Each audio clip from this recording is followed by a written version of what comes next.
presentation of Fox Sports. We are Fox Sports. We are Arizona.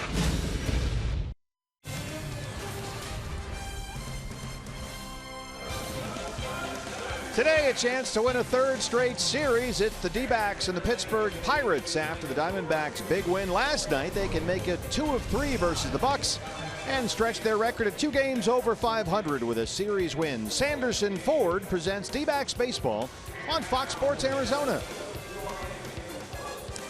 And good afternoon from Chase Field. Welcome to the broadcast. Steve Berthune, Bob Brenly along the way. This is the series finale, the D-backs and the Pirates.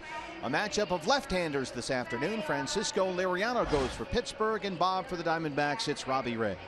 You could make the argument that Robbie Ray is by far the most improved pitcher on the staff this year. He's been very effective, gone at least 6 innings in his first 3 starts. Walked a few guys in his first couple of outings, but cut those down drastically last time out against the Giants. I think Robbie really benefits, in this case, from watching Patrick Corbin pitch the first game of the series against this Pirates offense. And now another lefty pitching the final game of the series. Hopefully he learned from some of the mistakes that Patrick made and some of the good pitches that Patrick made in that first game. Warming up at the bullpen right now along with pitching coach Mike Butcher. We are just about set to go. First pitch is on the way from Chase Field. It's the Diamondbacks and the Pirates on Fox Sports Arizona. Arizona Diamondbacks baseball on Fox Sports Arizona is brought to you by CenturyLink. Switch to CenturyLink Prism TV for an advanced TV experience. Learn more at cprismtv.com.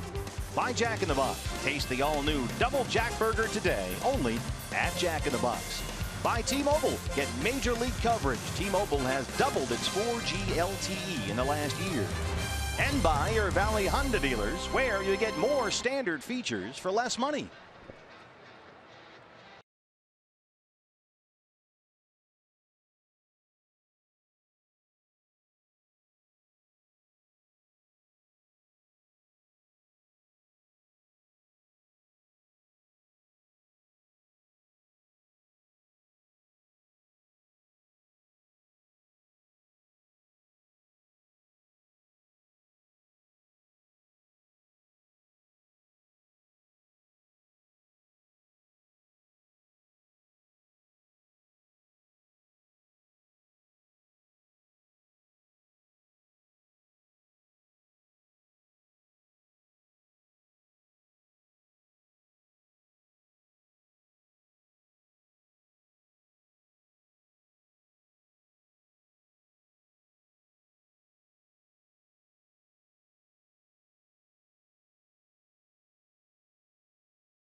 Downtown Phoenix on a Sunday afternoon, the Diamondbacks and the Pittsburgh Pirates, and we are just about set to go here. But before we start our ball game today, we pause to honor America. And here now, the voice of Chase Field, Mr. Chuck Drago.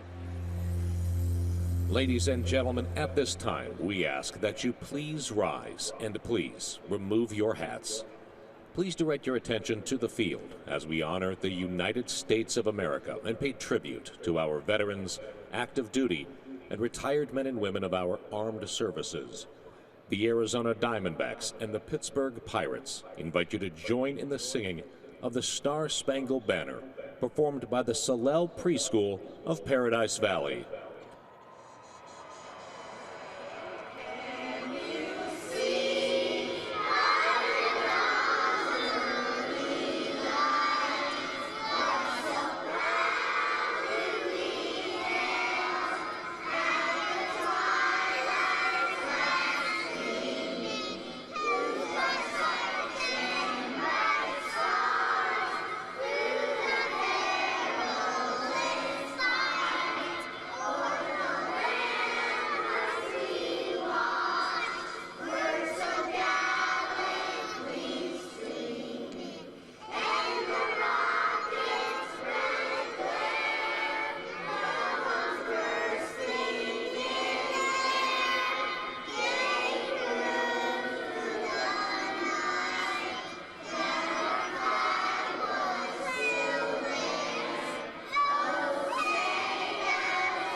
It's the Diamondbacks and Clint Hurdle's Pittsburgh Pirates, who are in the middle of a 10-game road trip. After this, they go to Coors Field for 4 against the Rockies. They lost 2 of 3 in San Diego to start the trip, and now the Diamondbacks, Bob, trying to make sure they lose 2 of 3 here. Yeah, why not? Send them on their way with another L. This is how Clint Hurdle's going to line them up today. Jordy Mercer leading off at shortstop. Andrew McCutchen out in center field. David Freese at third base. Starling Marte in left field. Jason Rogers at first base. Sean Rodriguez is pulling a Craig Counsell in this series. 3 starts at 3 different infield positions. Today he's at second base. Gregory Polanco in right field. Chris Stewart doing the catching today, and Francisco Liriano, the lefty, on the mound. And a lefty on the mound for the Diamondbacks here. Arizona Ford starting pitcher Robbie Ray. 3 starts, a 1.96 ERA after sporadic problems with bases on balls in his first 2 starts. Boy, he was outstanding at San Francisco Tuesday when everything, he said, was working. Jordy Mercer leads it off. Marvin Hudson, our plate umpire, and we are underway.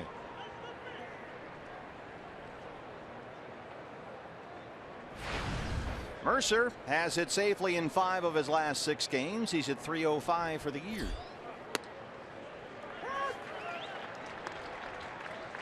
And his home run in the 3rd inning off Patrick Corbin Friday, his first of the year.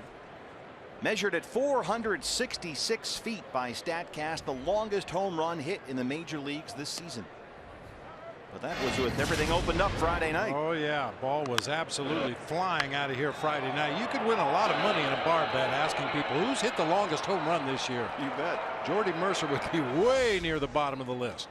Yeah, Mercer said you could feel it out there. The ball was flying. They opened the roof. You could feel the wind whipping. He whips this high in the air along the right field line. Brandon Drury's out there, and he's got it in foul ground for the first out.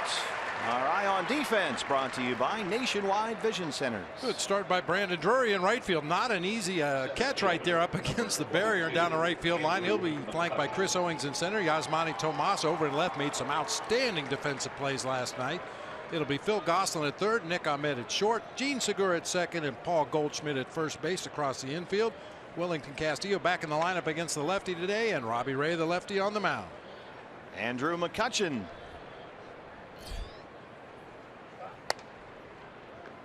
McCutchen at .217 with 2 homers. He's had a slow start and is 1 for 8 in the series.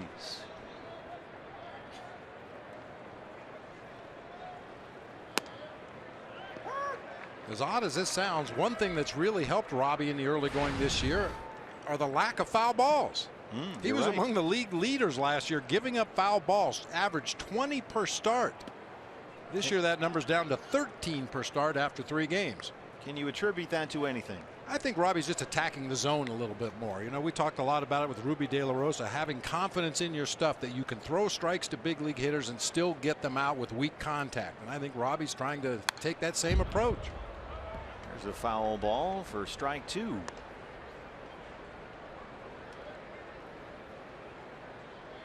Yeah, he was tremendous against the Giants last week. Chip Hale, in fact, said the fastball from Robbie Ray was unhittable, had lights out stuff.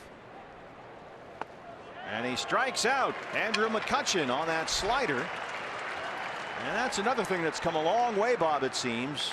The slider and the changeup. He got more confidence in him, worked very hard in spring training on those 2 pitches. He knew he needed his secondary pitches to be good to go along with that electric fastball that you just talked about. And he's seeing the results in the early going. I think a big first inning is a key for Robbie, too. He's coming off his best outing of the season, really was in command against the Giants. Go right back out there and make this a continuation of your last start. 2 outs on 9 pitches, and here's the third baseman David Freese. Fastball is in there for strike 1. Freese .277. He's got 3 extra base hits, all doubles.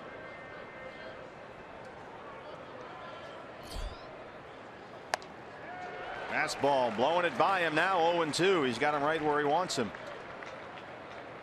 And it was at this point last year when often the count would get back to 2-2, 3-2, some foul balls. Can he get ahead and stay ahead?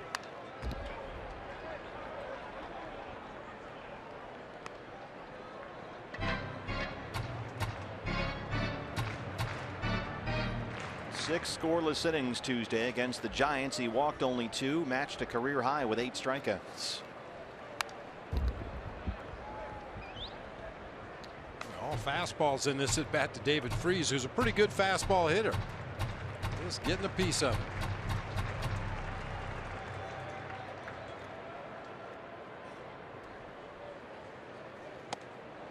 Just inside, a ball and 2 strikes. Freese 0 for 3 last night. He was hit by a pitch. Had a double on Friday.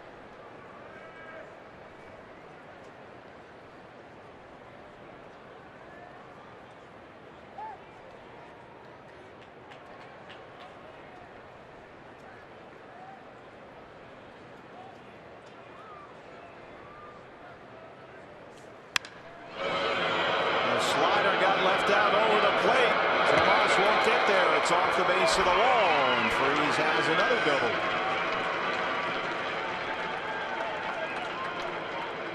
Yeah, That's the pitch ahead in the count that Robbie wants to bury to that back foot like he did to Andrew McCutchen. Started on the inside part of the plate, let it dive bomb down and in. Unfortunately, that one started off the plate and worked its way right over the middle. A one-handed swing that time by David Freese. Ball made a funny sound off his bat. That'll happen occasionally when that top hand comes off the bat. Kind of a hollow sound as he made contact, but hit it a long way. He's at second base with 2 outs for Starling Marte, the left fielder. At 3:06, he's got 2 home runs.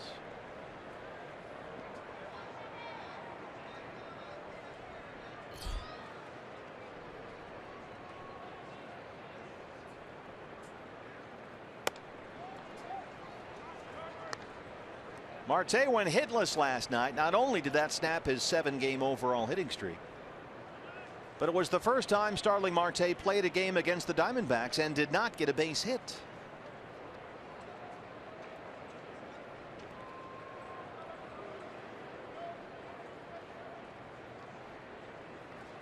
He has been a D-backs nemesis in his young career. Now at 21 games against the Diamondbacks, he's a .330 hitter, including 4 home runs. In the cleanup spot here this afternoon.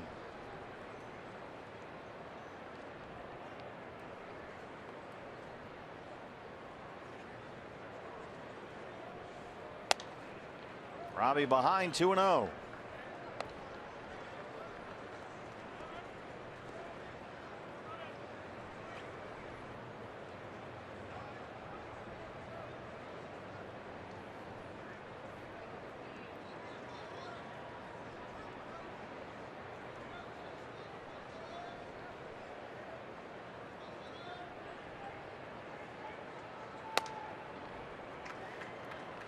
Three balls and no strikes. Jason Rogers is the on-deck hitter.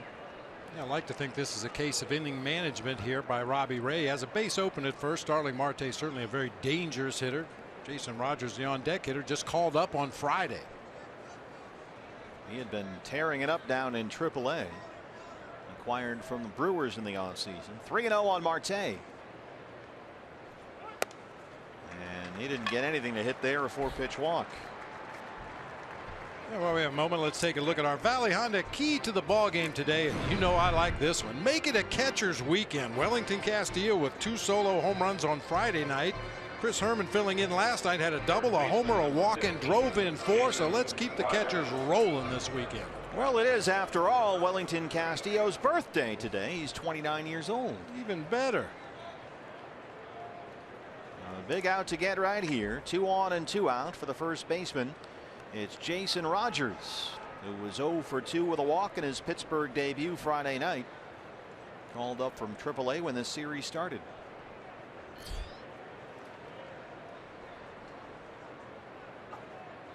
You've got Freese, the runner at second, Marte with excellent speed at first. And there's ball 1. Rogers picked up in a trade with the Brewers last winter. He played 10 games to start the year in AAA, hit .366 with 4 doubles and 3 home runs. The last man cut out of spring training in Bradenton, Florida.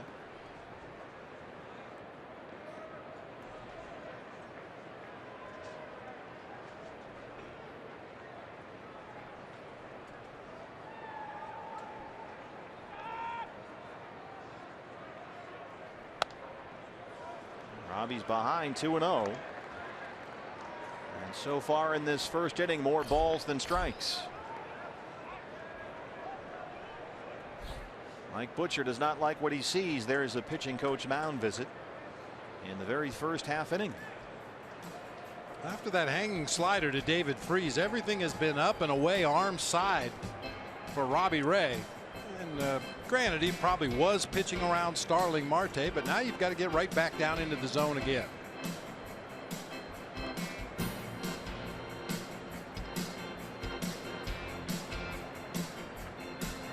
One of the things you really liked about Robbie in that start against the Giants was the fastball command. It seemed like he could throw that fastball in or out with good command to both sides of the plate, but we've not seen that yet here today. And really driving it down to the bottom of the zone. Everything was down there at knee level, in and out, in and out. Freeze at second, Marte at first.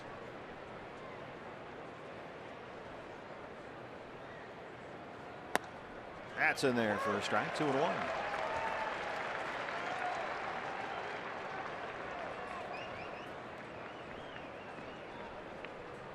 Command with some guys seem to come and go start to start.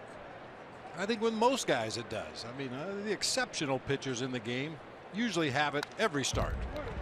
But for most guys, it's kind of a fleeting thing. You'll feel it for a couple of innings, and then you'll lose it for a couple of batters, and then get it back again. Constant battle. And usually for guys that have pitched a lot of innings at the major league level, it's more between the ears than anything else. You start thinking about your mechanics or thinking about how you want to get to that out pitch to a hitter at the plate instead of just executing each pitch individually. 24th pitch of the first inning coming up. And he missed upstairs. It's a full count, 3-2. And Sean Rodriguez, who has homered twice in this series already, is on deck.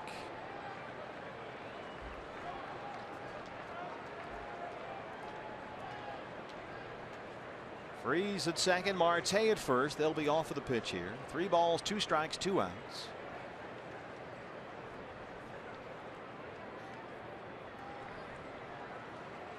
There go the runners. It's back in the radio booth.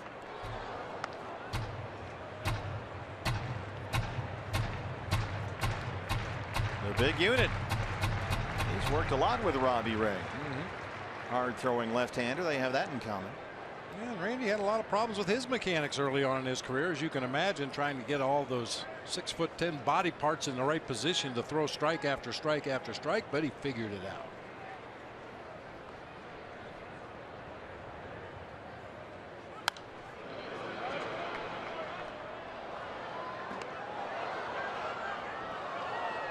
It looked like Robbie Ray was in for a nice, tidy, quick first inning, but he has really had to labor here. The double by Freeze, the pitch around walk to Marte, and now a 3-2 count on Rogers. And what will be at least a 27 pitch first inning. 6 foul balls already in this first inning. That's what bit him last year.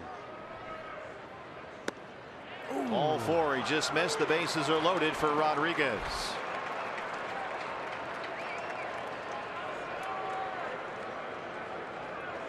Second baseman, number 3. We had a very low strike zone the first 2 games of this series. Oh, it was right there at the bottom. DJ Rayburn on Friday night. Clint Fagan last night called a lot of pitches down there at knee level. Marvin Hudson, however, doesn't see it that way. So they're loaded with 2 down for Rodriguez, who was 7 for 17 to begin the year, including 3 home runs. 2 of them have come in this series. Freeze is at third, Marte at second, and Rogers at first. I'd be surprised if Sean Rodriguez was as patient as Jason Rogers. He's always looking to cherry pick that first fastball he sees, especially with runners in scoring position. He has homered in the first 2 games of this series. In fact, he's hit 3 home runs in his last 6 games. Hit one off Patrick Corbin Friday night, 458 feet. And then last night he went opposite field against Ruby De La Rosa. In there for a strike, 1-1.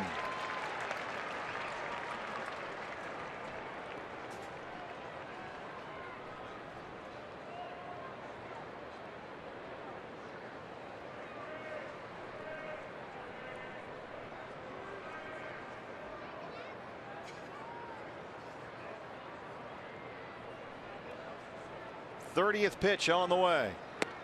Strike 2.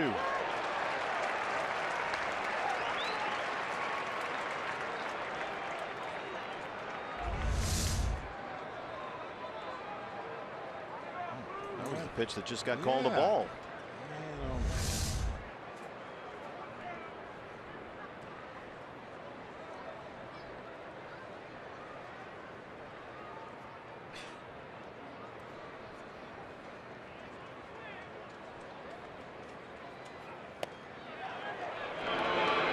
Did not go. Bill Welke, the crew chief down there, and it's 2 balls and 2 strikes on Sean Rodriguez. You be the umpire. Yep, he checked it. Big pitch right here. You do not want to go to a full count, get all those runners in motion with 2 outs in the inning.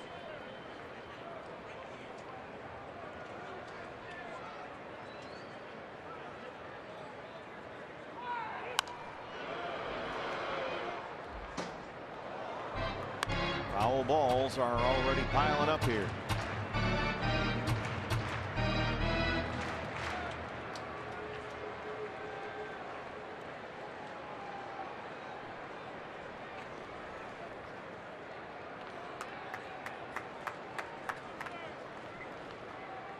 Quickly, there is action in the Diamondback bullpen.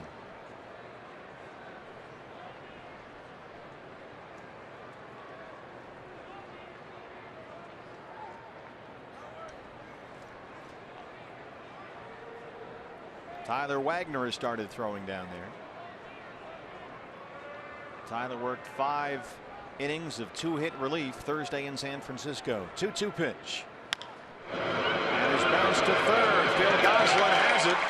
And there you go. Well, it turned into a 33 pitch first, but Robbie Ray leaves them loaded. Diamondbacks coming up.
Your Arizona Ford starting pitcher for the Pirates, it's Francisco Liriano, the veteran lefty, who's been a 16-game and a 12-game winner in Pittsburgh. But this year, the command has been wildly ineffective. He's all over the place. A lot of walks and a lot of strikeouts in his 3 starts so far. Well, we mentioned it in the telecast last night against Liriano. You really have to zone him in. Make sure you're swinging at strikes. This is a guy that can pitch himself into some pitchers' counts, put himself in a hole with the base on balls. How about this? He's a 2-time Comeback Player of the Year award winner, once in the American League, once in the National League. Perseverance. And we'll see how patient the Diamondback hitters can be against this guy. He's had a lot of walks so far. Gene Segura, who leads the National League in hits, will lead it off against Francisco Liriano.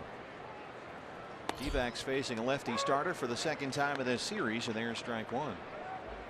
Segura, 346. He's homered 3 times.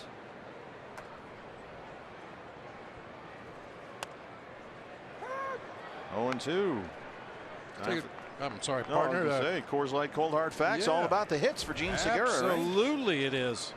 Leading the major leagues, are tied for the lead with Manny Machado with his 27 base hits.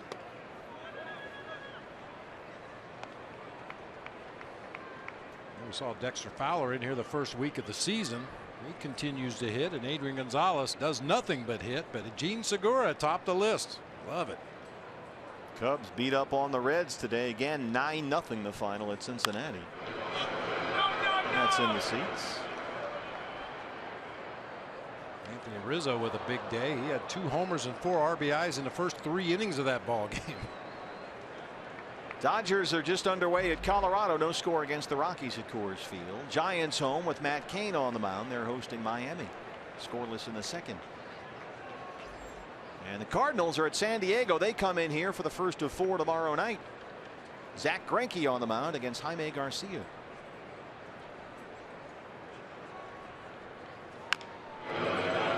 dbacks.com/tickets as this long 10-game homestand continues. 4 against the Redbirds and then 3 more against the Rockies. There's Zach Greinke. And Chip Hale has both his big lefty bats sitting this one out. David Peralta on the left there. And Jake Lamb. Brandon Drury playing right field and Phil Gosselin third today.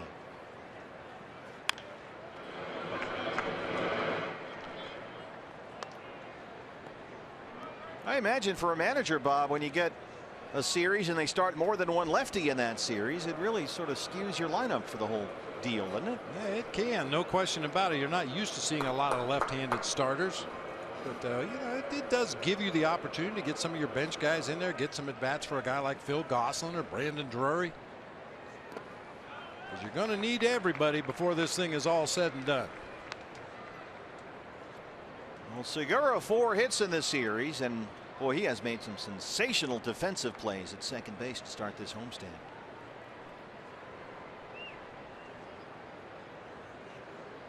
Eight pitch at bat, 2-2 on the way. Full count, 3-2. And much like Robbie Ray, Francisco Liriano from time to time can just completely lose his command, and the walks will pile up.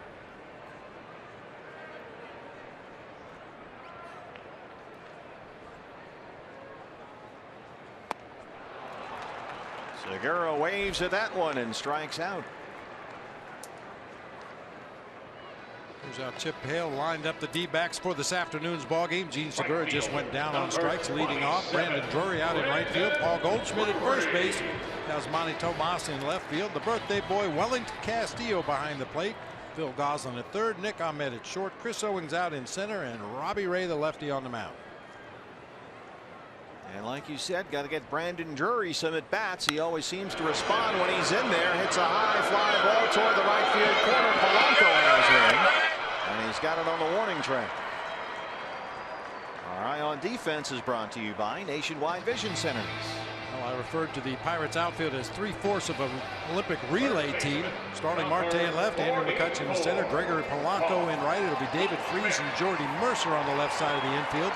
Sean Rodriguez and Jason Rogers on the right side. Chris Stewart filling in for Francisco Cervelli today, so we miss our Francisco battle. We were this close.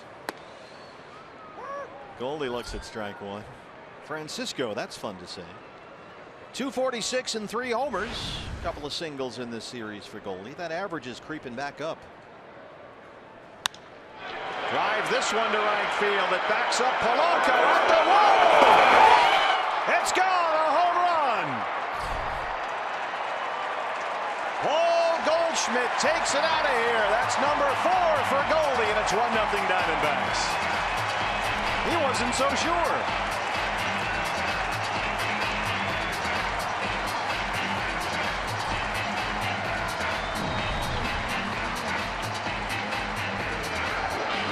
Goes without saying that is a great sign. A jumbo jack to right field. Only staying on that ball, driving it the other way. Oh man, like Polanco was up there high enough, just doesn't have his glove in the right position. He's a big guy out there. Stands 6'5". That D-backs fan behind him was the one that caught it. So it's 1-0 D-backs, and here's Yasmani Tomas. 279 with 3 home runs for El Tanque.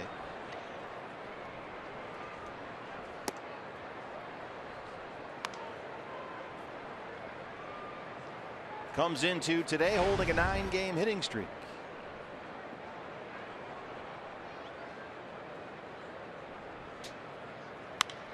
Hard to short.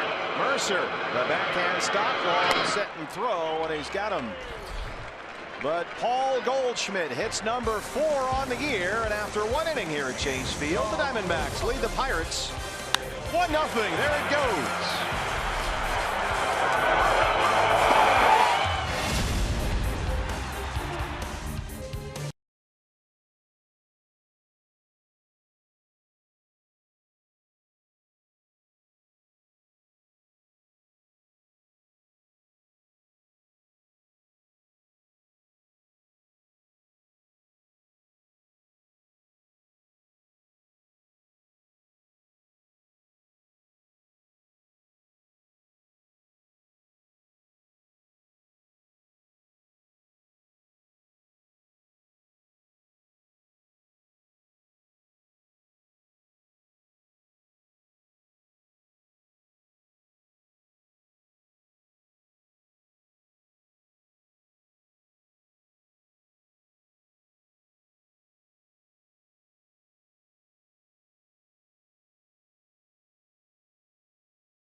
Welcome back. Diamondbacks up 1-0 as we head to the second. Well, coming into this game, Robbie Ray said the game plan was simple: to keep down his pitch count. The only problem, I was told that the Pirates wanted to go out there, try to drive up the count and get to the pitcher early. Advantage Pittsburgh after that first inning. Ray threw 33 pitches. We'll see now if the lefty can settle in with the lead. Gregory Polanco, the left-hand hitter, leads it off. He just missed that goalie homer up there against the fence in right field. Yeah, we're looking at a couple of replays. We know why now. Watch his head. He gets up underneath the padding on the top of the fence, kind of shorted his jump right there. Couldn't believe it. Looked in his glove. And Robbie quickly ahead 0-2. Polanco, 295 and a homer.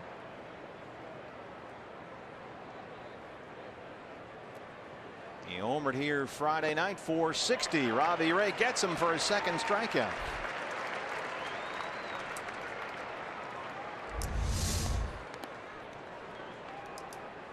That didn't take long. Good slider that time. Starts it at the bottom of the strike zone. Polanco figures he's got to protect the plate with 2 strikes. Ends up chasing a bad pitch. The catcher, Chris Stewart. The day off for Francisco Cervelli. Stewart 4 hits in 12 ABs this year, including a home run. Just his 4th start behind the plate this season.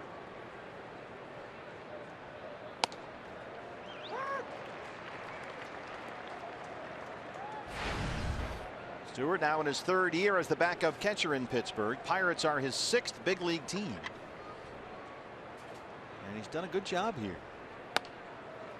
Last couple of years, plays in 50-60 games each year, hitting right about 290 or so. He knows his role. You know, he's a good solid backup catcher out of the mold of David Ross, a guy that can go back there 1 day a week, 2 days a week. If your starter happens to go down, you can play him every day. And his primary goal is to get his pitcher through the ball game. He has bounced around in the big leagues, very much a journeyman. Came up with the White Sox in 06, a year with Texas, a year with San Diego, a year with the Giants. 2 different tours with the Yankees, and now his 3rd season as a Pirate. Saw Francisco Cervelli over on the bench today for Clint Hurdle. We were kind of joking about he's one of those guys, if he's on the other team, you don't like him very much. Kind of reminds me of what Ozzie Guillen used to say about A.J. Pierzynski. If he's on the other team, you hate him. If he's on your own team, you hate him a little less. He's a nudge.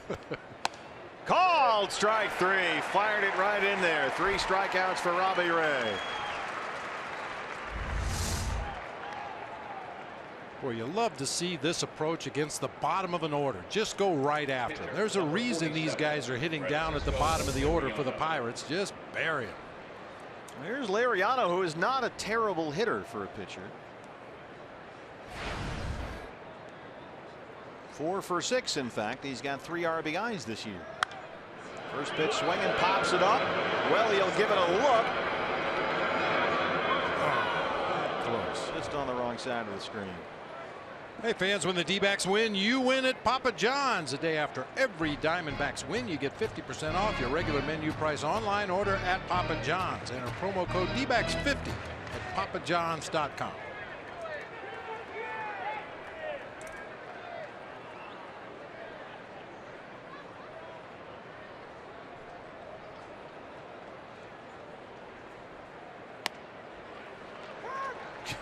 Mariano backing out of the batter's box as Robbie Ray fired strike 2 in there.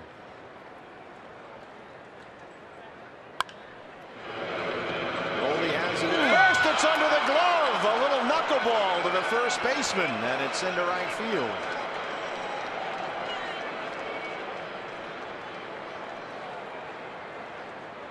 Just wasn't quite sure whether to charge that ball, hold his ground, or back up. Got caught in between, and it looked like the ball actually stayed down on the last hop, which really compounded matters. He backs off right here, and then you see the ball just stayed down, squirted underneath his glove. Save that video. That doesn't happen very often.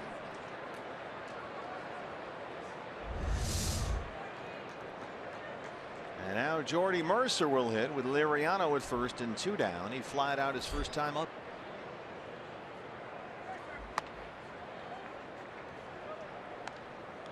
One of the rare instances that Paul Goldschmidt needs a pitcher to pick him up. How many times has he bailed out his infielders and his pitching staff with his great defense over there at first base? Now he's rooting for Robbie Ray to bail him out. Yeah, that ledger's not quite balanced over there at first base. They're going to swing around and play behind Liriano over there at first base, figuring he's no threat to try to steal. He's had a hamstring issue. In fact, he had to skip a start this year, Liriano. That might be something to keep in mind for the guys who are capable of bunting for a base hit. Make him move off that mound.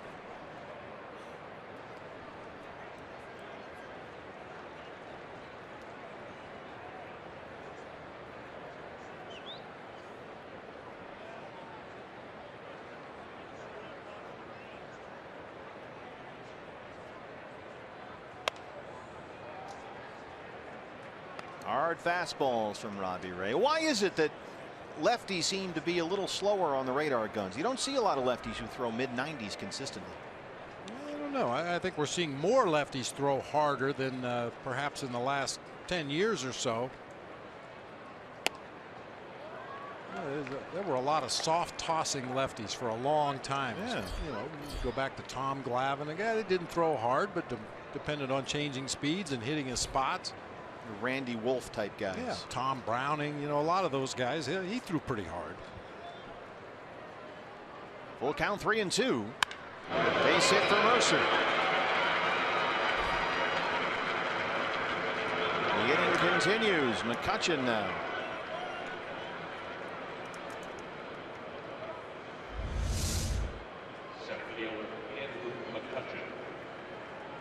Middle of the plate fastball right there. That's all right. Go right after these guys. Let them put it in play. Unfortunately, that time he found the hole on the left side. But as we've seen in this series, ground balls that go that direction usually end up in Nick Ahmed's glove.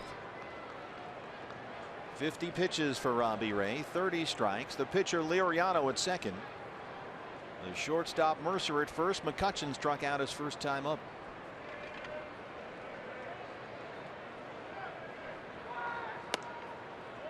Ball one. McCutchen just 1 for 14 since getting a 6-game hitting streak snapped after the Pirates open up this long West Coast road trip in San Diego. 1 for 9 in the series.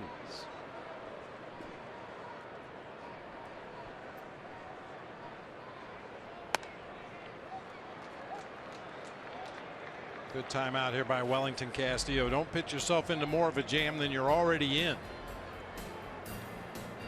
Should have been out of this inning very easily. Struck out Polanco and Stewart to open it up. Then the ball went under Goldie's glove. Then a single by Mercer. And Ray is laboring in the second. Behind on McCutchen, 2 balls and no strikes.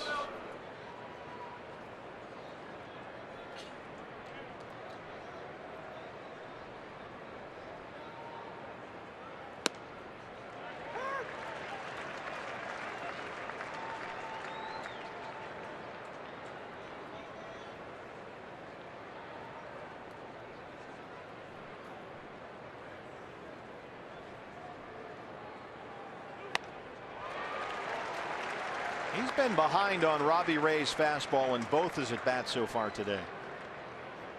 Struck out his first time. I almost hesitate to say it, but Andrew McCutchen just hasn't looked like himself in this series. Yeah, you're right. Get out of town before he gets hot.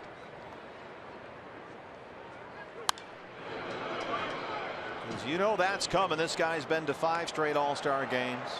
He's won 4 consecutive National League Silver Slugger Awards in center field. Top 5 in the NL MVP voting each of the last 4 years, including winning the award 3 years ago when he beat out Goldie. 2-2. Got him. Robbie Ray strands 2 and keeps it a 1-0 Diamondbacks lead.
Reminder, Tuesday's Diamondbacks game against the Cardinals will be seen only on Fox Sports 1. Shelby Miller on the mound for that one against St. Louis's Carlos Martinez. The game starts at 6 o'clock. Catch all the action on FS1 or live on Fox Sports Go.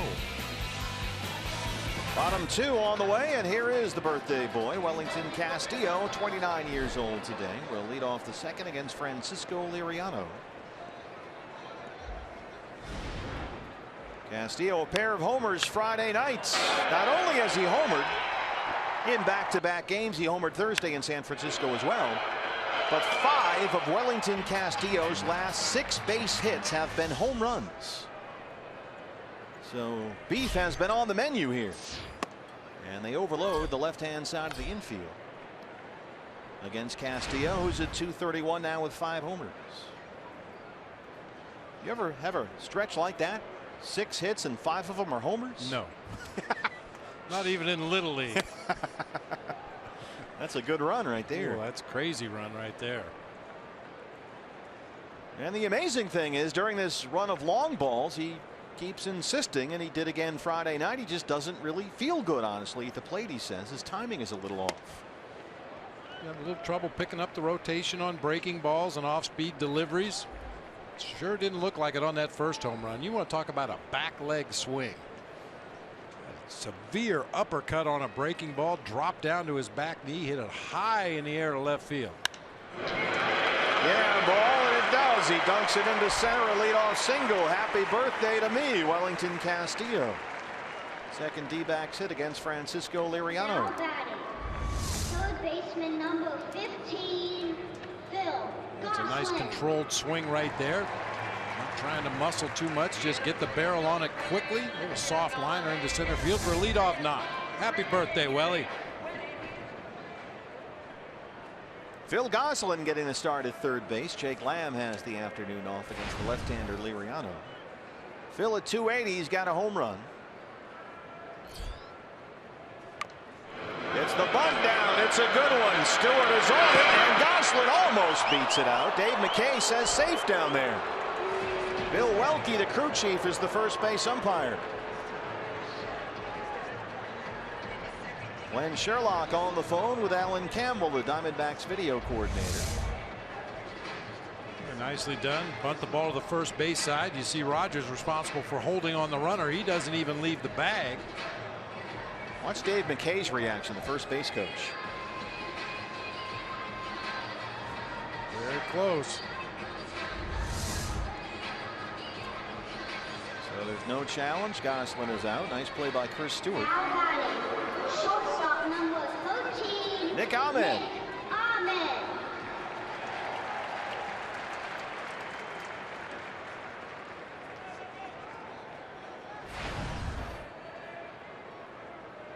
Nick batting .226. He's got 3 homers, has singled twice and walked twice in this series. Castillo at second, 1 down.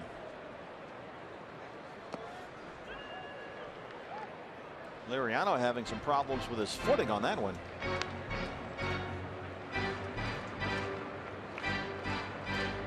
Veteran Francisco Liriano, 32 years old. They have had to have, much like the Diamondbacks with Shelby Miller, some emergency side sessions trying to get Liriano's wildness under control so far this spring. And they're saying, Ray Searage, the pitching coach anyway, that it's a release point issue. When Liriano releases the baseball when it's still beside his head, then he's often outside the strike zone. When he releases the ball in front of his face, it goes where it's supposed to go.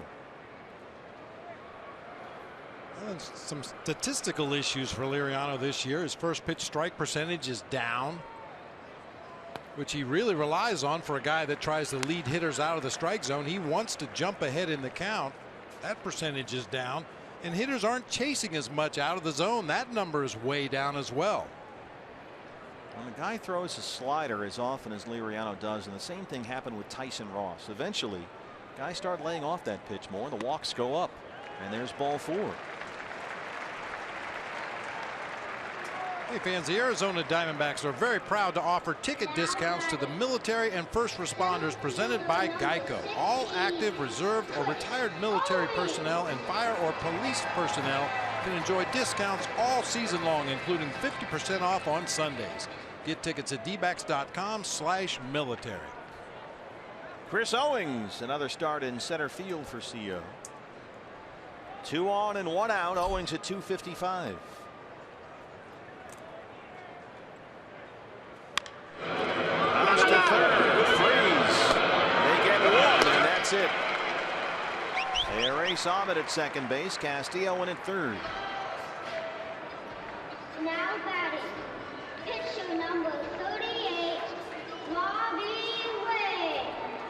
And they're on the corners with 2 outs for Robbie Ray. Here's a look. Freeze looked like he had thoughts about charging that ball going to third and then going across the diamond, but decided to lay back, take the big hop, and try to turn it up the middle of the field. Just too much speed from Chris Owings. Nick Ahmed did a good job there. If you raise your arms or hands or reach out to make contact with the fielder there, even if you're sliding directly into the bag, that creates problems given the new slide rules. And Nick kind of leaned in, it looked like, with his hip. Nothing that would be a red flag for someone who would initiate a review process. Take a look at how he goes into the bag here. He goes straight into the base. Still making contact there. Yeah, I got a hip into Sean Rodriguez after the fact, but appeared to me to be a perfectly legal slide into second base. We have seen a couple of games already here in April. It happened at the Astros. It happened at the Blue Jays when a runner goes in straight to the bag, but sort of monkeys around with his hands, grabs a guy's foot, something like that, and they will call it based on that, even though you slide right into that bag.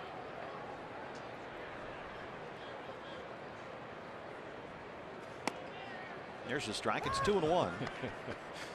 I just keep thinking back to Hal McRae when he used to go into second base like he was a lead blocker on a sweep in football. Never got down on the ground, lead with your shoulder, drive right into the guy's chest. On the ground to Rodriguez at second, underhand toss to Rogers, and that's the inning. We'll head to the third. It's 1-0 Diamondbacks.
Park, Arizona Diamondbacks Sunday baseball presented by Sanderson Ford. Big crowd on hand. Series finale. It's the Diamondbacks and the Pittsburgh Pirates. And we're set for the third inning. Robbie Ray out there. He'll work to David Freese, Starling Marte, and Jason Rogers, 3, 4, and 5 in the Pittsburgh third.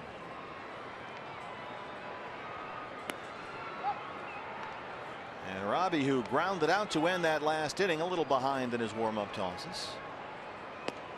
That gives us a chance to say hi to Justin, who did a tremendous job. He's our Sanderson Ford Kidcaster today.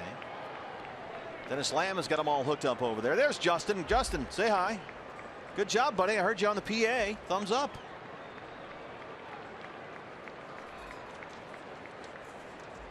Here with the Sanderson Ford crew this afternoon. He was over there with Chuck Drago announcing the batters. Yeah. Sounded great. Here's David Freese, who leads off the Pirate third. And of course, David Freese and Tony La Russa go way back. You go back to 2011 when Freese was the MVP of both the NLCS and the World Series for Tony's Cardinals. What a postseason he had that year. Drives this one toward the right field corner. And Drury won't get there. It hops the bullpen fence and goes behind it. And Freese will stop at second. So that's 2 doubles and 2 at bats for David Freese.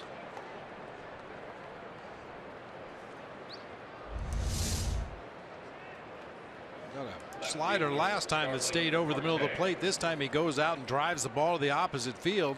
Hit the side fence out there and then ricocheted over the fence. Brandon Drury just couldn't quite get there in time. Starling Marte now walked his first time up.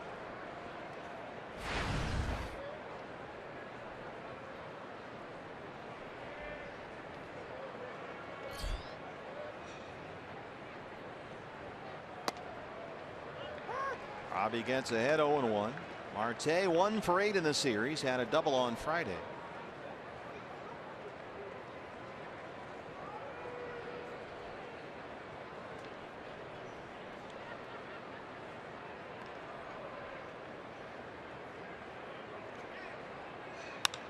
Base hit to center.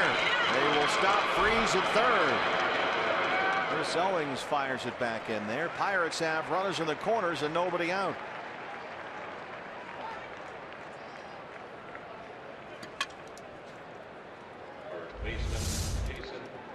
Little soft liner into center field right off the end of Marte's bat. Initially, Rick Sofield, the third base coach, was waving David Freese around, but then threw up the stop sign as Chris Owings got to the ball quickly and got it back in.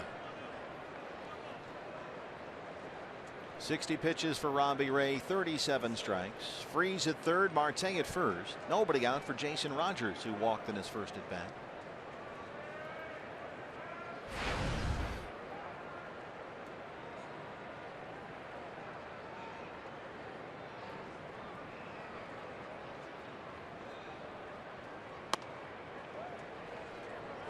Missed with a fastball, 1-0.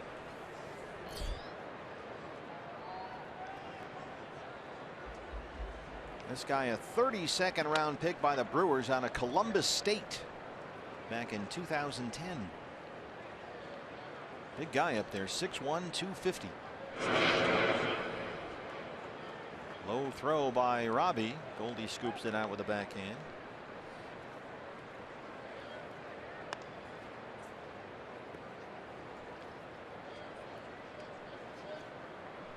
Marte is a potential base stealer over there. Perfect 5 for 5 in the early going this season.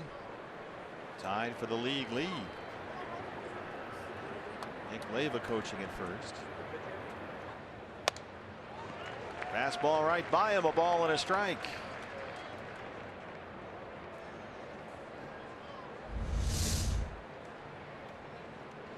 Elevates. Yeah, Rogers walked in his first at bat of the ball game. Looks like he's anxious to swing that bat. Chased a pitch up out of the zone that time.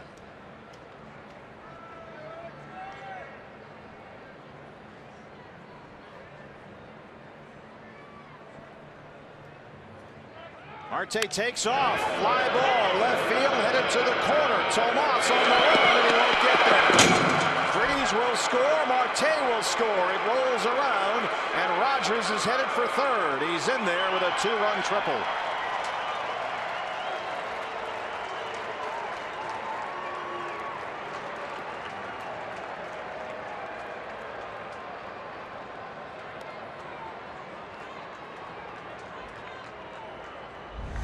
It's unfortunate Yasmani overran that ball after he misses the catch out there. You can certainly understand him going for it all the way, but yeah, right there that ball hits the fence and ricochets farther away from him. That allowed Marte with his speed to come all the way around and score from first, and Jason Rogers on at third base with an RBI triple. His first hit as a Pittsburgh Pirate. Still no outs in the inning. A double, a single, a triple start the Pirate third. Here's Rodriguez.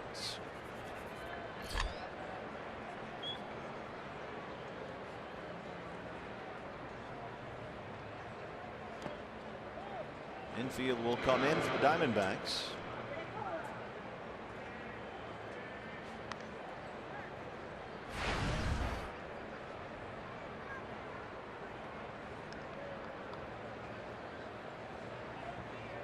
Rodriguez with those 3 home runs. Interesting, he hit just 4 all of last season.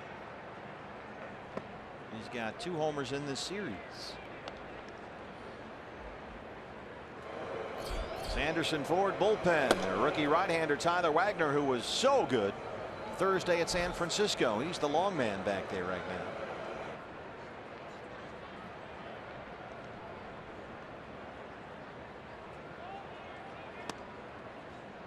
2-1.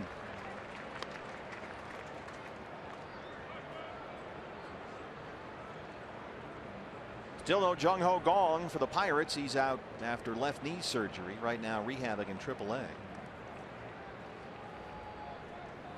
By a diving Ahmed. This will score Rogers, and it's 3-1. Owens kicks it around, but Rodriguez will settle for the RBI single.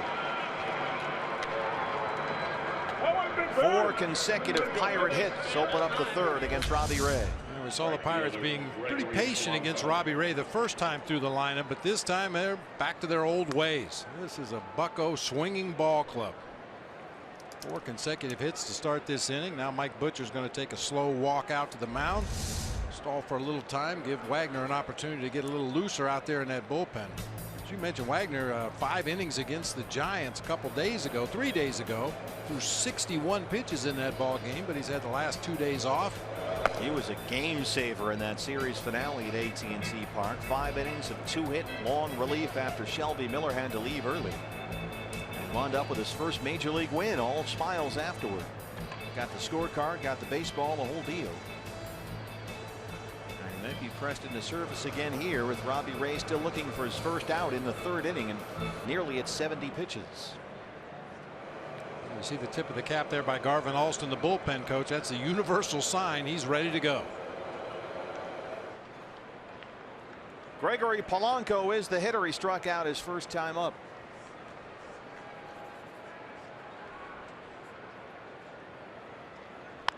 A little squibber to Gosselin in 3rd. And they get 1. Rodriguez moves up.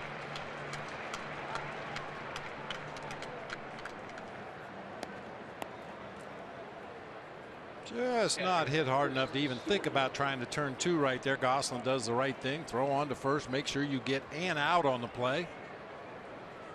Brings up the catcher, Chris Stewart. Struck out looking in his first at bat. 4 for 13 on the year.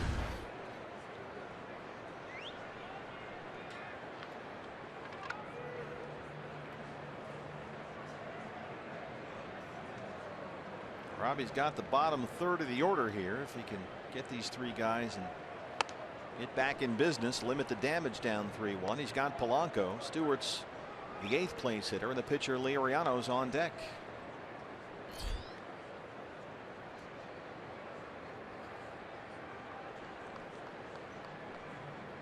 Pirates already with 6 hits.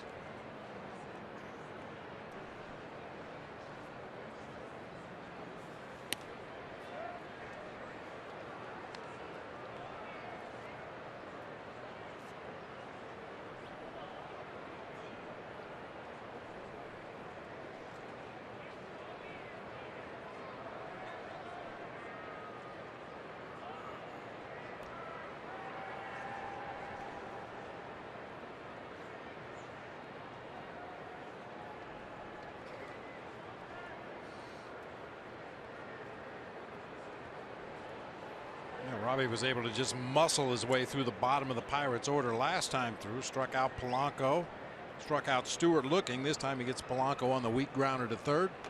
Trying to retire the 8 hitter here and then go right after the pitcher. 70 pitches, 42 strikes. The 2-0 to Chris Stewart. High ball 3.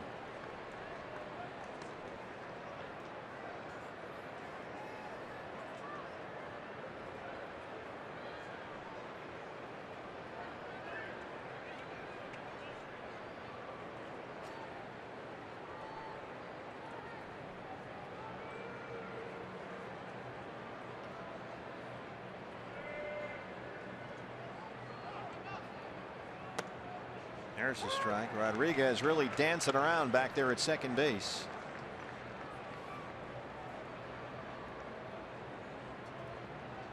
Robbie's already worked or thrown a lot of high leverage pitches in this game. He left the bases loaded in the first. Had 2 on in the second. Kept it scoreless, but the Pirates have put up 3 in the third. Fly ball to Brandon Drury. Rodriguez at second will tag and hit for third. 2 outs. Hey fans, MLB.TV Premium, #1 live streaming sports service, delivers everything you've come to expect and more. Watch every out-of-market game live in HD on over 400 supported devices, including a free subscription to @Bat Premium, the #1 app for live baseball.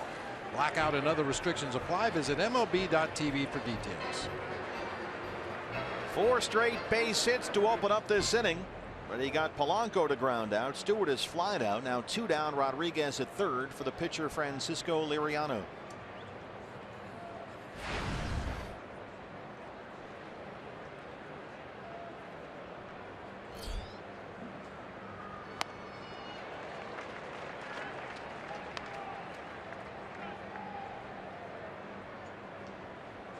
Robbie so far has given up 6 hits. He has walked 2 and struck out 4.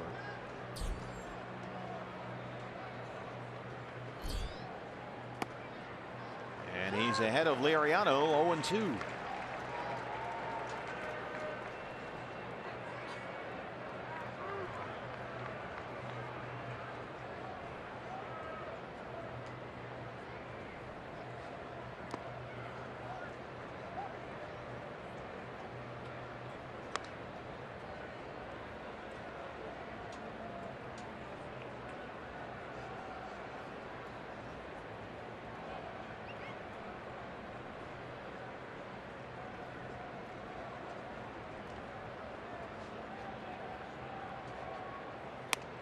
Called strike 3.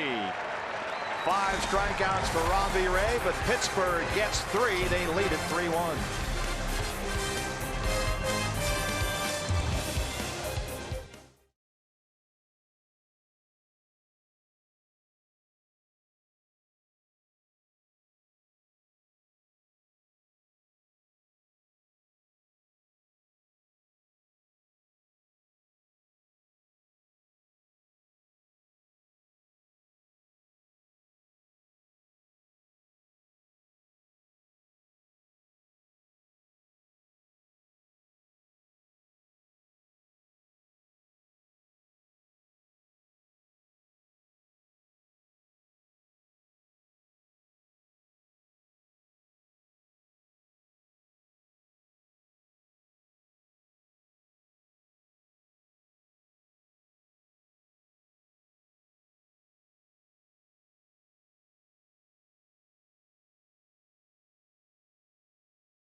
Three-1 Pirates as we head to the bottom half of the third inning. It's time to take a look at this day in baseball history, brought to you by Geico. tell you what, Rickey Henderson obviously had an awesome Hall of Fame career, but this is really cool. Back in 1987, the first Major League Baseball player to ever hit home runs off of 2 different 300 game winners in the same game. Phil Niekro was the starter. Steve Carlton pitched out of the bullpen that day, and Rickey took them both deep. Rickey's going to hit some home runs. Rickey really liked that day. Gene Segura leads off the Diamondback third against Francisco Liriano, who's now got a 3-1 lead.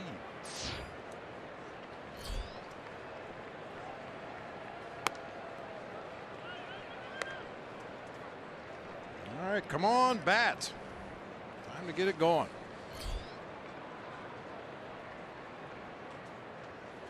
I know Rickey once campaigned to you, I think, to come here to Arizona and be a Diamondback, didn't he? Yeah, right after I got the manager's job, I ran into Rickey at an off-season event, and he said, "Hey, Brennan, you got to talk to your boy over there in Arizona, Mr. Colacolo, and tell him to sign me." He meant, of course, Jerry Colangelo. Of course, but you know, Rickey has his own language. I knew exactly what he meant.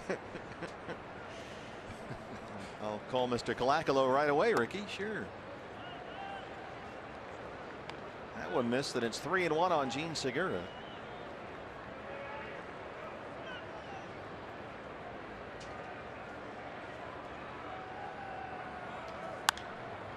Tell Mr. Colacolo that Rickey wants to come to the desert.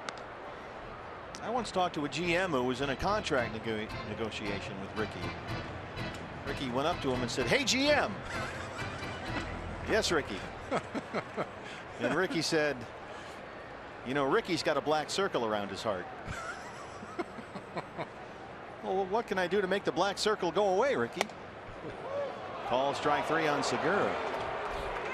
"Oh, I'm getting ready to set the walks record. What are you going to give me? What would you like? How about one of those Winnebagos?" He wanted a Winnebago. I think he worked something out. But Rickey had a black circle around his heart. That's too bad. One away from Brandon Drury.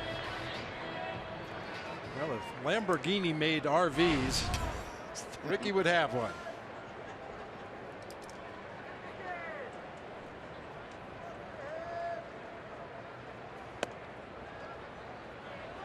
When Rickey was playing for the Oakland A's, living over in the Oakland Hills, I believe, it was quite the controversy in the neighborhood. Rickey put a satellite dish on his roof that was, you know, like the size of this ballpark. And the neighbors weren't real appreciative of that, and there was quite the court battle going on to get Rickey to try to remove the huge satellite dish he had on his roof. I'm not sure how that was ever resolved. Couldn't have made Rickey happy, though. Rickey needs his TV. Rickey's got to watch his House and Garden channel. Love it or list it. Find out what Hillary's doing. Flip or flop. There you go.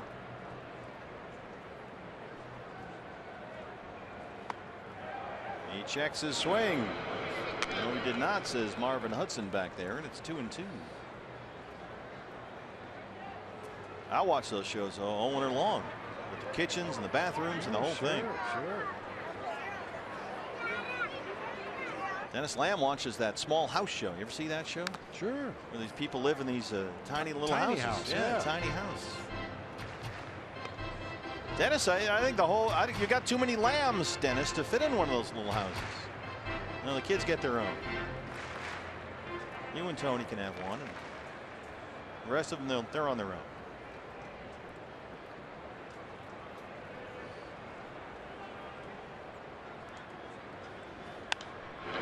Popped him up. Rodriguez wants it at second base. 2 outs. That brings up Goldie. He's knocked in the only Diamondback run so far, an opposite field home run in the first. His 4th of the year. That's a good carry on that one. Goldie's been hitting a lot of ground balls lately. As we mentioned last night, really came out, did a lot of extra work yesterday, working on his swing mechanics. It's immediate dividends here in his first at bat tonight. Well, he was telling reporters after last night's game he's just missing a few pitches and chasing a few out of the zone, which he says is just kind of part of the deal. But he insists all in all he feels good up there.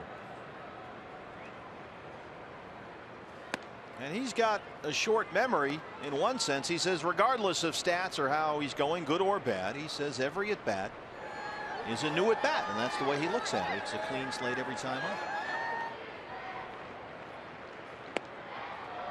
He's ahead 3-0.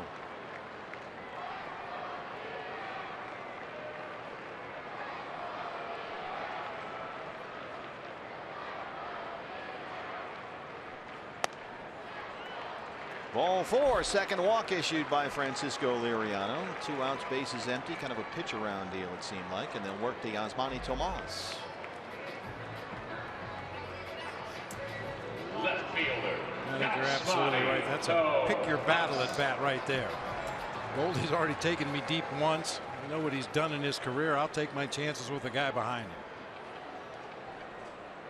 Tomas grounded out his first time up. Comes into today with a 9-game hitting streak. He's at .274 for the year, but he's batting just over .340 during that hit streak, which includes 3 homers.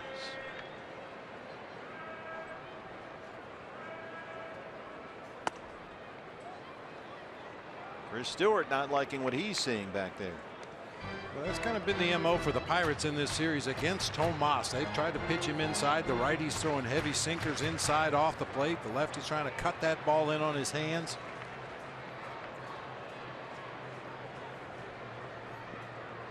What do you think about that approach? Well, I mean, until he proves he can lay off pitches off the plate inside and do some damage on pitches that stay on the inside corner, I think teams are just going to continue to go there until he proves he can close that hole. We did see him get a base hit on a pitch way inside off the plate in last night's ball game in the 8th inning. It was probably a good 6 to 8 inches off the inside corner, but pulled his hands in and muscled it into left field for a base hit.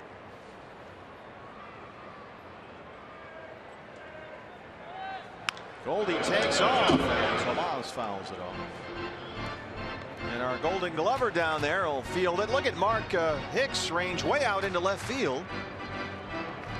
That's Mark Mayday Hicks manning left field. And in right field today, we've got David Van Ness, our Golden Glover, who we will call Dr. Van Nostrum, after Kramer's character in Seinfeld. That's Dave Van Ness down there, Dr. Van Nostrum.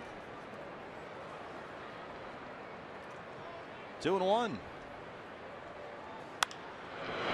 Right field, Polanco. It drops in front. Goldie takes the turn.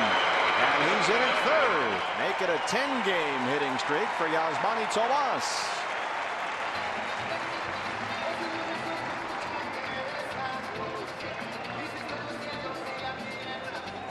You see Tomas letting the bench know that he had no idea where that ball went. He didn't run very hard down the first baseline, which is unusual, but a guy that always runs hard, Paul Goldschmidt, little blooper with 2 outs. He knows he's going to go. Going to take a quick peek back here.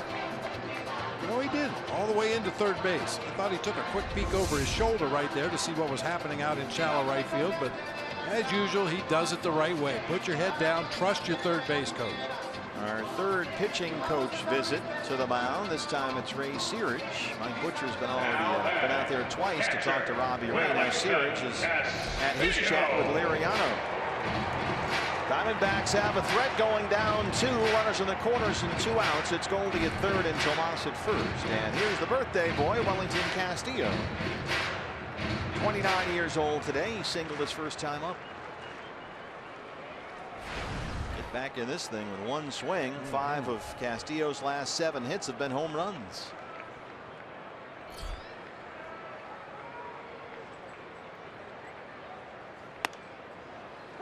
Oh, and 1.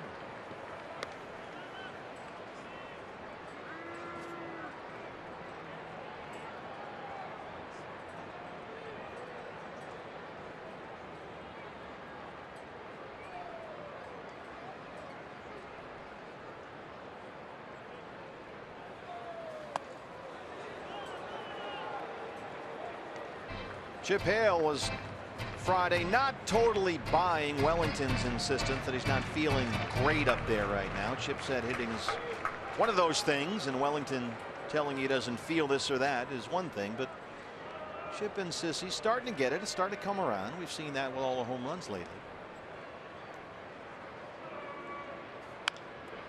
1-2. Managers look for little incremental signs, don't they, when guys start off slow? Yeah, and really you don't listen to what players say a lot. You trust your eyes and you trust your knowledge of that particular player, what makes him tick. You know, when's he down in the dumps a little bit, maybe when he's a little too big for his britches. But yeah, players a lot of times, especially when they're talking to media, they're going to say the right things and try to be humble. Castillo gives it a ride, and that ball is gone. A home run. He did it again. The birthday boy. It's Beef Wellington for everybody.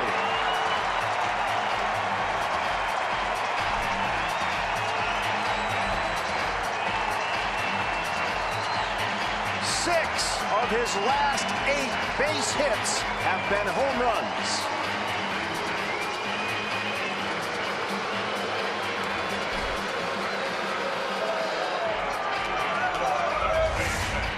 First home run on Friday was a high drive that cleared the fence in left field. This one is a rocket line drive that hits off the foul pole down that left field line.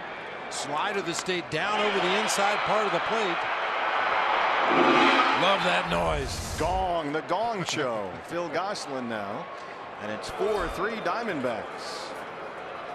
A Goldie solo homer in the first, and now a Beef Wellington 3-run shot in the third.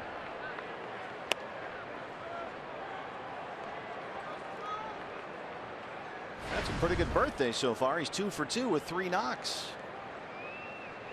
With the knocks and the stakes and the whole thing.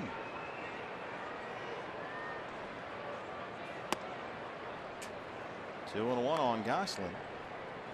Well, he may not be picking up the rotation on the breaking balls, but he's sure hitting the living daylights out of them.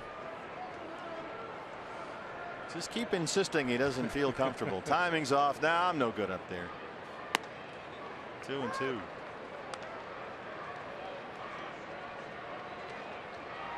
I think part of that is every hitter, you don't like to talk too much about things when they're going good. Oh, sure. You know, you kind of overanalyze them before you know it, you're in a slump again. A high chopper over the mound. Rodriguez charges. He's got no play. Base hit for Phil Gosselin. Not sexy, but he'll take it. And that's 4 straight who have reached all with 2 outs for the D-backs. Off the trampoline, right off of home plate, high in the air. Rodriguez tries to go to the bare hand play.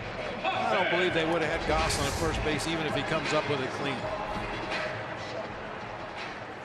Nick Ahmed now. Nick walked in his first plate appearance. All with 2 outs. Goldie walked. Tomas had the single. Castillo a 3-run homer off the foul pole in left. Gosselin the infield hit. Now here's Ahmed.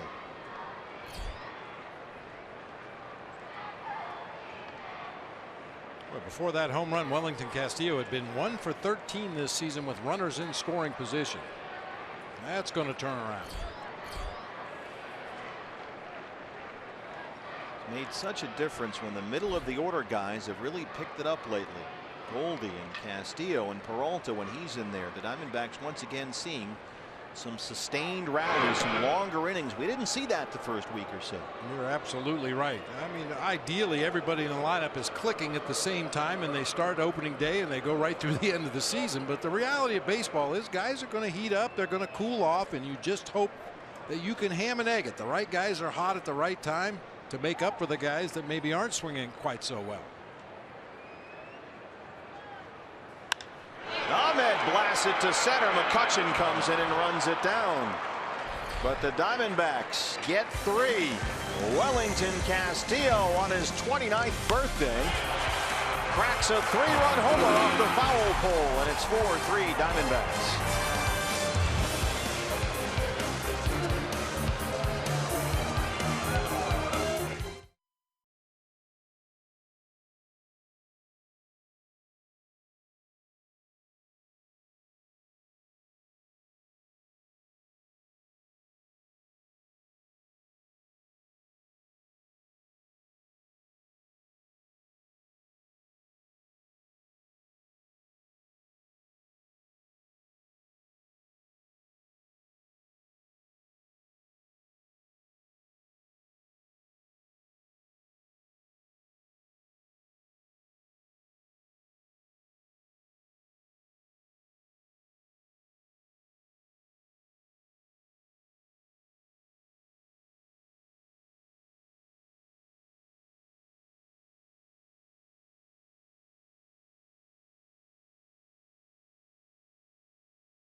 The games on your TV. You can now stream games live on your mobile device. Just go to your app store and download the free Fox Sports Go app.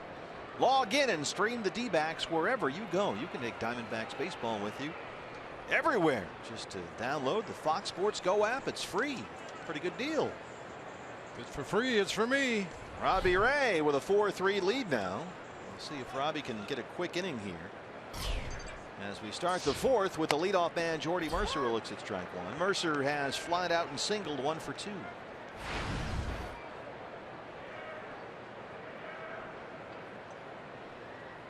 He's at .311 on the year. He's now hit safely in 6 of his last 7 games.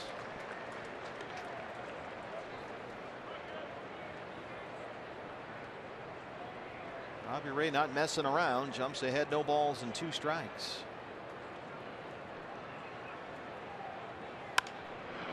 Off the fist, and it's over the head of Segura. Rolls it into right center. And Mercer's 2 for 3. So far, McCutchen and Ray. Advantage Robbie Ray. McCutchen 0 for 2 with a couple of strikeouts. And really has just gone right after him. Slider that time down low. Swings over the top of it after a couple of high velocity fastballs early in the count. And then once again set him up with fastballs. This time got him with the slider in the strike zone.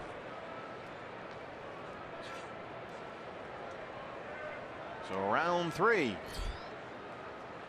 McCutchen just 1 for 10 in the series.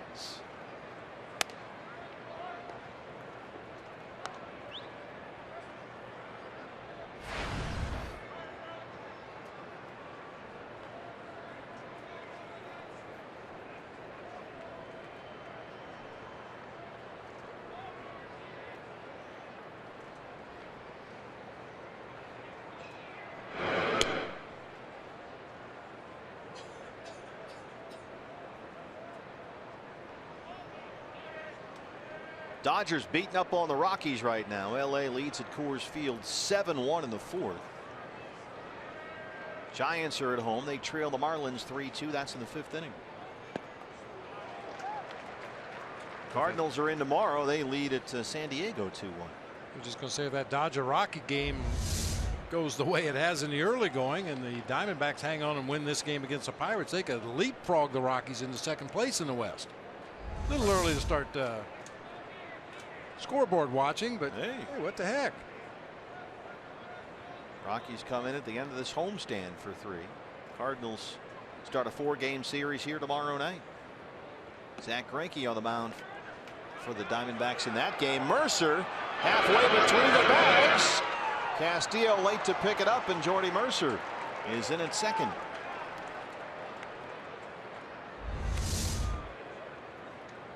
Hesitation on both the catcher and the runner's part there. Wellington thought he had it blocked. Couldn't find the ball initially. Kind of odd. He kept his mask underneath his left arm there as he was searching for that ball and threw the ball to 2nd base while holding on to his mask underneath his left elbow. I can't imagine, Bob, there's a more horrifying feeling for a catcher to know there's a base runner out there and have no idea where the baseball is, because you could see that look on Welly's face right there. To short. Ahmed off the glove. It rolls into left. Mercer will get 3rd here. Tomas throws in there. And Mercer safe at 3rd.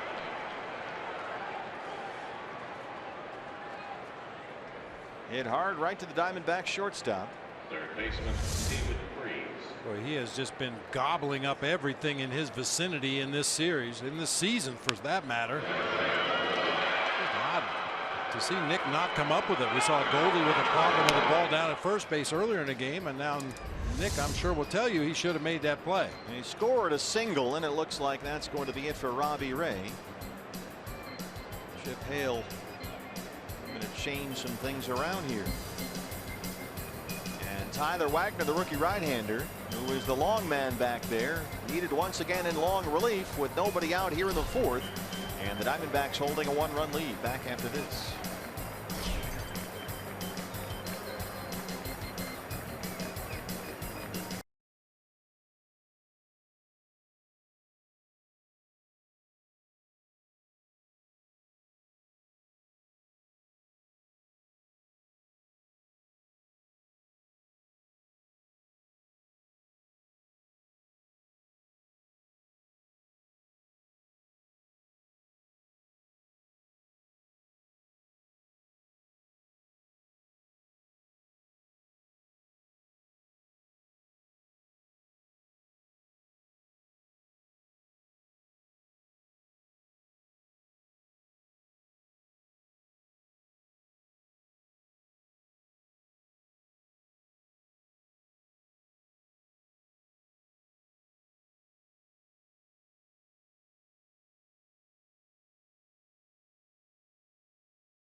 Runners in the corners, nobody out. Diamondbacks lead at 4-3. Some changes for the D-backs. Brandon Drury, who was in right field, replaces Phil Gosselin at third base. So now Drury in at third. The new right fielder is David Peralta, who was not in the original starting lineup against the left-hander Francisco Liriano. And the new pitcher is the right-hander Tyler Wagner. Outstanding Thursday at San Francisco. Turned out to be a real game saver there. Got his first major league win with 5 innings of 2-hit relief. Had to hit the ground running in that game. Came in with the bases loaded and nobody out. Peralta, I'm sorry, Bob. Peralta will bat 9th in the Diamondback order. So the pitcher's spot is now 6th for the D-backs. And here's Freese. Mercer is at third. McCutchen at first. Nobody out. Freese 2 for 2 with a pair of doubles. In case you did not see Tyler Wagner in San Francisco, heavy power sinker. He'll throw to both sides of the plate. When he's right, he gets a lot of ground ball outs.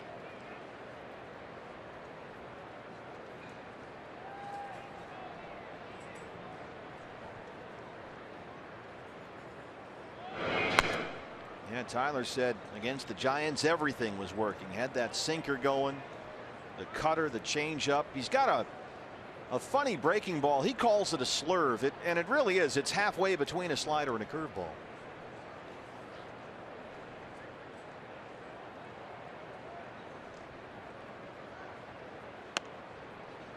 One and one. And he seemed to really mesh with Chris Herman behind the plate. They did a good job mixing things up. Herman was the catcher in that ball game. And as a catcher, the key to making Tyler Wagner look good is the ability to frame that ball on the inside corner to a righty. That heavy sinker working down and in. Occasionally you can track it right out of the strike zone. Always try to stay outside the ball so that as you're receiving that sinker, your glove is either holding its position or even moving back toward the corner.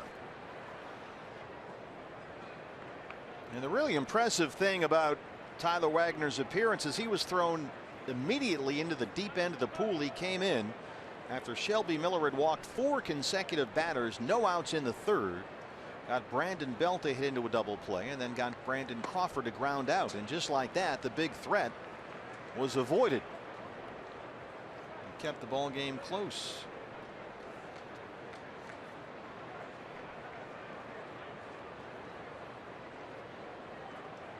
And then over the next 4 innings gave up just 2 singles. Behind on David Freese, 3 balls and a strike.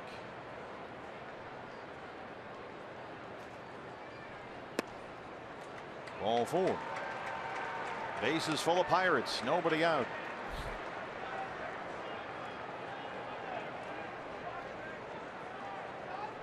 Left fielder Starling Marte. Starling Marte has walked, singled, and scored a run today. The cleanup hitter, Jordy Mercer, is the runner at third. Andrew McCutchen at second, and David Freese at first. Bases full, nobody out.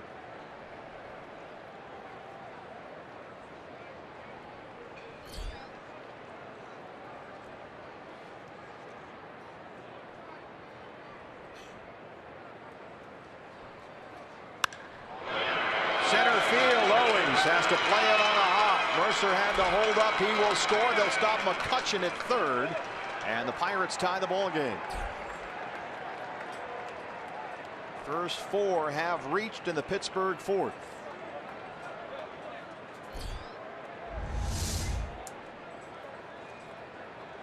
Sinker that just didn't quite get to the spot that time, just kind of hung up over the inside part of the plate, and Marte hits a ringing single into center field. Looked like CO had thoughts about coming in trying to make a shoestring catch, but decided to play it on a bounce, not let it get by. Third mound visit today for the pitching coach Mike Butcher. And now they'll work with the bases full here. Still looking for the first out in the inning. Here comes Marvin Hudson to break this up.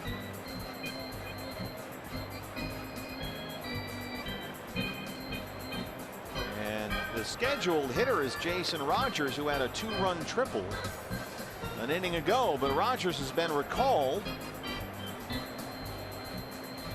And now with a right-hander out there, Tyler Wagner, he'll go to the left-hand hitting John Jaso, who can take over and play first base. Jaso started there last night, and he comes into this ball game riding a career-high 12-game hitting streak. He's batting .361 on the year.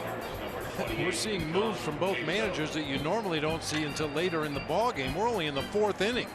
We've already had a double switch and now a pinch hitter for the number 5 hitter in the Pirates lineup, after the guy that was previously occupying that spot had reached base twice, including a 2-run triple. So we'll get a look at Jaso, whose 12-game hitting streak is the longest streak in the league right now. .361 on the year. Last night 1 for 4, a leadoff double. McCutchen at third, Freese at second, Marte with very good speed at first. And there's strike 1 to John Jaso. You know what our dear friend, the late Joe Garagiola Sr. would say about this inning? What do you got? Brains are spilling all over the field. Yeah, it feels like sort of the 8th inning. Yeah, it does. We got a ways to go yet. Shot foul, and Tyler's ahead 0-2.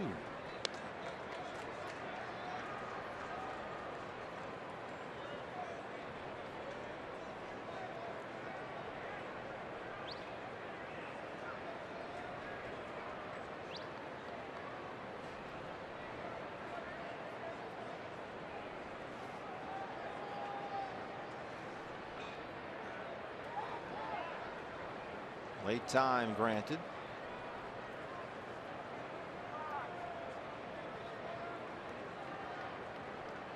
Jaso this year has walked as much as he's struck out, and for the most part that's sort of the way he's been his whole career. The on-base percentage for his career is better than .360.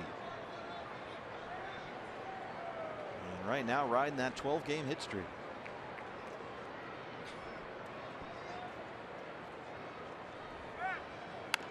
Check swing foul over the head of Rick Sofield at third. Jaso, parts of 8 seasons in the big league, spent last year with the Tampa Bay Rays.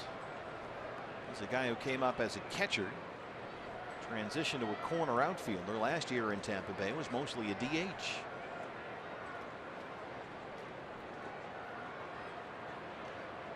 He used to be that rare catcher who would hit leadoff. Did that a lot for Joe Madden.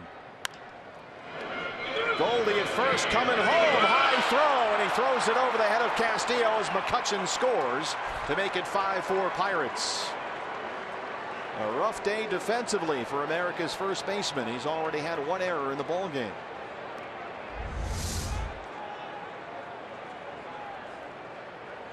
Once Goldie backed up right there, he decided no chance for the double play up the middle of the field and then back to first base, so he tried to at least cut off the run at home plate. Unfortunately got under his throw, his 2nd error of the ball game. And he saw Wagner cutting right in front of him to get over there and cover the bag. So now it's 5-4, bases still loaded, still no outs. Freese at third, Marte at second, and Jaso at first. Sean Rodriguez the hitter. That's a fielder's choice E3.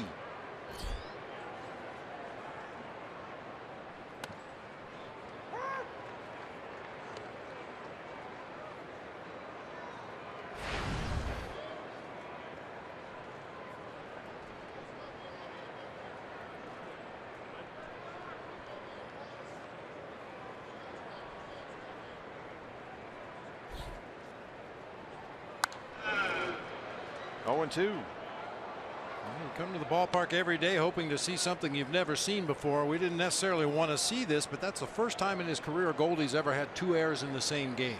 Amazing. The first error was a ball that Laureano hit with 2 outs in the 2nd, then went right under his glove at first, kind of knuckled on him. Mercer singled after that, but then Robbie Ray struck out McCutchen to end the threat. This one cost the Diamondbacks a run.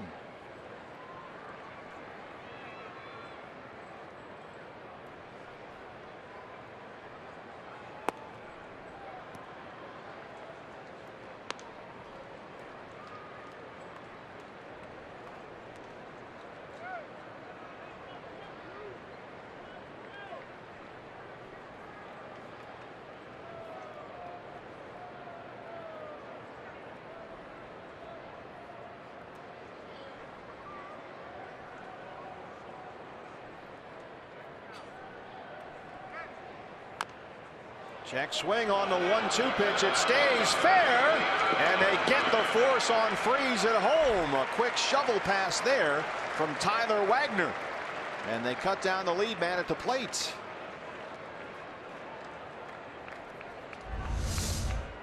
Nice play there by Tyler Wagner. That's a dangerous backhanded flip, but really the best option under the circumstances. The only other play he had was to go to first base and get Rodriguez and allow the run to score, but instead the backhanded toss to Wellington Castillo gets the out at home. The 1-2 force out at the plate for the first out. And now here's Gregory Polanco, the right fielder, who's 0 for 2.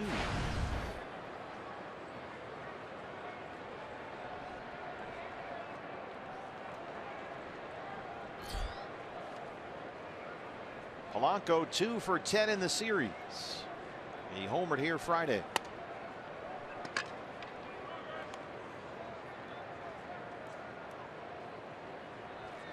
Big long guy up there, 6'5".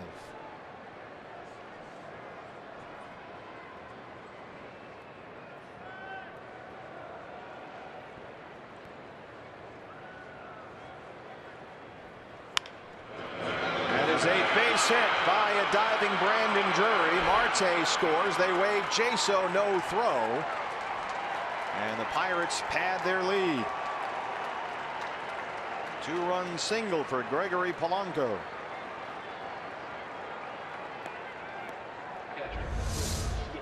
Yeah, the curse of a sinker ball pitcher. You get the desired result. The ball on the ground, unfortunately, with Brandon Drury playing in a little bit at third base, it gets by him. Nick Ahmed can't make the play. By the time Yasmani gets to it, the Pirates tack on a couple more. They now lead at 7-4, 10 hits for Pittsburgh. Still only 1 out in the inning, and here comes the 8th man to bat in this Pirate fourth. It's the catcher Chris Stewart. He is 0 for 2.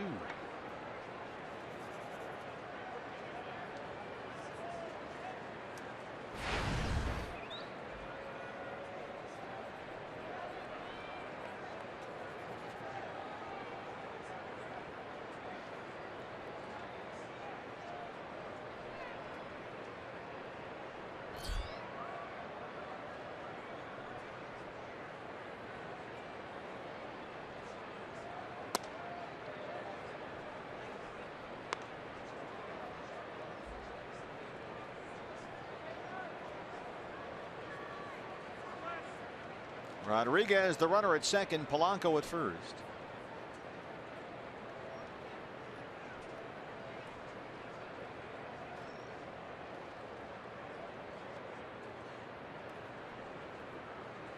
Another base hit through the infield. They wave Rodriguez. The throw from Tomas is cut off, and it's 8-4 Pirates.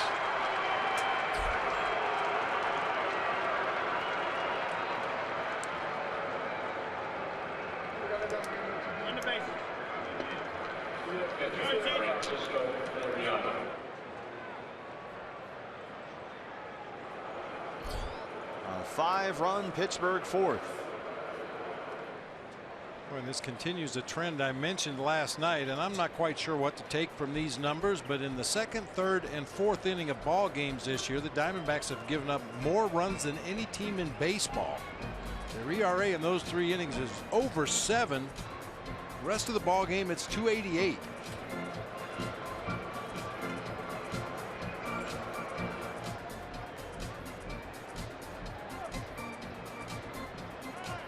Diamondbacks expecting a bunt here from Francisco Liriano. Well, he started this inning down 4-3. Now he's up 8-4 as the starting pitcher. A chat with Rick Sofield down there.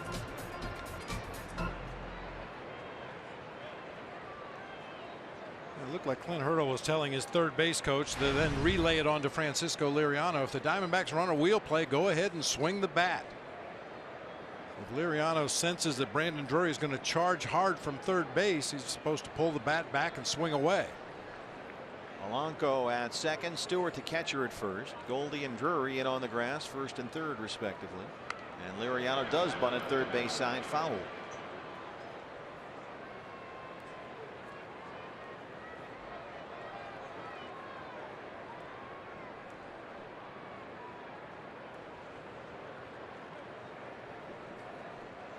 Such an obvious hit away sign right there. Makes you feel he's still going to be bunting.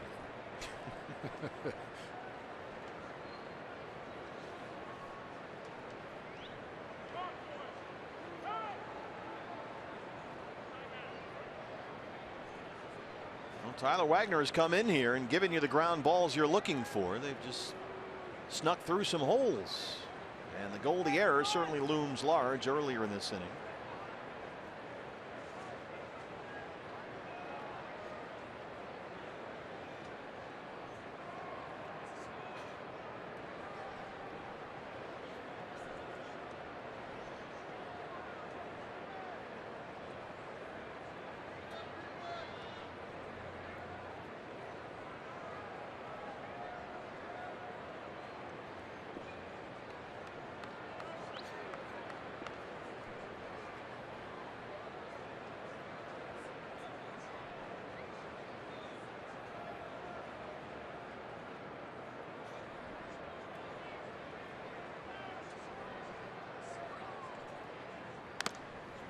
Fouls off the 0-1 pitch.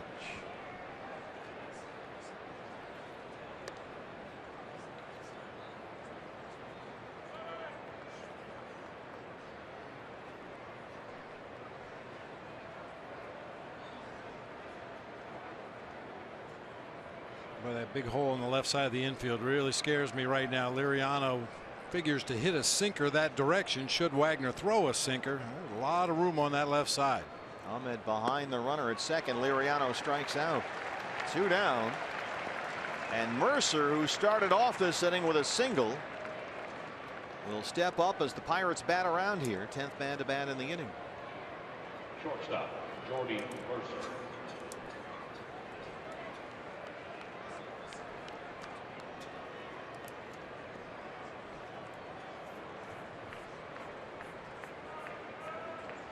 Mercer, a pair of singles. He's 2 for 3. He scored a run.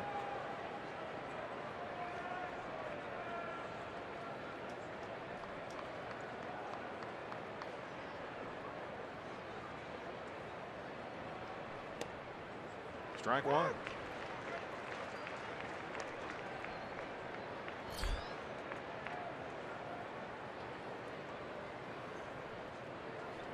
A little different Tyler Wagner today than we saw in San Francisco. At AT&T Park, he just came in pounding sinker after sinker after sinker at the bottom of the strike zone. Today he's mixed in changeups and cutters and breaking balls. Lifted in the air along the right field line. Peralta running hard, but it's out of play. This wasn't hit high enough for any of the Diamondbacks defenders to get underneath that little pop-up. Well, you think those ground balls that have snuck through maybe scared him off that sinker a bit?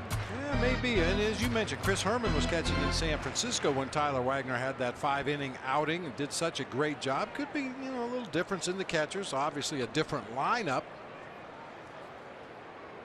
And we saw that Giants team when they were not swinging the bats well. Just wanted to attack that strike zone. Chris Herman certainly swinging the bat well last night. An RBI double and a 3-run homer. 0-2 on Mercer.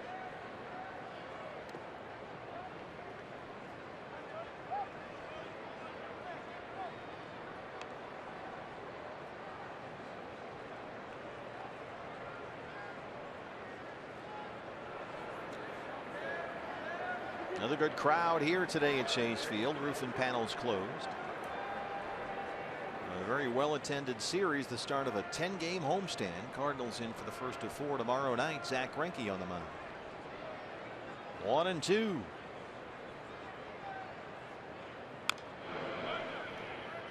Yeah, temperatures outdoors are such that normally the roof would be open for a game here at Chase Field, but the sun becomes an issue. Fans in the upper deck are kind of like ants under a magnifying glass for a day game here with the roof and panels open. Could possibly see it open up later in the ball game once the sun is no longer a factor and the shadows won't be on the field of play.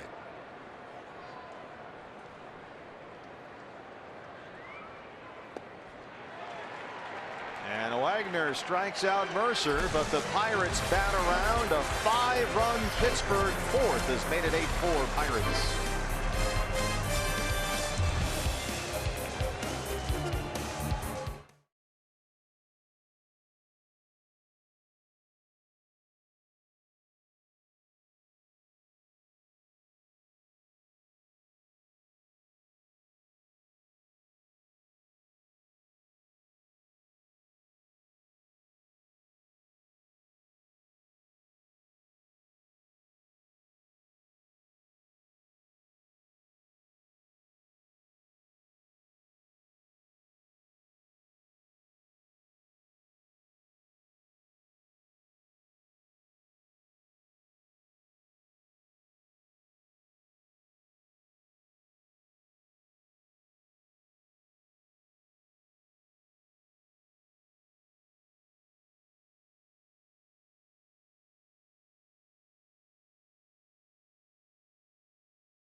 down 4 as we head to the bottom of the 4th. Now, at this level, it does matter if you win or lose the game. But to Chip Hale, it also matters how you play the game. And Skip said his players are wired to never give up. He emphasized it's in their DNA to play heads-up baseball, to sprint to first base, even on routine plays. And as we've seen play out this series, that mentality has led to some key plays. So although we've seen some uncharacteristic miscues from the D-backs, more than likely we're going to pick up on them doing the little things right this inning to try and shift that momentum. And certainly advantage Pirates right now. They lead at 8-4 as Chris Owings starts us off in the home half of the 4th against Francisco Liriano. John Jaso, who hit for Jason Rogers, takes over at first.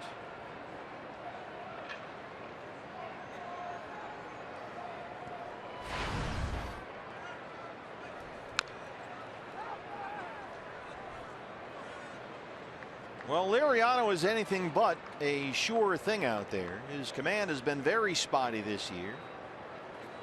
And oftentimes he will run his pitch count into the 90s a lot earlier than he should. He's at 60 right now, 34 strikes, so barely half his pitches have been in the strike zone. In his first start against the Cardinals, he struck out 10, but he also walked 5. Still managed to hold St. Louis to 3 hits in 6 innings and got the win. But then walked 4 in 5 innings, a no decision at Cincinnati. He strikes out Owings.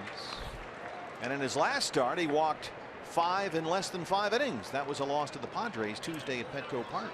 So he will implode out there if you give him the chance. Some of it is implosion and some of it is by design. I really think that's just his MO out there on the mound. Taking advantage of the hitter's aggressiveness, knowing that a lot of guys want to swing those bats. He throws it close to the strike zone and then leads the hitter right out of the zone. David Peralta took over in right field. His first at bat today. 274 and 2 homers. He has homered in each game in this series to start the homestand. All 4 Diamondback runs coming via the home run. Goldie, the solo shot in the first, his 4th of the year.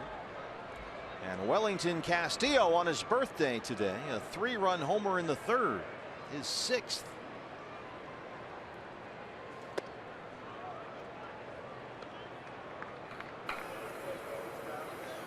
There they are, the battery right now. Tyler Wagner and Wellington Castillo getting together in that dugout. And Liriano, staked to that 4-run lead, comes out fire, and he strikes out Owings and Peralta. Hey fans, anytime the D-backs score 5 runs or more, Taco Bell is giving away 3 free tacos with the purchase of a large drink between 4 and 6 the following day at participating locations. Gene Segura has struck out twice, 0 for 2. Yeah, when talking about Liriano and his style of pitching out there, Larry Rothschild, pitching coach now with the New York Yankees, but had a chance to talk to him quite a bit when he was with the Cubs, and he used to encourage pitchers to throw pitches that give the illusion of strike. That slider that's on the outside corner, it looks like it's going to be a strike, so they swing at it, and then the movement takes the pitch out of the zone. The illusion of a strike. Change up down at the bottom of the zone that ends up in the dirt. That fastball that's just a little bit higher than a hitter can handle above the top of the strike zone. I mean, just watch this ball game today. How many times Diamondbacks hitters, and the first 2 guys in this inning, have struck out on pitches out of the zone. Because it's in the zone for an instant and just then enough, yeah. not so much. Of course, every pitcher's capable of making mistakes. You just have to be ready to take advantage and hope you have some runners on base when he does it. Called strike 3. Liriano strikes out the side. He got Owings, Peralta, and Segura. We go to the 5th. Diamondbacks down 8-4.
Hey fans, the Fox Sports Arizona Fan Express presented by Cox Communications has returned. It's set to take you to a Diamondback game. Just stop by the Cox Solutions store in Phoenix on Bell Road and you can enter for a chance to win 2 seats on the bus to the Diamondbacks and Rockies game April 30th. But you gotta hurry. Registration ends tomorrow. Visit foxsportsarizona.com for all the details. I'll talk about a shutdown inning. He gave him 5 runs in the bottom of the 4th, and Liriano comes out and strikes out the side. Andrew McCutchen leads off the Pirate 5th against Tyler Wagner on in relief of Robbie Ray. That's one of the big points of emphasis that Tony La Russa always talks about. When your team gets you a lead and you're the starting pitcher, go out there and step on their throats, get that shutdown inning, 3 quick outs, and keep that momentum rolling for you. And Liriano certainly did that.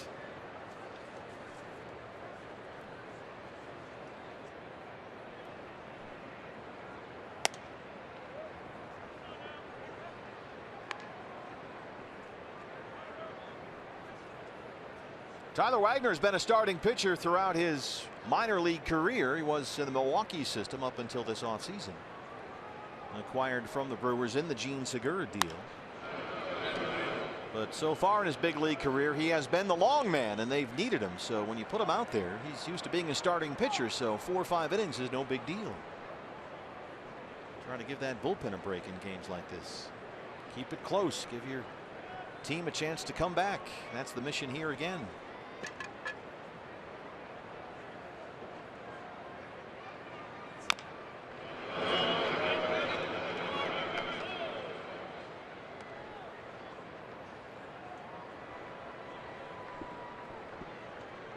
In games like this, Bob, does the team that's ahead, and it's only the 5th inning, so this scenario may play out, but does the team that's ahead sort of let up a little bit, and then the team that's behind get a little too aggressive trying to catch up all at once? Well, it can all happen. Yeah, and it's all dependent on the guy out there on the mound. Nice strikeout right there to start the inning by Tyler Wagner. Hey, we want to remind you fans that every Sunday is Kids Sunday at Chase Field. After the game, all kids can run the bases for Phoenix Children's Hospital. And during every game, kids of all ages can enjoy the Sandlot, a family-friendly destination in the upper concourse. There's a toddler playground, a wiffle ball field, and even a batting cage for the bigger kids. See all of the great promotion for kids at dbacks.com/kids. Coach Sean Payton coaching them up there. David Freese.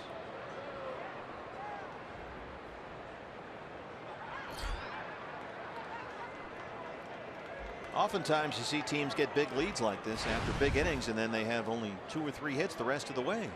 I think sometimes when you have a big lead in a ball game, that's when guys get a little greedy individually, get a little selfish, want to get their numbers, start over swinging, looking to drive the ball out of the ballpark or into the gaps.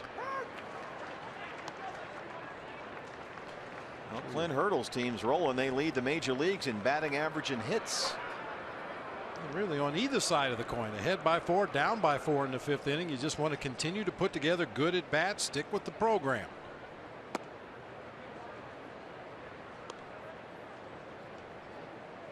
Well, Freese has had a good day. 2 doubles and a walk. He scored a run.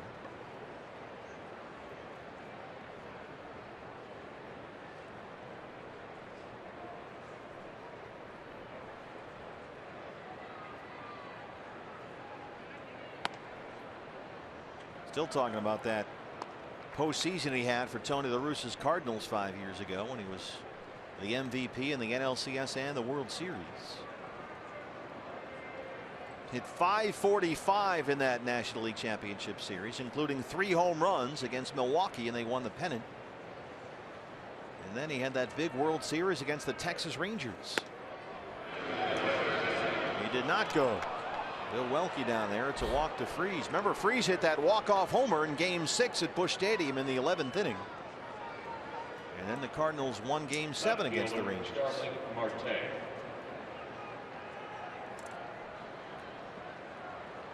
Second walk issued by Tyler Wagner. Here's Starling Marte. He has walked and singled twice, scored twice.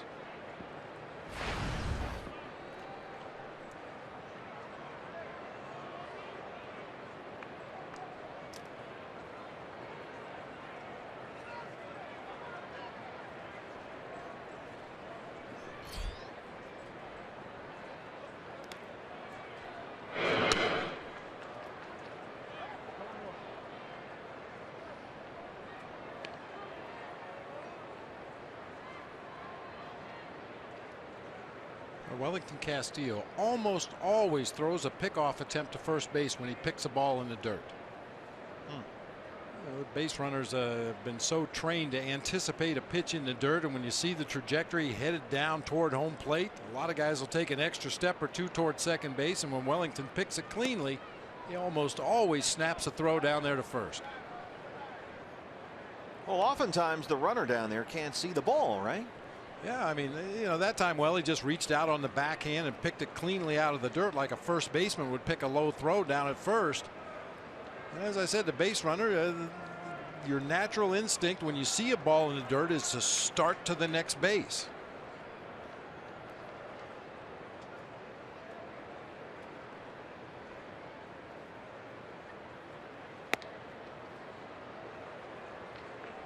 Wagner's behind 3 balls and no strikes. He's thrown 40 pitches now. This is the backhanded clean pick by Wellington Castillo. I don't think he realized he had it in the glove initially, but goes ahead and snaps it down there to Goldie just in case David Freese had strayed out into no man's land.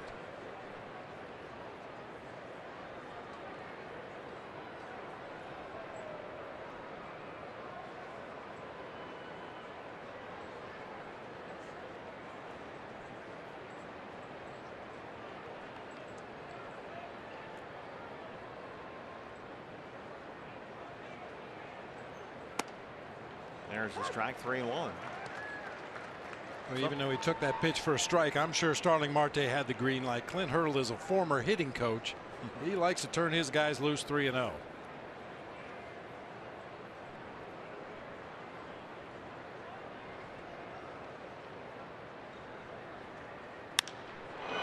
Drives it to center field. It backs up Chris Owens at the track. He'll play it off the wall. Freese is being waved home. Here's the relay throw, and it is in there. They got him.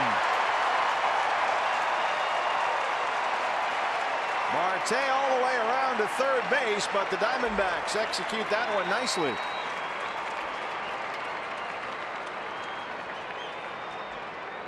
Rick Sofield saw Chris Owens bobble the ball ever so slightly, playing that carom off the wall. That's when he made his decision to go ahead and send David Freese home.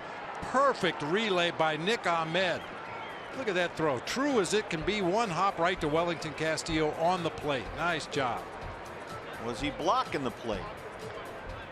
Clint Hurdle is out there talking, and we're going to get a challenge here. I don't know if it's necessarily a challenge at this point. We should clarify. He can request they review that play at the plate if that's what is subject to review.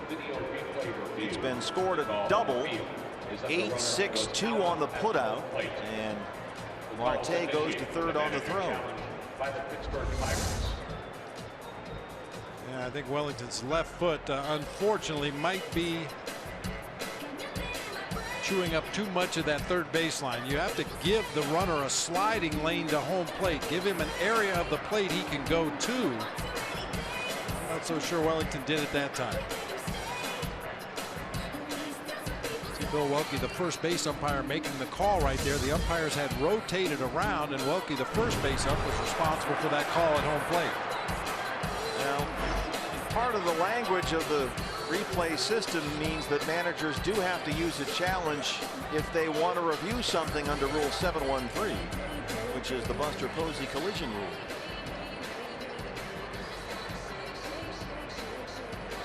Now, the umpires, if that manager is out of challenges, can decide to look at it, but Hurdle with a challenge will use it here. Let's take a look. Supposed to provide a path to the plate for the runner, and he is out at home. I think maybe the determining factor right there was the ball beat him by such a wide margin. Even if Wellington had given David Freese a sliding lane to home plate, he was going to take it away as soon as he received that throw from Nick Ahmed. And you can recall the first year that rule was put into effect, runners were called safe when they were halfway to home plate from third base because the catcher had been standing in front of the plate, and they modified the interpretation of that rule. Here's Jaso, the first baseman. A little flare out to Tomas. Yasmani's there. And the Diamondbacks are out of the inning. Bottom 5 on the way. They trail at 8-4.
Liriano with an 8-4 lead. He struck out the side in order in the fourth. CO to chase a pitch down out of the zone. Same thing for David Peralta, and then freezes Gene Segura with a slider in the strike zone that time. Looked like Gene thought it was up a little bit. And strike one to Brandon Drury here to lead off the bottom of the fifth. Brandon 0 for 2 so far. Started in right field, has now moved over to third base.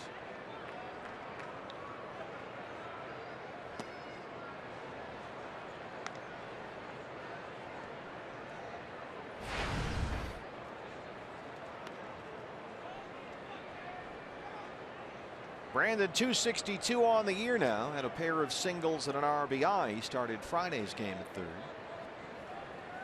Hard to third that time. Freeze has it. One away. Hey, D-backs fans, we are excited to introduce to you 1893 from the makers of Pepsi Cola. It's a premium cola inspired by the original Pepsi recipes and features premium cola extract and fair trade sugar. Pick one up at your local retailer today. 1893 for the makers of Pepsi. Goldie has homered and walked. He scored twice. Oh, Liriano just firing strikes in there with a 4-run lead.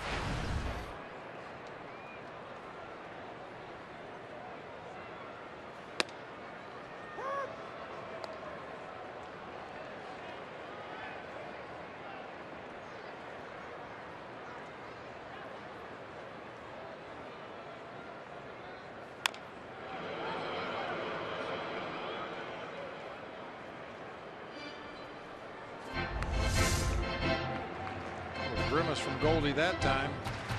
I don't think the ball hit him. Maybe grazed his inside of his left heel right there. I think he was just upset with himself for not doing something more with that pitch. 0-2.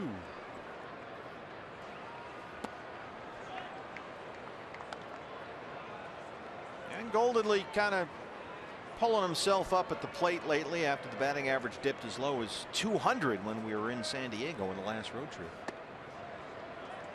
And since then he's rather quietly hit now in 5 straight games, 7 of his last 8. He's also during that stretch totaled 10 bases on balls. So he has reached base safely over the last 8 games, including today, in more than half of his plate appearances. And that's what we go back to when we talk about, you know, the batting average might not be there, but the quality of the at-bats are.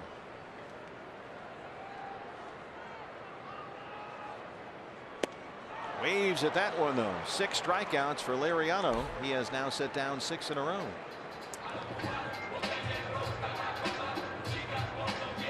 Left field. That's Monty. Jump off the plate away. Looked like it was going to be on the outside corner. A little late tailing action. Gets it too far out there for Goldie to make contact. Yasmani Tomas has grounded out, singled, and scored a run. Yasmani's single in the third extended his hit streak to 10 games.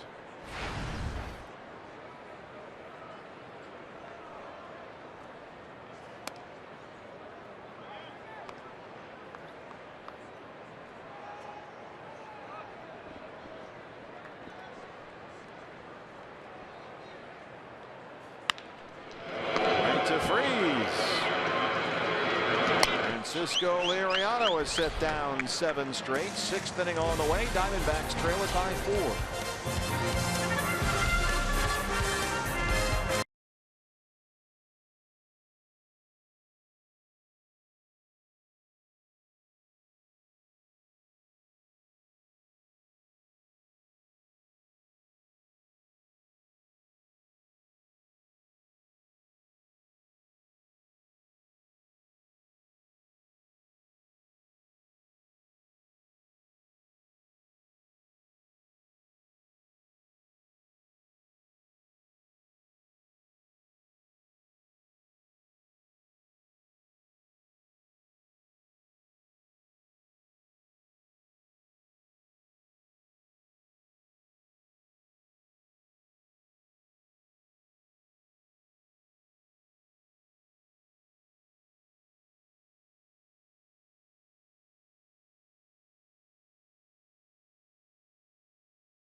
8-4 to start the 6th inning. While as a high school senior, Tyler Wagner was sharp with the glove. With the bat in hand, not so much. However, his high school coach liked the seeking throw he had from short to first, so he offered Tyler a chance to throw off the mound. Wagner joked, "I knew I wasn't that good, so if pitching gave me a shot to still play, I was all in." Well, fast forward to this offseason, Wagner a part of that Gene Segura trade, and he said that Dave Stewart told him, "We're going to have opportunities here to make things happen that you can be a part of." And now Wagner going out there and doing just that. And they've needed him, that's for sure. Trying to hold the fort here with the Diamondbacks down 8-4. As we start the 6th inning, Sean Rodriguez will lead it off against Tyler Wagner.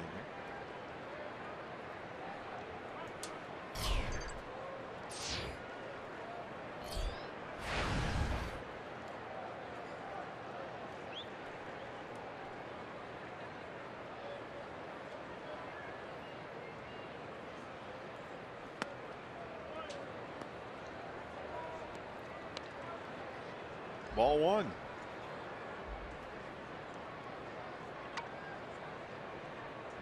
Entire radio booth just had rally cookies over there. Oh yeah. Yeah, the wife brought in some baked goods today. And the governor, Candy, Mike Farron, Leo, all over there. The governor said, "Let's everybody have a cookie. It'll start a rally." So I felt obligated to do my part and have a brownie. Well, I know that there are 3 fewer cookies than there were when they got here today, because I snuck over there while the guys were out of the booth and stole a few. Good call. You better get in there before Farron does. Oh, the cookie monster, Mike Farron.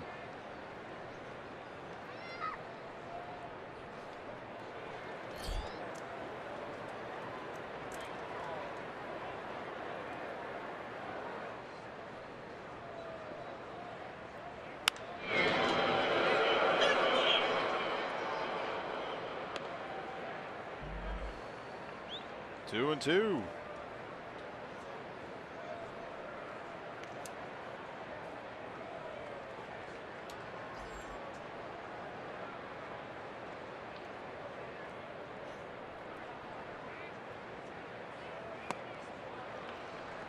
Tyler Wagner strikes out Rodriguez. That's the 4th strikeout for Wagner. 1 down in the 6th. What's next? Brought to you by CenturyLink. Cardinals are in here for the first of 4 beginning tomorrow night. Zach Greinke and Jaime Garcia.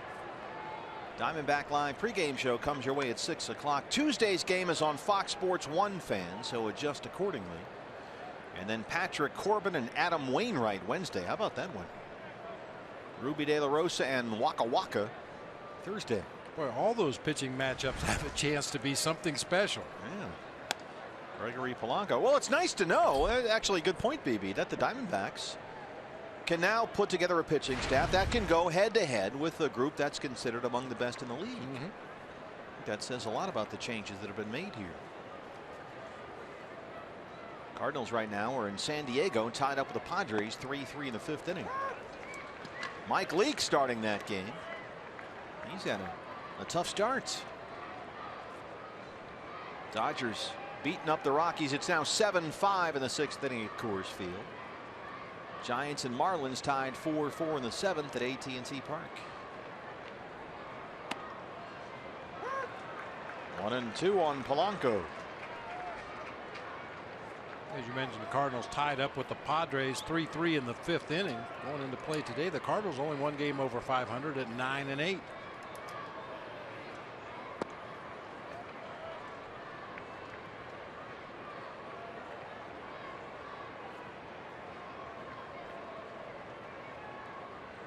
With the Cubs threatening to run away and hide in that National League Central early in the season, there's going to be some real interesting matchups between the Cubs and the Cardinals, Cubs and the Pirates. And NL Central.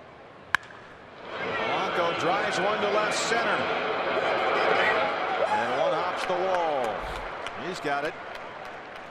Gregory Polanco had a 2-run single his last time up, has a 1-out double in the 6th. The NL Central, the Cubs at 14-5. They beat up on the Reds 9-0 today. And there's pretty much everybody else. The Reds are off to a tough start. And the Brewers, two of the real rebuilding teams in the league at the bottom of that division. It's a top-heavy National League this year. All the teams that are quote-unquote rebuilding, recycling, rebooting, whatever you want to call it, seem to be in the National League. Here's Chris Stewart. Atlanta 4-14. Aaron Blair made his major league debut today. Started that game for the Braves. They lost to the Mets 3-2. But you've got Atlanta that's rebuilding. The Reds and the Brewers are rebuilding. I don't think I'd put the Padres in that class necessarily, nor the Rockies.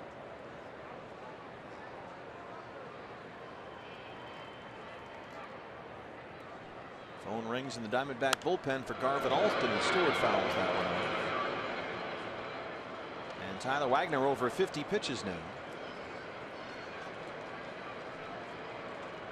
Tyler in that game at San Francisco Thursday worked 5 innings through 60 pitches, 37 strikes. Came on tonight or today in the 4th inning. In relief of Robbie Ray, Randall Delgado will start throwing in the Sanderson Ford bullpen. With all the attention the Cubs have been drawing in that National League Central, threatening to boat race the entire division, the Washington Nationals actually had a better winning percentage than the Cubs going into play today. They're threatening to do the same thing in the East, although I think that Mets pitching staff will have something to say about that.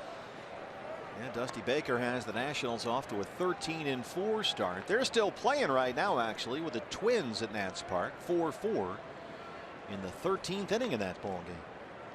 Bryce Harper off to another tremendous start this year.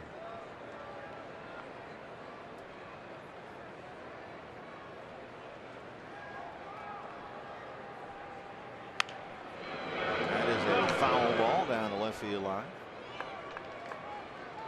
No real front runners per se in the American League. The White Sox are 13-6 out of the game under Robin Ventura.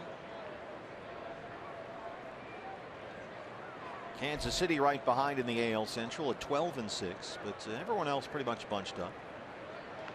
Baltimore 11-6.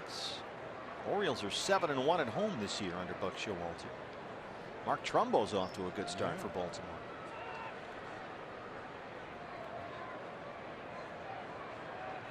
And big surprise, I thought Houston Astros are 6-12. They play the Sunday night game against the Red Sox.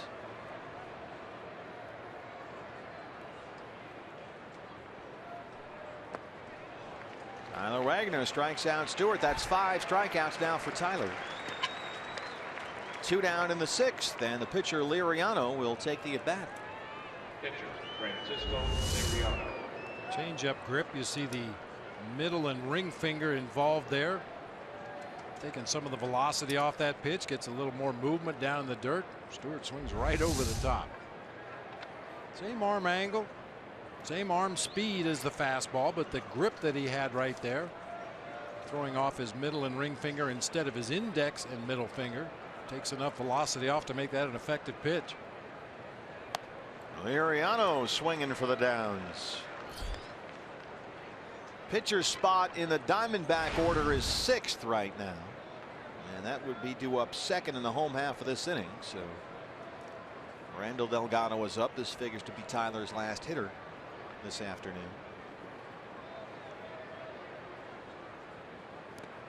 I know that the pitching line might not reflect it necessarily, Bob, but he hasn't looked quite as dominant as he did on Thursday. Had a couple of infield rollers go through for runs, but I think for the most part Tyler once again has shown that Diamondbacks have something here in this young man. Yeah, and I think obviously if given a choice, Tyler Wagner would prefer to be in the starting rotation, but boy, does he serve a very needed role with this ball club right now. Length in the bullpen, which is already worn out.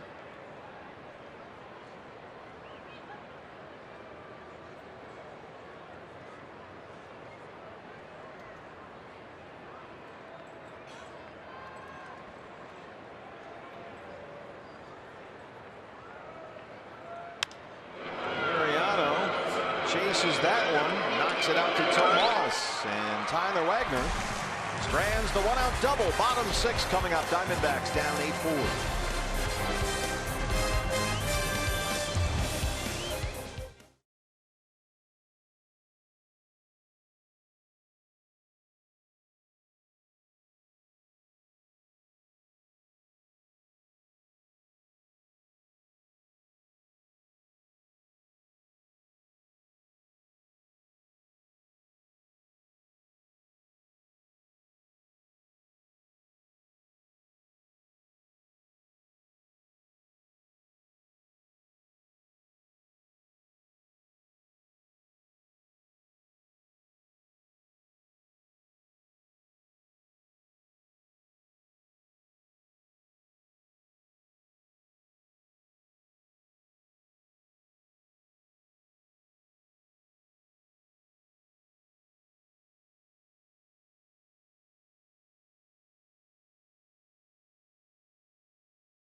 13-5. They lead the game 8-4 as we head to the bottom of the 6th inning. You may remember our key to the ball game today was make it a catcher's weekend. Our Chaz Robert cool plays of the game. Who else but the catcher, Wellington Castillo? Base hit and a home run in this game. Nice play at the plate to cut down a run right there as David Freese tried to score. And it's all on his birthday. He is 29 years old today. Beef Wellington for the birthday party. He'll lead off the 6th against Francisco Liriano, who has set down the last 7 Diamondbacks he's faced. Welly 2 for 2. Pitcher spot is due up next, and Ricky Weeks Jr. is in the on-deck circle.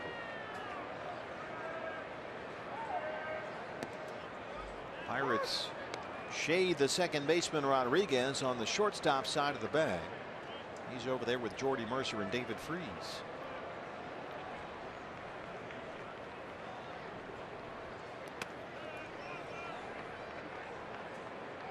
Wellington Castillo, 6 of his last 8 hits have been home runs. Don't stop now. That pitch, well, actually Chris Stewart avoided that pitch in the dirt, but Marvin Hudson did not. Ooh, right in the chest protector. I miss those big mattresses they used to wear. Yeah, I don't know why they still don't use those. Your hands and arms were protected behind the big pillow. Was it just one league used them though? Was it American League or National League? I think they both did at one time, and then the National League went to the inside protector while the American League continued to use the big balloon. Big inflatable, like a mattress, an air mattress. You'd sleep on the floor. But boy, those guys were untouchable behind those things. Yeah, and back in those days, the umpire used to get right above the catcher's head.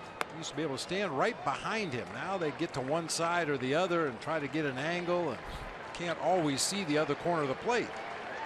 Well, you're looking for base runners right now, and Liriano walks Castillo to lead off the 6th as third base on balls issue. You can see that W logo on Marvin Hudson's protector right there. See that yellow under the. That's a Joe West invention, isn't it? Joe West invented the umpire, a special plate, and he's got a little W logo on there. A lot of those guys wear. I think they call it the West vest. The cowboy, Joe West. Ricky Weeks Jr. A lot of the umps favor those now. Ricky Weeks 3 for 13, a pair of doubles and RBIs. All of Ricky's base hits this year have come as a pinch hitter, and he's at .231 on the year.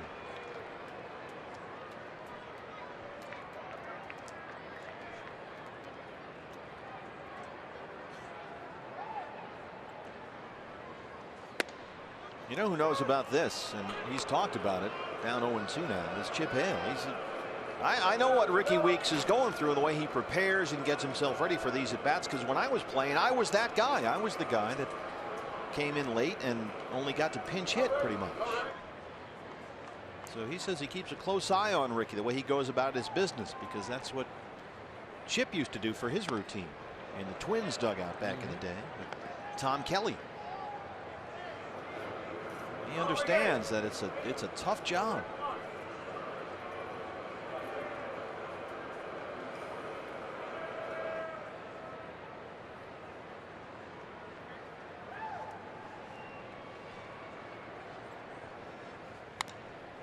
And you were talking about how managers always watch the hitter. They don't worry about the stats and what a guy says. It's the eye test. And Chip said that if he sees Ricky's pinch hit at bat start to slide, then that for him is a sign he needs to get him a start, get him 3 or 4 at bats in one game.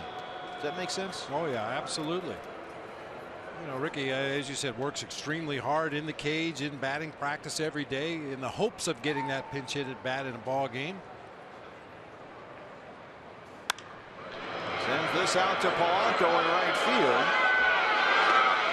A big rangy guy out there with those long legs. He covers an awful lot of ground.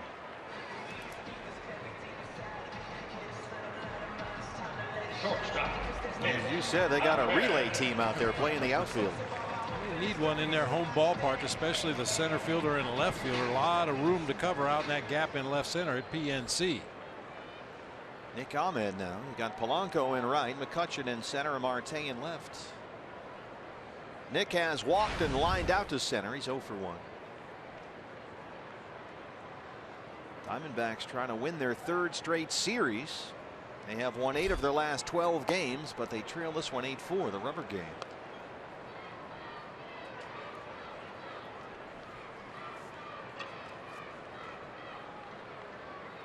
Don't forget, fans, dbacks.com/tickets. Cardinals, you want to catch those games. First of 4 in here tomorrow night.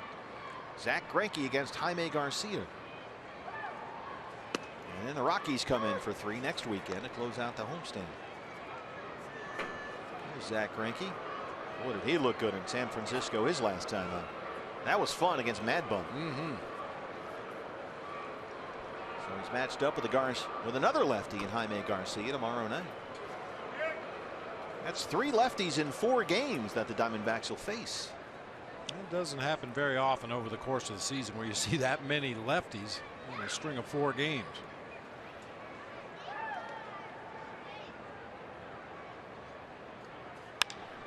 Reaches out and lifts it into center for McCutchen. Hey fans, when you come out here to Chase Field, we invite you to play Kachinko by signing up at one of the many interactive kiosks right here at Chase Field during any Diamondbacks regular season home game. Well, Liriano has really made this lead stand up. He has retired 9 of the last 10 he's faced. The Diamondbacks do not have a hit since Phil Gosselin's single with 2 outs back in the 3rd inning. Liriano at 96 pitches, 58 strikes. Here's CO, who struck out his last time up. He's 0 for 2. Drives that to Polanco. Still going, and he runs it down just shy of the wall. Liriano strands the leadoff walk. He's got an 8-4 lead.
The Jimmy John's high-speed delivery, 5th inning. An 8-6-2 putout at the plate to get David Freese on a great relay there by Chris Owings and Nick Ahmed. Watch Nick Ahmed turn his body to the side, do his crow hop as he's waiting for the throw from Chris Owings, so that by the time that ball hit his glove, he was ready to unload to home plate. A perfect throw. That made the difference in the play. That little bit of time that Nick saved by angling his body so he was ready to throw as soon as he caught it made the difference in the play at the plate. New pitcher for the D-backs as we start the 7th, the right-hander Randall Delgado, who has performed some real legwork out of the Diamondback bullpen when they needed some length back there. He has already worked 11 2/3 innings this year, among the league leaders for relief pitchers. And he'll work to the top of the order. Jordy Mercer, Andrew McCutchen, and David Freese, 1, 2, and 3 in the Pittsburgh 7th. Diamondbacks have been out hit 13-5. They trail at 8-4. And Mercer has 2 of those hits, a pair of singles.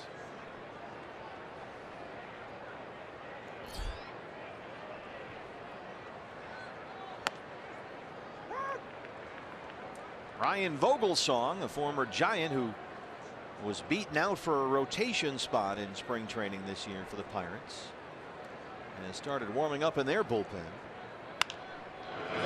Bounce to Drury in third. One away.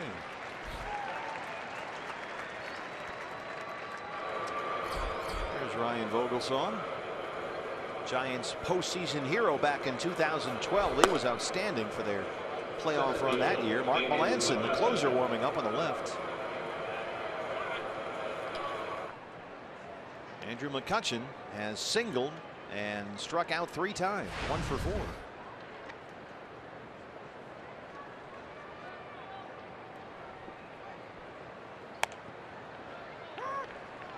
Diamondbacks play Segura, the second baseman, on the shortstop side of the bag for McCutchen. They overload the left-hand side.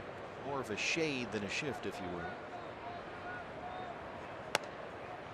We've seen similar defenses by opponents against Paul Goldschmidt. Put the second baseman either right behind the bag or a little bit to the shortstop side, but in the outfield they shade the center fielder to the gap in right center.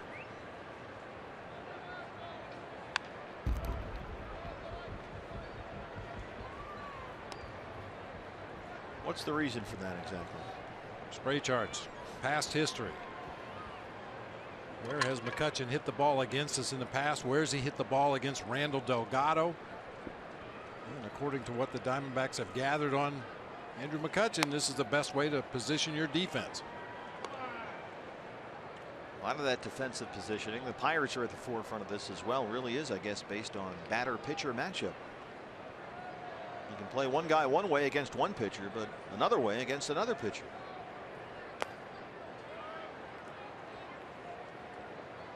Three and two now on McCutchen. Yeah, Randall Delgado was one of those guys that pumped it up there at 98 miles an hour, and maybe Gene Segura plays on the other side of second base where he normally would be, and maybe Chris Owings moves even a couple more steps into the gap in right center.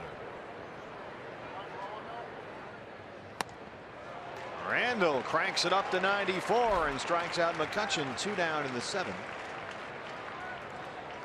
That'll bring up David Freese, who has doubled twice and walked twice. 4th strikeout today for Andrew McCutchen.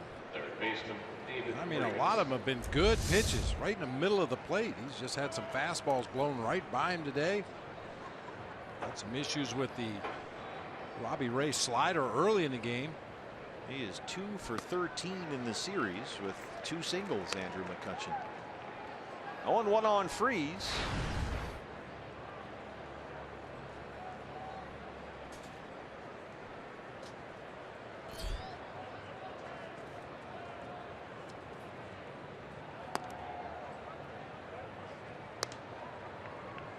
All I would say about Andrew McCutchen is just make sure he gets on the bus out of town. Pirates go to Colorado after this series. Somebody is going to pay. It's a place to get healthy if you're a hitter, that's for sure.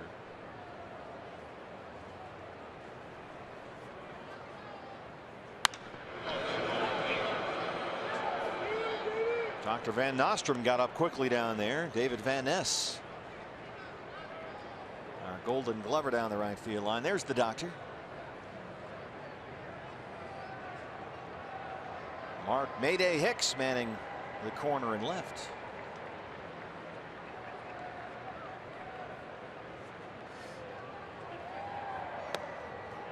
Ring him up and sit him down. 2 strikeouts and a 1-2-3-7 for Randall Delgado. And the home half of the 7th is on the way. Diamondbacks trail at 8-4. And before we take a break, we pause and honor America here at Chase Field. Rise and sing along as we pay tribute to our great nation with the singing of God Bless America.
Diamondbacks down 4 as we head to the bottom of the 7th, but perhaps no reason to push the panic button. As you see, history would suggest so far this season, Diamondbacks are in a good position. Why, you ask? Well, because through innings 1 through 6, they are tied for 15th, scoring only 50 runs total.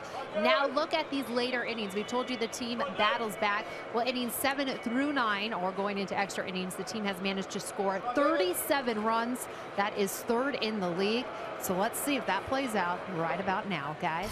Well, they'll start that battle against the new pitcher for the Pirates is the veteran Ryan Vogelsong, who's up there against David Peralta. Vogelsong was brought in to win a rotation spot, but he was beaten out by Juan Nicasio. He's appeared in 3 games for the Pirates, has made 1 start and pitched well. 5 innings of work, gave up just 1 run earlier this month against the Tigers. And he's right now the long relief man for the Pirates. Ahead of Peralta, 0-2.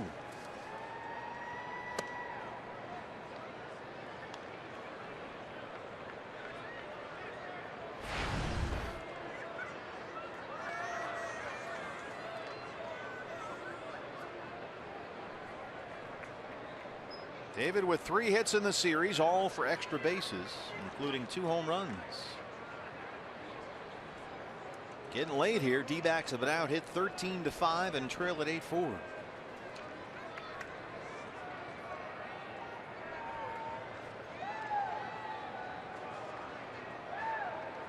Yeah, Vogelsong and Stewart having trouble getting on the same page. I call Ryan Vogelsong a kitchen sink guy. He'll throw a sinker, he'll throw a cutter, he'll throw a 4-seamer. He's got a curveball he'll change speeds on, slider, change up.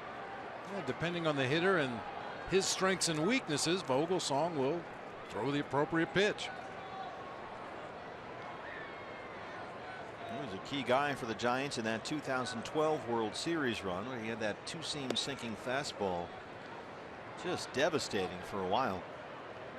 Started twice in the NLCS that year against the Cardinals and won both times. Gave up just 2 runs in 14 innings in that series. And then won a World Series start against the Tigers. David Peralta with crazy good numbers against Ryan Vogelsong. You saw it there a moment ago. 7 for 13. 5 of the base hits went for extra bases. 4 doubles and a homer. On in relief of Francisco Liriano, who retired 10 of the last 11 he faced. Diamondbacks do not have a hit since the 3rd inning. 3-2 pitch. In there for strike 3, and David knew it. Hey fans, plan ahead and get the kids to some upcoming Kids Sunday game. Kids Sundays are perfect for the family and start at 1:10 on Sunday, May 15th. Kids can take home the UT ball set courtesy of MLB Play Ball. This year's back to school game is Sunday, July 17th. Be at Chase Field and take home the one-of-a-kind backpack featuring the new uniform teal courtesy of Smile Generation. Get tickets at dbacks.com. Well, we have one of those backpacks up here actually. That's a nice one. You're going to want one of those. Yeah, they look good. Segura has struck out 3 times, 0 for 3. Came in leading the league in hits.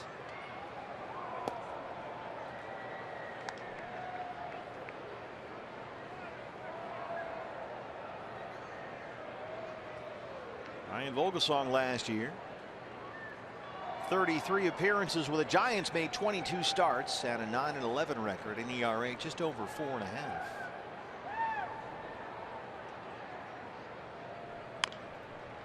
Signed a free agent deal with the Pirates last December.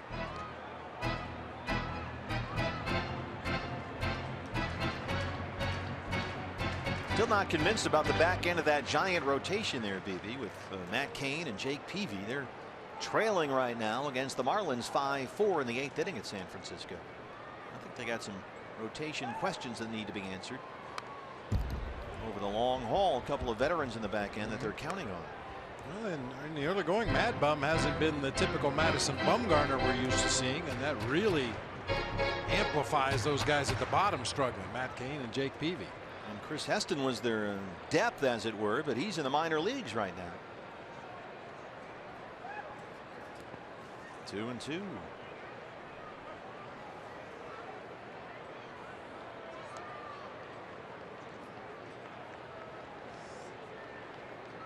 Vogelsong is back in Pittsburgh for the second time when he was really trying to find himself back around 2000 as a major league pitcher.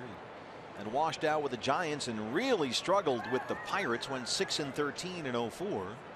Wound up pitching in Japan. And then came back and figured it out. And when he was 33, he came back to the Giants in 2011 and won 13 games. Won 14 games in a World Series ring the following year. So maybe he's looking for a second career renaissance. Had one in San Francisco, his second go round there, and now it's his second time with the Pirates. Right back to the mound.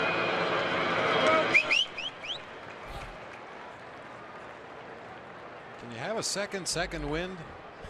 You can if you're 38. He'll in fact be 39 years old in July. Out of Kutztown State in Pennsylvania. Third baseman, Brandon Drury. I think we could all use a second renaissance from time to time. Absolutely. Second or third or fourth or fifth. Brandon Drury 0 for 3.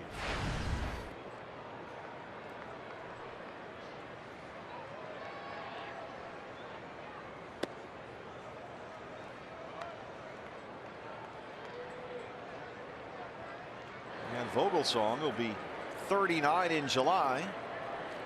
Up there against a 23-year-old kid, Brandon Drury. Experience and youth right here, head to head. It's a ball and a strike.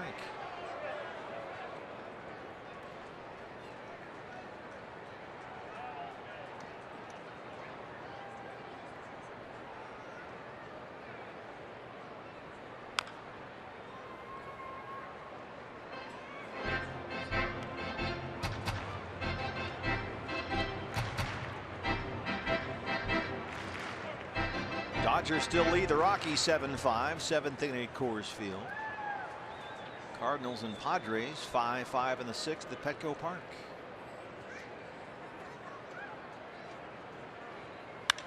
Brandon Drury drives that deep to center. And it's off the 413 mark. And Brandon will stop at second with a 2-out double. His third double this year. Brandon Drury. He's a hitter. Youth wins this battle. They want to elevate a fastball. That's why Brandon likes him, up and out over the plate. Crushed that ball. Just short hops the 413 mark out there in deep left center field. We'll see if the Diamondbacks can get something going with 2 outs. They scored 3 runs, all with 2 outs back in the 3rd. On a Tomas single, a Goldie walk, and a Castillo homer. And now Drury's at second, 2 down for Goldie. 1 for 2, a homer, a walk, and a strikeout. He has scored twice.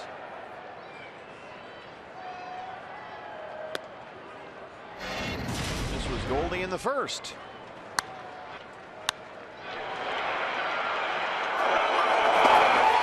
Just over the glove of Gregory Polanco, who got his head stuck on the cushion out there. Kind of short-sheeted himself. Yeah, he did. You know, look at Liriano's day today. He threw 30 pitches in that 3rd inning. Gave up the big Beef Wellington home run for the 3 runs. But other than that, only 1 run on 2 hits the rest of the day. Threw 67 pitches in the other 5 innings. Retired 10 of the last 11 he faced. And he's in line for the win right now.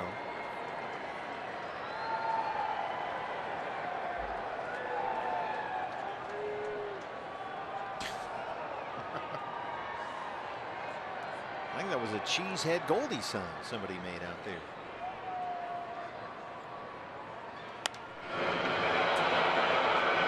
Off the fist, shallow left for Mercer, the shortstop, and that's the inning. Vogelsong strands the 2-out double. Diamondbacks down 4.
5 high-speed highlights presented by Cox. Our Gila River game summary. Diamondbacks trail at 8-4 here.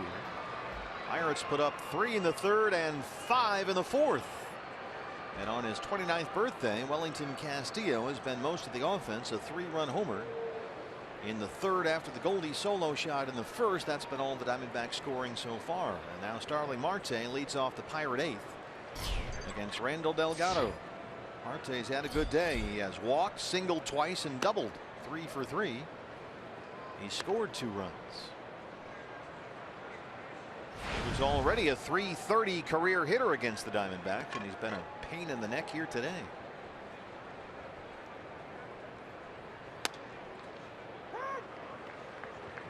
Delgado a very impressive 7th. He got Jordy Mercer to ground out, then punched out McCutchen and Freeze. 1, 2, 3.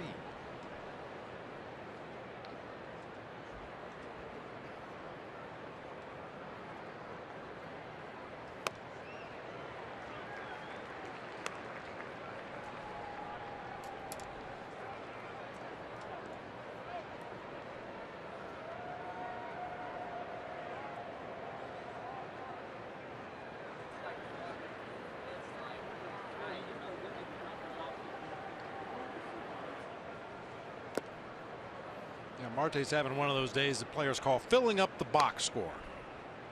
He's got a walk. There's a separate column for a walk.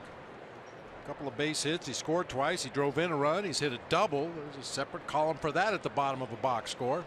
Filling it up. Filling up the DBTV board out there. Reaches out and lifts it deep to center. It's carried to CO, and he runs it down.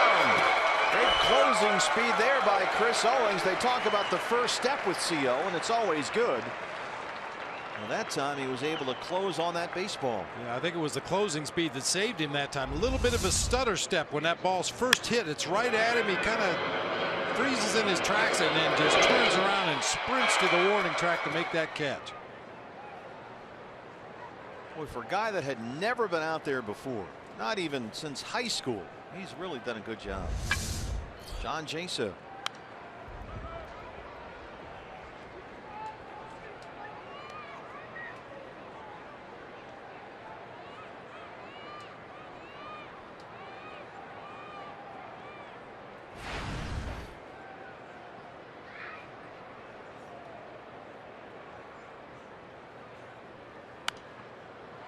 Oh, 0-2.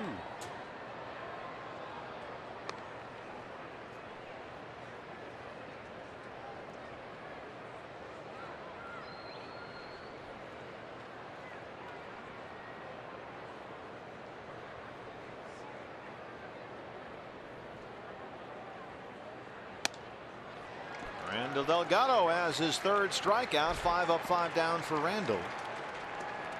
And here's Sean Rodriguez.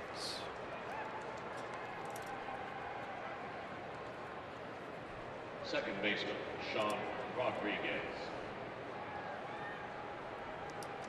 Rodriguez, who homered in each of the first 2 games of this series, has an RBI single today. He's 1 for 4.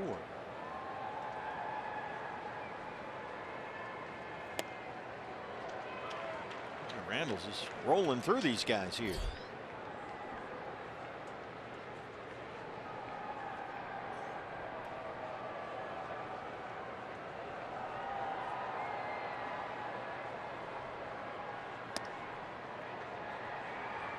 And Randall was telling us this spring that because of his background as a starting pitcher, he really didn't have any trouble assuming a bigger workload than you'd see some other relief pitchers. He can pitch 2 or even 3 consecutive days. He can give you 2 or 3 innings in 1 outing sometimes. A lot of flexibility back there. And last year, nearly 1/3 of his 63 relief appearances were more than 1 inning. I made the comparison in the past to the 2001 Diamondbacks and Miguel Batista, a guy that you could slide into the rotation if necessary. He could pitch long relief. You could match him up against tough right-handers. Every pitching staff needs one of those versatile guys down there. And Chip Hale has Told us a number of times he also trusts Randall in tough spots with runners on base. It's not just about being a long guy or eating innings. He can come in high leverage situations and be very effective. And he looks tremendous here. He's retired all 6 he's faced. He's got 4 strikeouts. Bottom 8 on the way. All right, fans, now it's time for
Coming up after the game, Diamondbacks Live as per usual. I'm Todd Walsh alongside Brandon Webb. And Brandon, on the pregame show, we talked about Robbie Ray. We hadn't seen the pitch count issues that we saw a little bit last year, but they're back at least here today. Is there something you'll share with us about what you saw?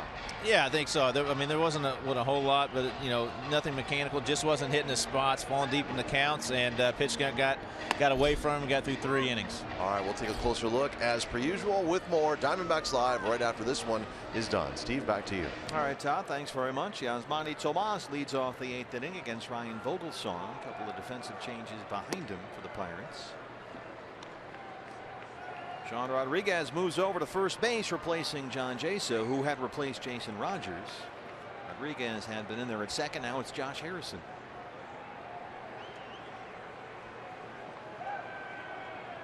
No, Josh Harrison wasn't talking to himself. The second base umpire, DJ Rayburn, is standing just to his left out there in the middle of the field. They've been carrying on a conversation ever since Josh got out there. He's got stuff to say.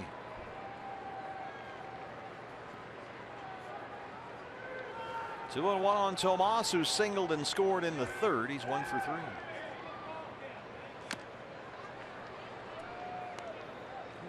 Tomas shaking out that left hand right there. Sometimes on a big swing like that, the tendons don't always roll over exactly the way they're supposed to. A little stinger that time.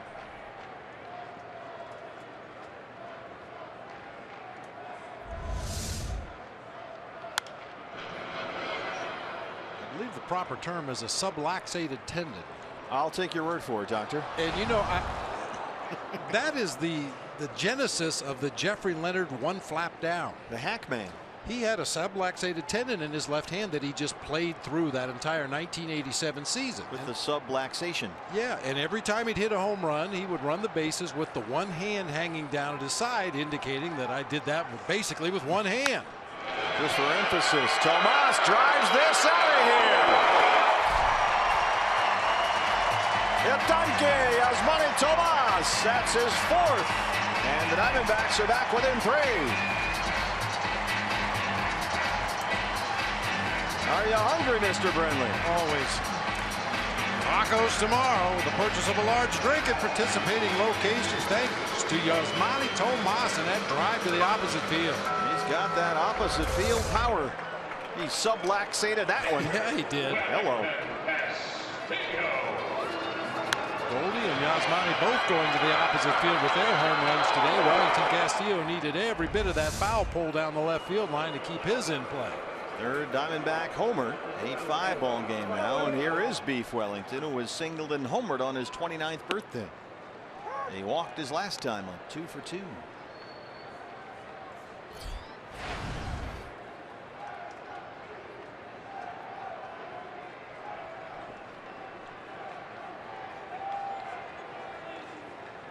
Pirate bullpen will get busy now.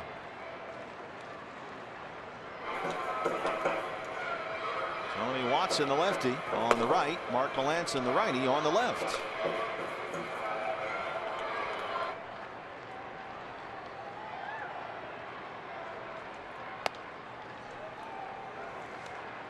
Two and one.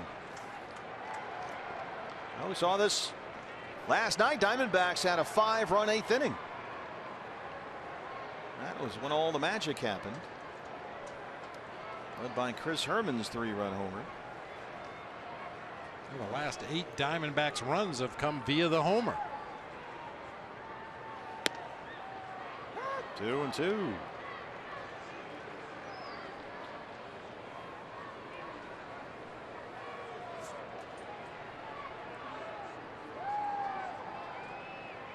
Castillo, 6 of his last 8 hits have been home runs. Hashtag beef mode.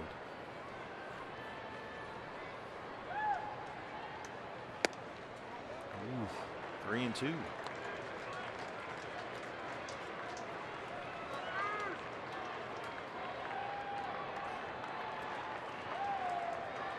Looking for base runners here.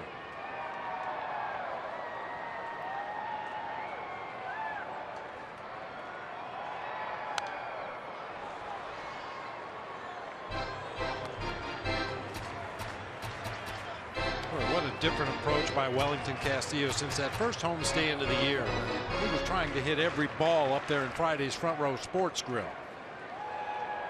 Leveled off that swing much quicker now, getting the pitches inside, protecting that plate away. Well, if it's a pitch he's supposed to hit, he's been hitting it hard. Yeah, it might have been a byproduct of his ridiculous spring. Castillo, his first 10 Cactus League hits were for extra bases. Everything was a double and a homer.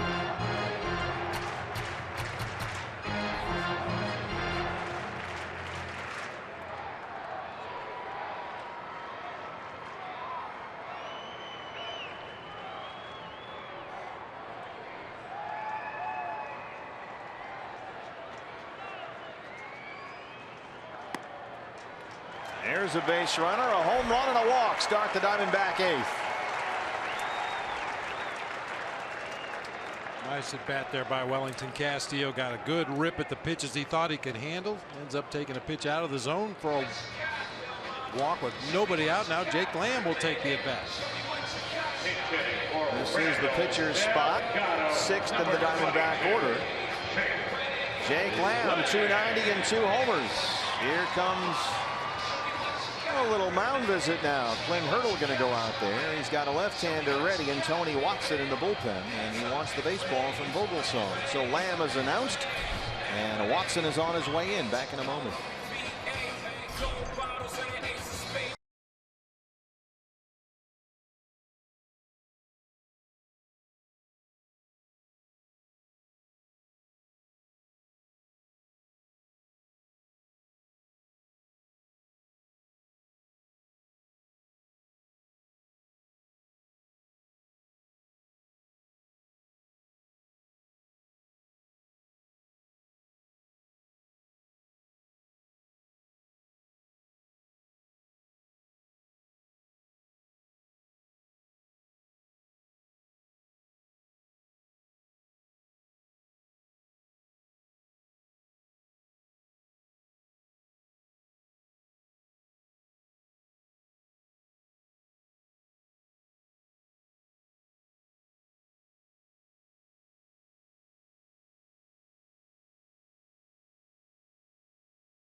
Don't forget, Tuesday's D-backs game against the Cardinals can be seen only on Fox Sports 1, so adjust accordingly. Shelby Miller and Carlos Martinez, the starting pitchers there. The game starts at 6. Catch all the action on FS1 or live on Fox Sports Go. New pitcher for the Pirates. Put your hands together for the left-hander. It's Mr. Tony Watson. He was in Friday's game, gave up a home run to Castillo and a double to Peralta, his 9th appearance this year. Fastball, changeup, slider combination. You'll see the mid-90s fastball about 75% of the time. Jake Lamb hitting for the pitcher Delgado. Not in the starting lineup against the left-hander Liriano. Jake 0 for 5 in the series. .290 on the year. A run in on the Tomas homer. Castillo at first after a walk. Nobody out.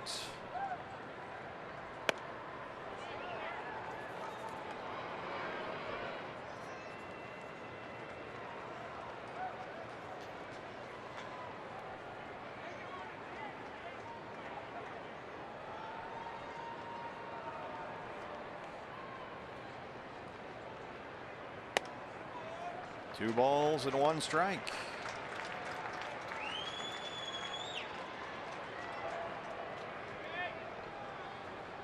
What is there a typical approach for a left-hand hitter against a left-hand pitcher in this situation? Well, a lot of left-handed hitters will go to the plate looking breaking ball, but I don't think you can do that against Tony Watson. All fastballs so far in this sequence. He's a guy that he has a lot of faith in that fastball.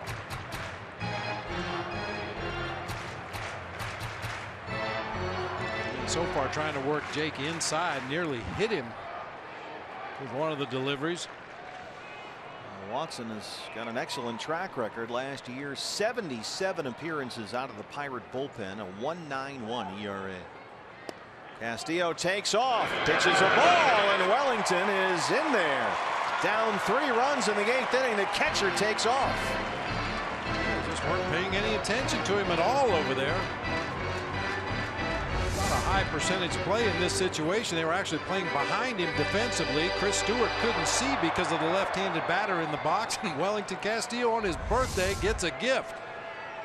Boy, he's got a single, a 3-run homer, 2 walks, and a stolen base. 3-2 to Lamb.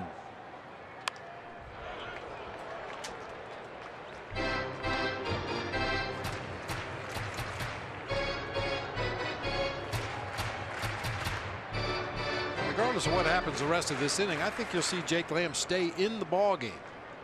Mark Melancon, the closer for the Pirates, is a right-handed pitcher, so you might as well keep your left-handed bats in there in anticipation of rolling that lineup over, maybe get him in a bat against a righty. Oh, no, no. Third. Man.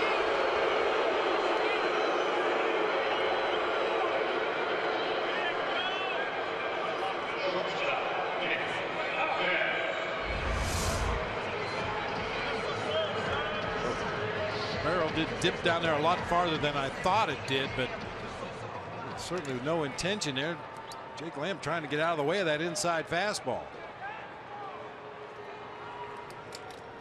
So 1 down for Nick Ahmed, who walked in the second. He's 0 for 2.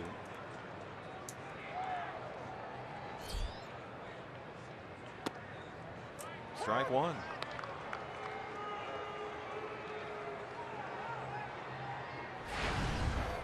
Nick has singled twice and walked 3 times in the series. And had an RBI single to get that D-backs 8th inning rally started last night. Big at bat here in the 8th again today, and it's a ball and a strike.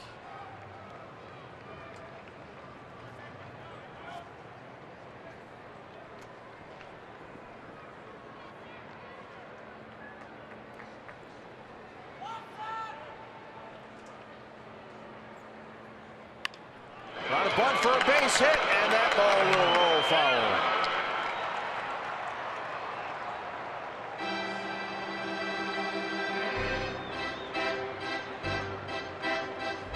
That's too bad. Nice try by Nick. Once that ball came off the grass, it was headed toward the line and just trickles into foul territory.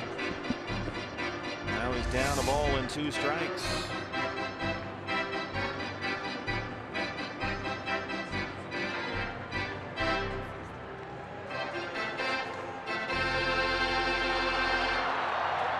David Freese will go back and play deep at third. A 1-2 count on Ahmed now. Castillo, the runner at second. 1 run in on the Tomas homer.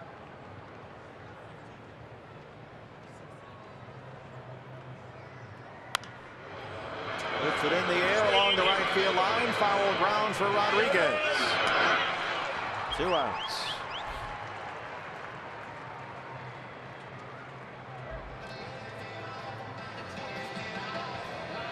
Chris Owings now. CO today 0 for 3 and 1 for 10 in the series.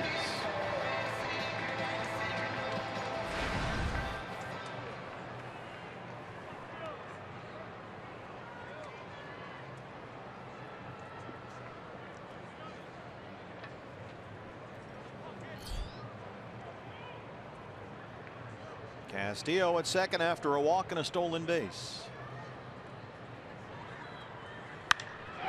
Base hit.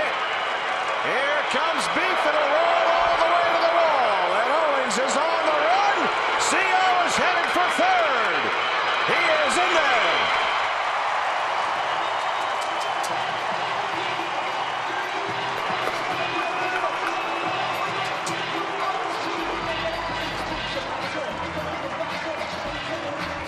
Chris Owings had a triple in this series back on Friday night. Now he's got another one here Sunday afternoon. Drives that ball to the gap in right center field, head right down the barrel of the bat. And with his speed, unless he trips between first and second, he's going to end up at third base on a ball out there in front of the pool. And now the D-backs with 2 outs in the 8th inning have the tying run at the plate. It's David Peralta. Ray Searage wants a word. Another visit from the pitching coach.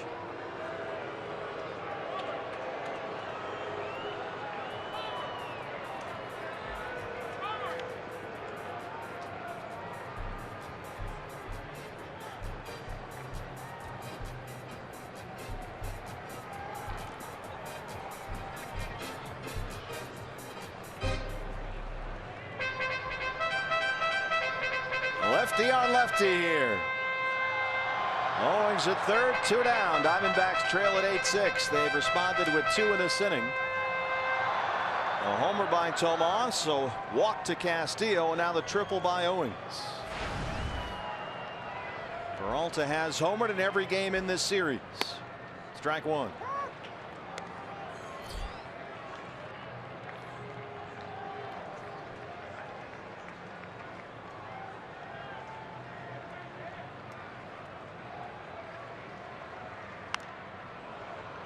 Down quickly 0-2.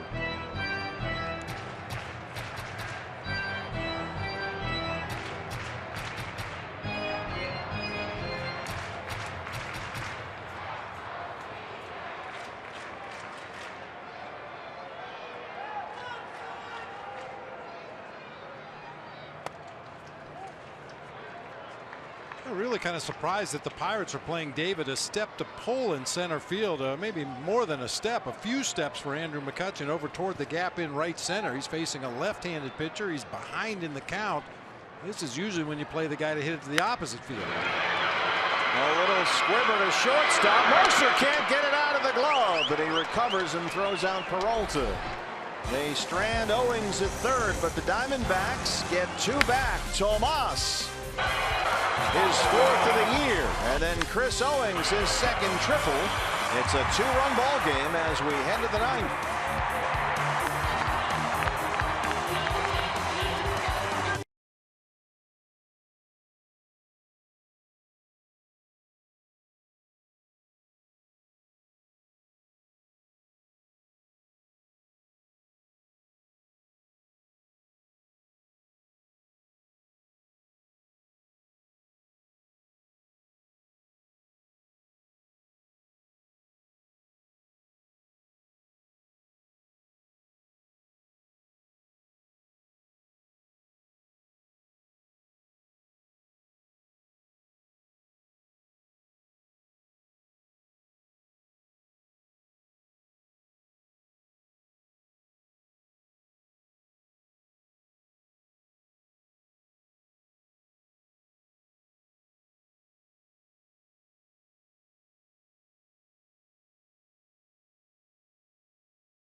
Arizona Diamondbacks baseball on Fox Sports Arizona is brought to you by Chaz Roberts Air Conditioning and Plumbing. Choose Chaz.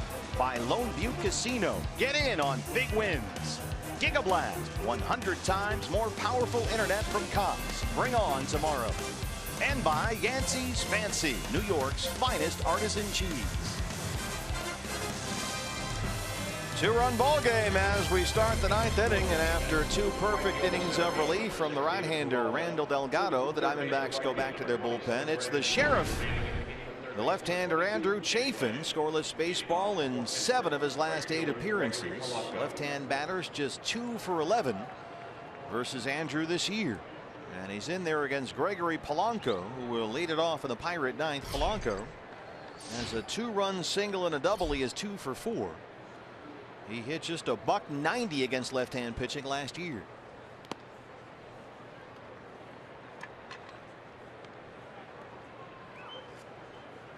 Jake Lamb, Bob, as you predicted, does indeed stay in the game and takes over for Drury at third base. David Peralta moves over from right field to center, and Brandon Drury, who started the game in right field, is back out there.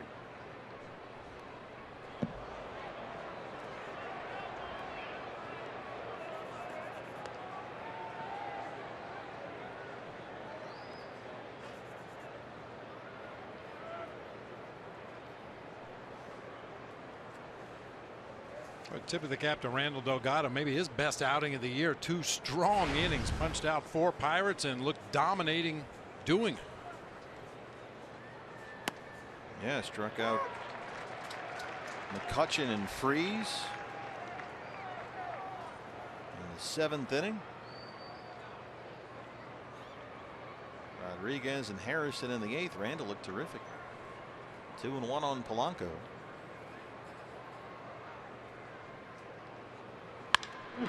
Off the mound and into center, a base hit.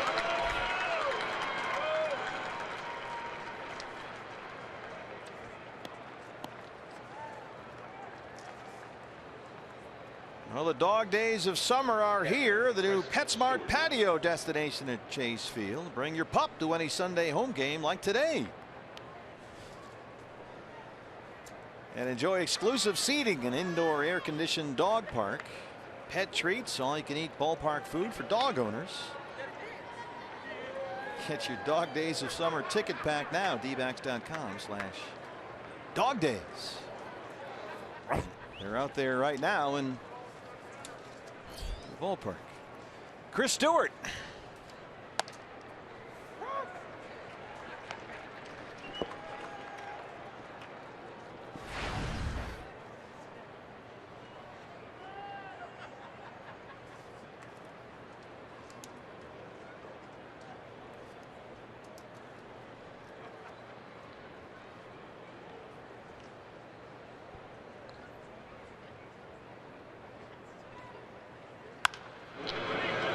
Play ball, Segura, Ahmed, they roll it.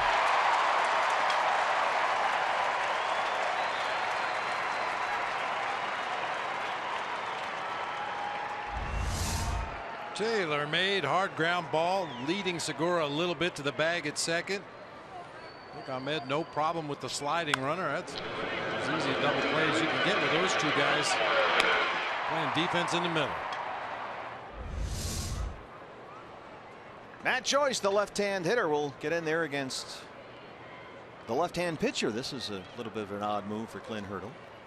Well, his only other choice is the other catcher, Francisco Cervelli, wants to keep him in reserve just in case something crazy happens. Joyce, a guy that usually sits against left-hand pitching, even when he was a starter in Tampa Bay. More of a platoon guy, and they're only against righties.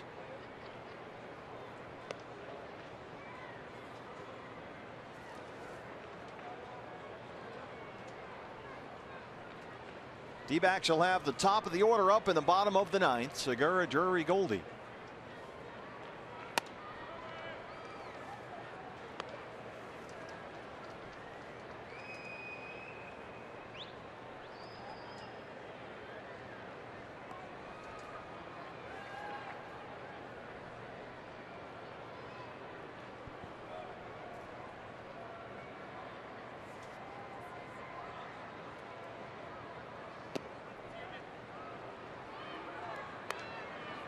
Got all that sunlight coming through the windows now.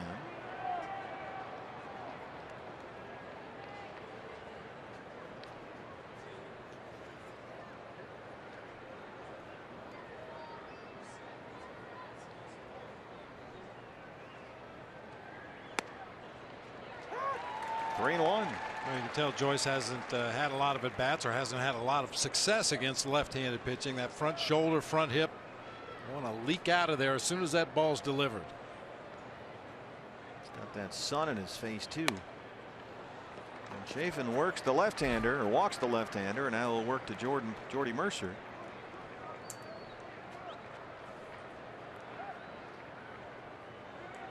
Well, the two lefties in this inning, Polanco and Joyce, have both reached against Andrew Chafin. Here's Jordy Mercer now. Two singles. He's 2 for 5. The Sheriff, Andrew Chafin.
One and one.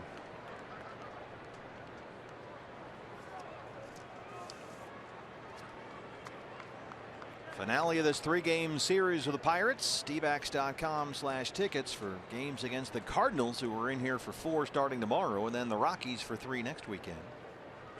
Zach Greinke on the mound tomorrow night against Jaime Garcia. That's in the seats. Tuesday, Shelby Miller and Carlos Martinez. Wednesday, Patrick Corbin and Adam Wainwright. And Ruby De La Rosa and Waka Waka Waka Thursday. So great pitching matchups here, fans, all week long. Cardinals and Diamondbacks for 4. dbacks.com/tickets. And then the Rockies next weekend.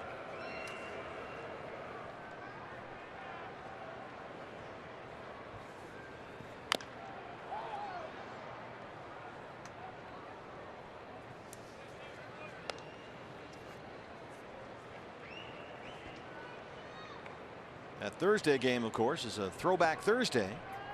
We'll have the old purple on for that one.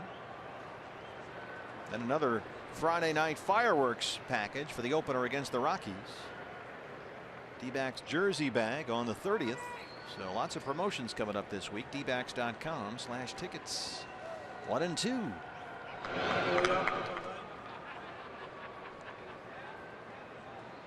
Great job with the fireworks show here Friday in the series opener against the Pirates with a tribute to Prince.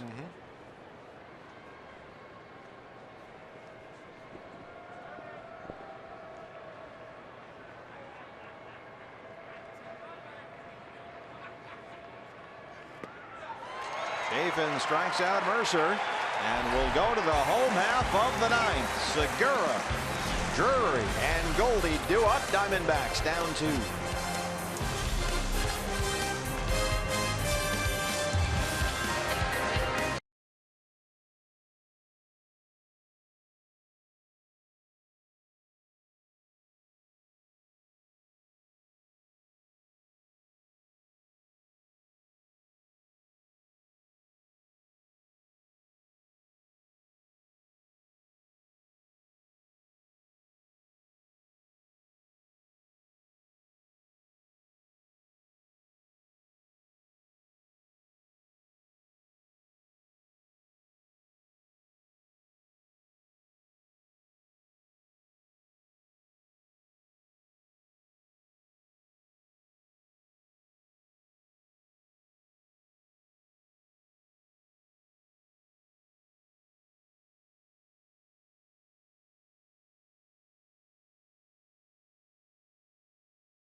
seen a lot of great plays on the field in this series. We've seen a few great plays in the stands, even though he's a Bucco fan. Look at that gentleman, one-handed while holding his baby.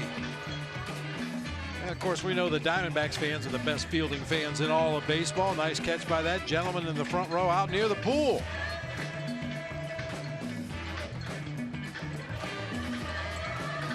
High fives all around. Bring your glove or your infant to the game. Either way, you'll make the catch. Bottom 9 here. And here we go. Diamondbacks down 8-6, and they'll face the Pirate closer, who came on for a 4-out save in the opener Friday night. It's Mark Melancon, his 9th appearance of the year, a 1.17 ERA. And they'll work to the top of the Diamondback order. Gene Segura, Brandon Drury, and Paul Goldschmidt, 1, 2, and 3. Leading off for the D-backs, second baseman. And Segura, who began the ball game leading the National League in base hits, is 0 for 4. He has struck out 3 times.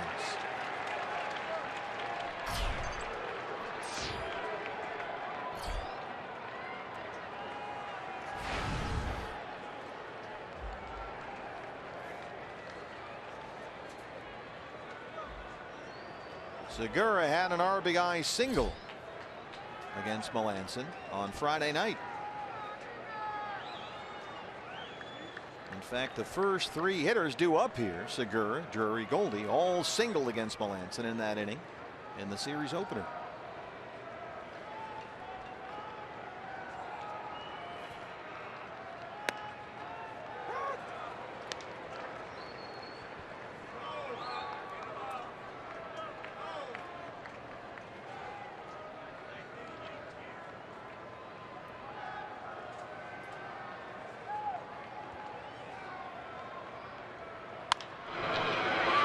To Harrison at second.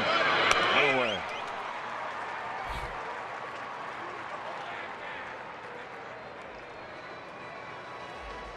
Right fielder, Brandon Drury.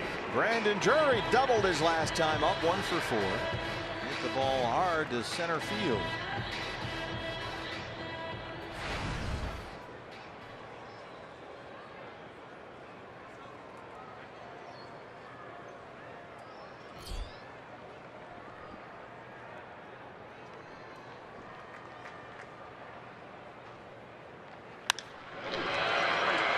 Center, that will get down, a base hit.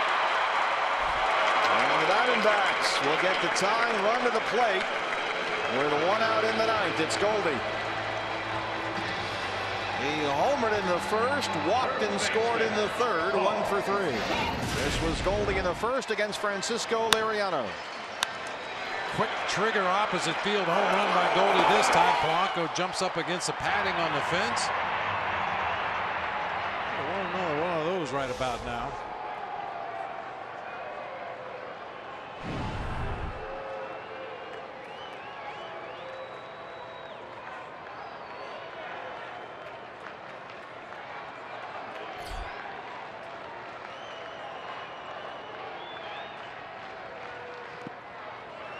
McCutchen in center over near the pool. All kinds of room in left center field for Goldie, with Marte well off the left field line.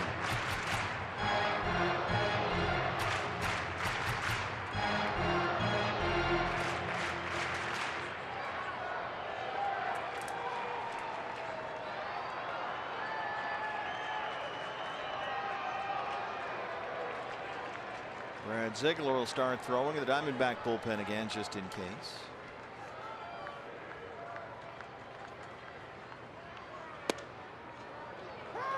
Strike 1.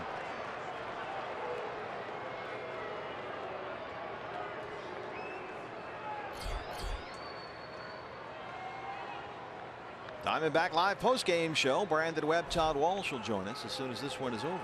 Reaction from the clubhouse.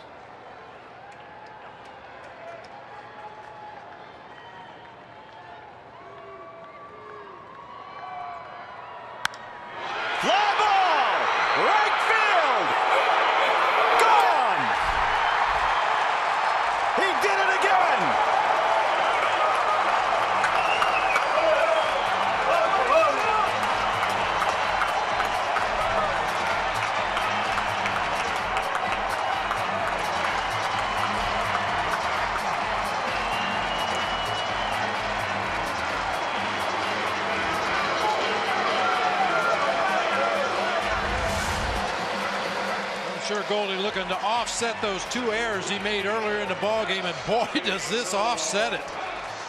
1 out, 2-run homer to tie it up here in the bottom of the 9th inning. Once again, Polanco has issues with the fence out there. That's the 4th Diamondback home run today. 2 for Goldie, 1 for Castillo, 1 for Tomas, who steps in now as the winning run at the plate with 1 out. D-backs 2 in the 8th and now 2 in the 9th. Swing and a miss, 0-1. Tomas has singled, homered, scored twice. He's 2 for 4. He's hit safely in 10 straight.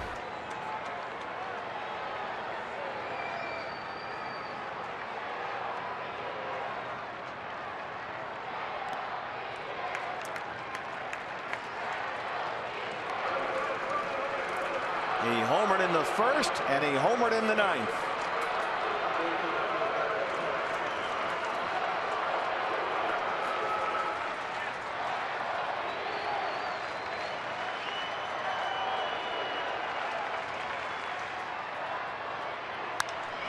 Fly ball, right field corner. Foul. This is getting interesting. Yes, it is. Home run distance, but that ball just sliced into foul territory off the bat of Yasmani Tomas. Went down and got a pitch out over the plate.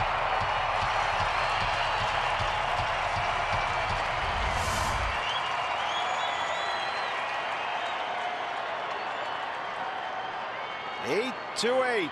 1 out, a ball and 2 strikes on Yasmani Tomas. 2-2.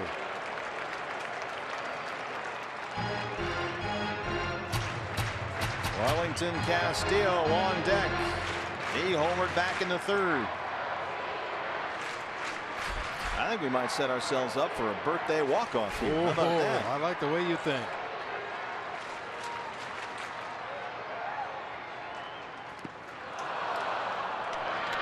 Stewart will complete the strikeout. 2 down.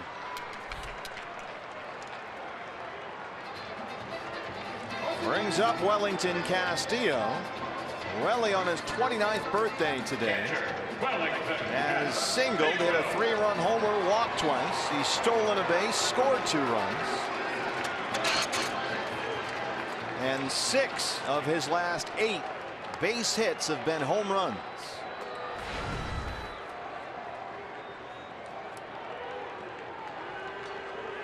Talk about filling up a box score. Yeah. Rally caps are in place.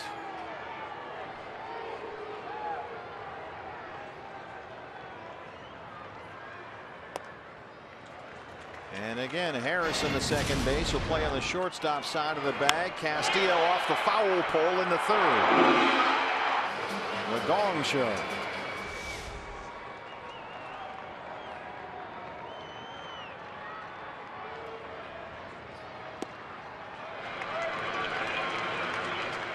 Two and 0. I'd really be surprised if Welly sees anything from the middle of the plate in right here. Conventional wisdom is if they're going to beat you, make them beat you to the opposite field. And Lanson has that good cut fastball. McCutchen well over toward the pool in center.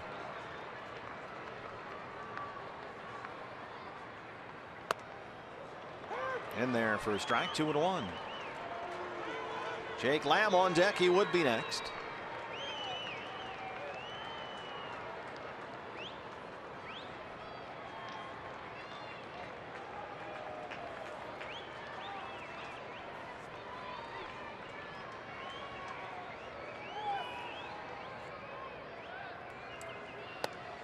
And check, and it's 2-2.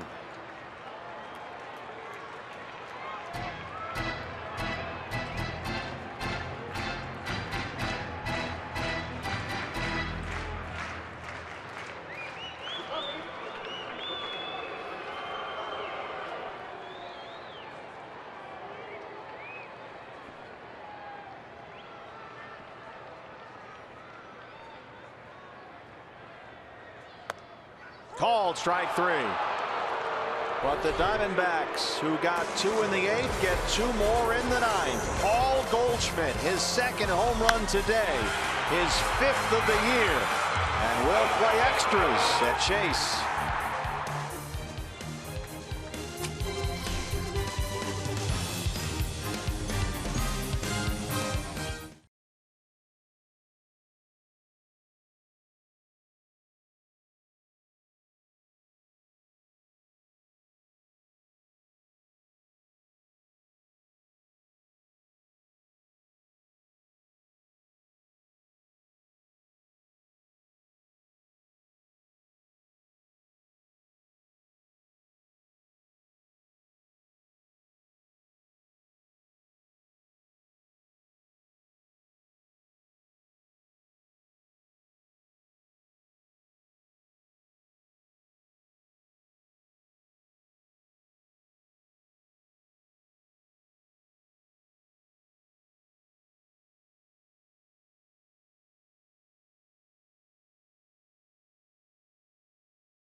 Ties it up in the bottom half of the 9th inning at 8. We head to the top of the 10th.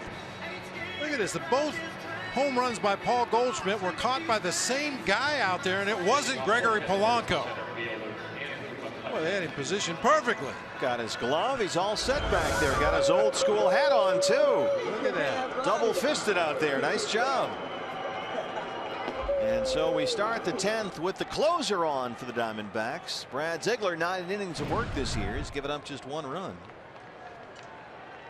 And the philosophy using the closer here, tie game 10th inning. Yes, the saying is save the tie at home. What you're looking for here. And Andrew McCutchen will lead it off for the Pirates. He has singled and struck out 4 times.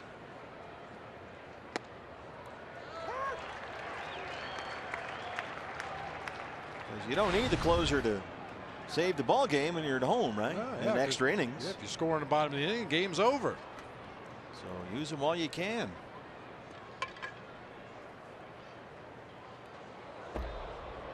Threw it behind him.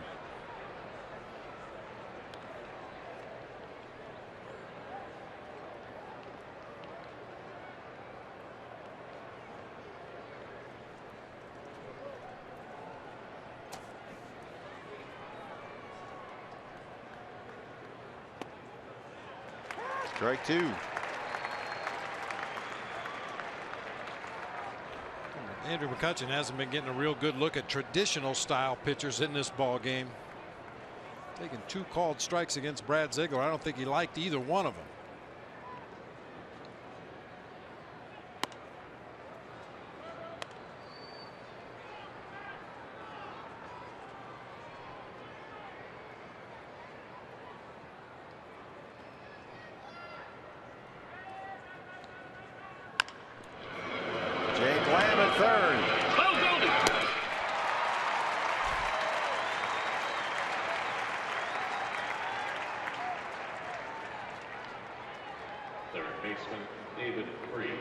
David Freese has doubled twice and walked twice today. Struck out his last time up against Randall Delgado.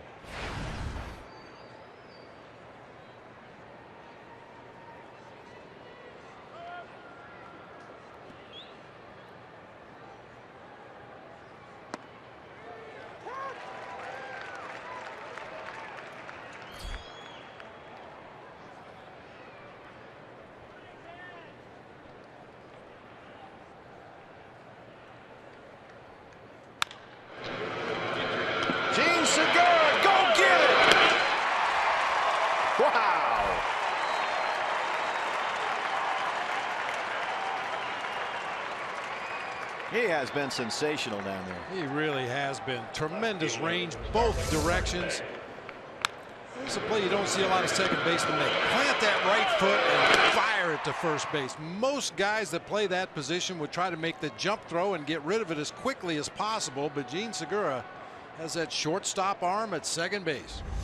We've seen him make a number of those types of throws just in this series alone, where he's on the shortstop side of second base, almost in shallow left center field, and stop and plant and make that strong throw. Starling Marte now has walked, singled twice, and doubled.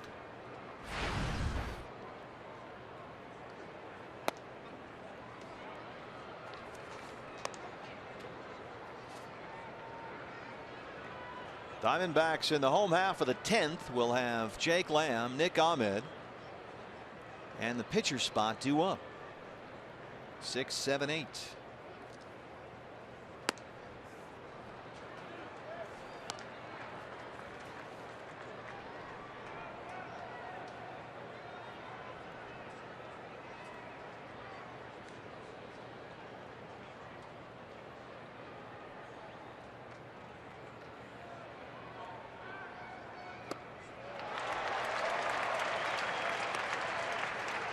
Just can't be any fun to face Brad Ziegler. No fun at all.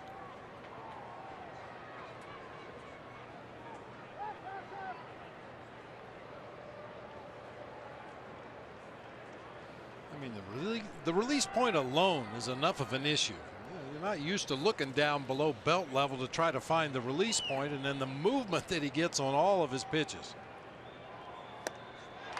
And the velocity, he's throwing 85, 83. I mean, guys just aren't used to that.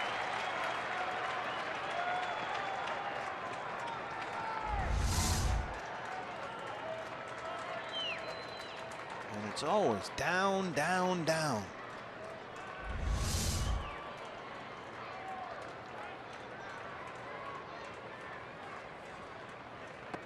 Brad Ziegler. 1, 2, 3. Bottom 10 coming up.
Pirates and Diamondbacks tied at 8.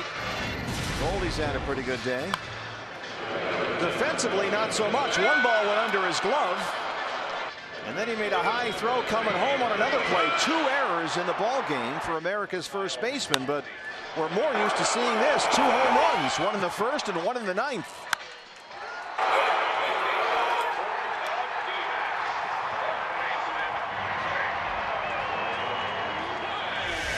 The reason for that 2-run homer in the bottom of the 9th that we're here in the 10th now. New pitcher for the Pirates. It's the left-hander Kyle Lobstein from Flagstaff, Arizona. Pirates got him from the Tigers in the offseason, his 6th appearance of the year. Jake Lamb leads it off, and there's ball 1.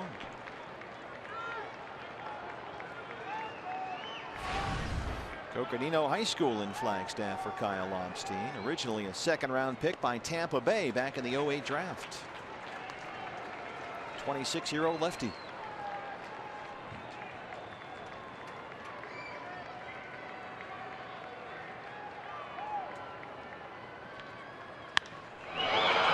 Headed for the corner and left, but it's going to drift foul.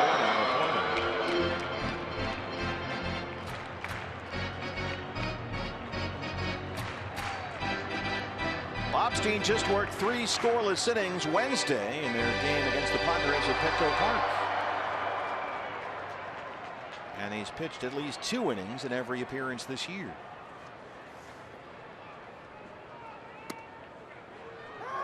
Two and 2.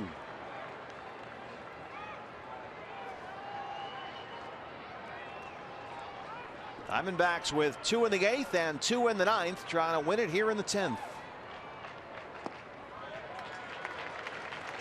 Full count on Jake Lamb. Nick Ahmed is up after that. Then the pitcher's spot, which is 8th in the Diamondback order right now. And look who's got a helmet and a bat in the dugout. Winning runs aboard, a leadoff walk.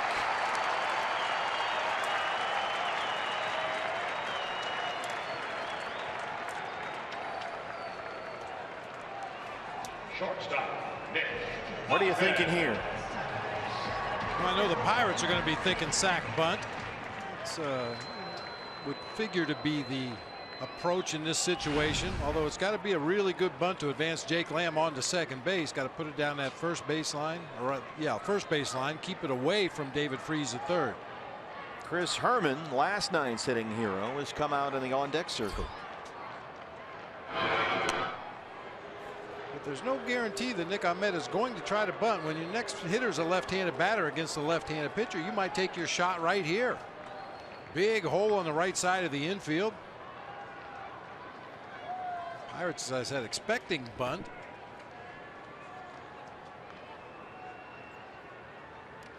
It gets behind Stewart, and Lamb moves up. Thank you very much. Here's your bunt. An enormous 90 feet, and the winning run is in scoring position with no outs.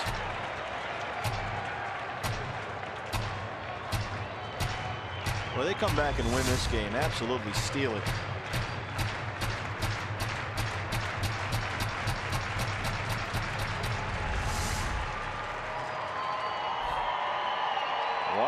On Nick Ahmed. Baxter has got the lucky extra innings Santa suit going.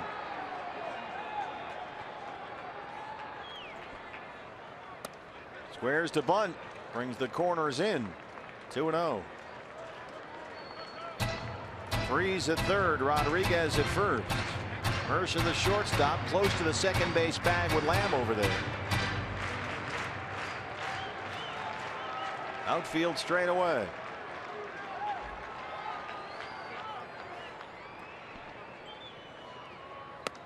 Joe's bunt again, throw to second, and Jake is back. The throw was a little short from Chris Stewart, but Lamb was well off the bag back there. And it's 3-0 on Nick Ahmed. Remember, in that third game of the San Francisco series, Jake Lamb doubled to lead off the 8th inning for the Diamondbacks. Gene Segura tried to bunt him up to third, and Jake was thrown out at third base. Same situation, no base runner behind you. It has to be a perfect bunt for you to advance to third. Does not have to run. And Nick looks at strike one. But by the same token, as a runner, you want to get as big a jump as you can at second base. If that ball is bunted on the ground, you want to be able to move up 90 feet, but that's when you become susceptible to pickoff attempts.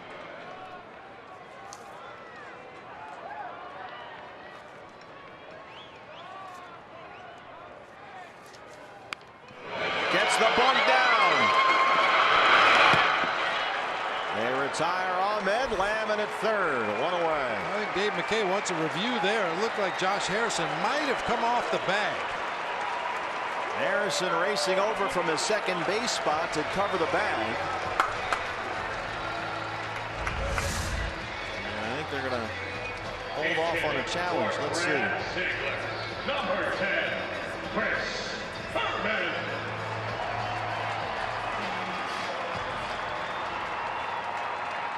Looks like he was in contact with the base there. Wishful thinking on the part of Dave McKay. Chris Herrmann, last night's hitting hero, in there with a winning run at third and one out, infield in. Rodriguez coming home, and they got him.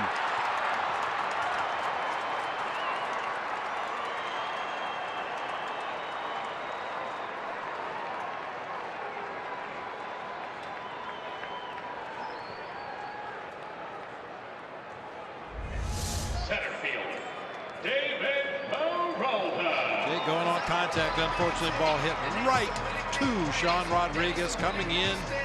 Everything leading him into that throw to the plate. There's Stewart right there. Nowhere for Jake to go.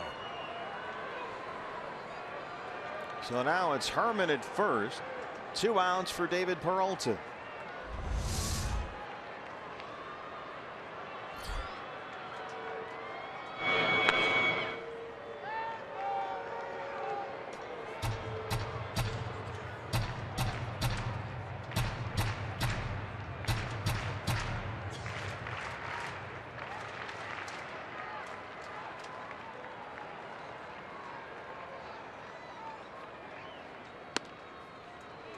Oh, and 1.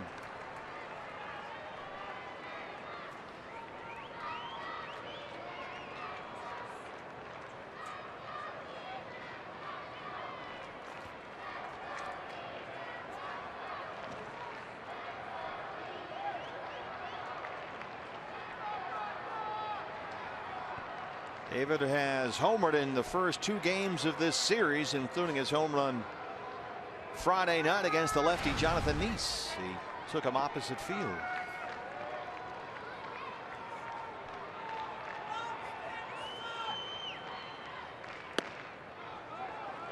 One and 1. Chris Herrmann runs a little better than you might expect for a catcher. If you think back to yesterday's ball game, he doubled in a run, and as the throw went to the plate, he just kept going, ended up at third base.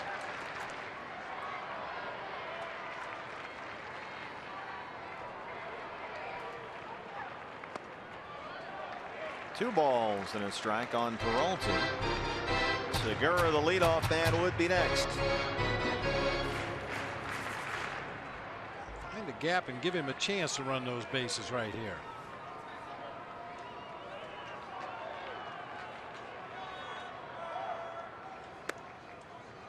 Two and 2.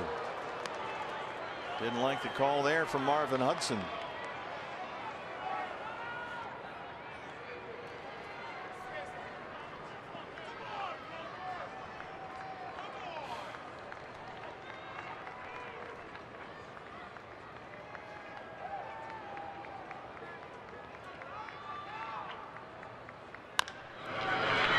Bounced foul.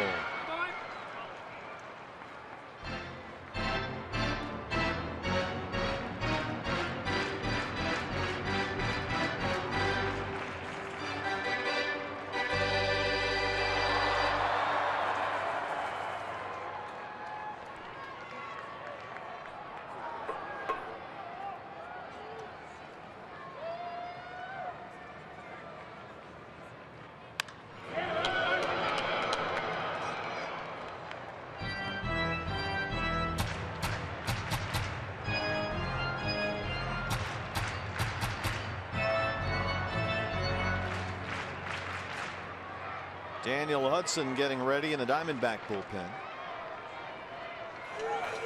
2 and 2 on David Peralta. Full count.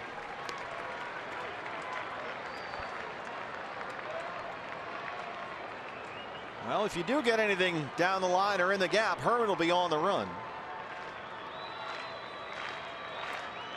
2 outs, 3 balls, 2 strikes. There goes the runner, fouled away. Good rip at that one. Breaking ball that caught a lot of the plate that time.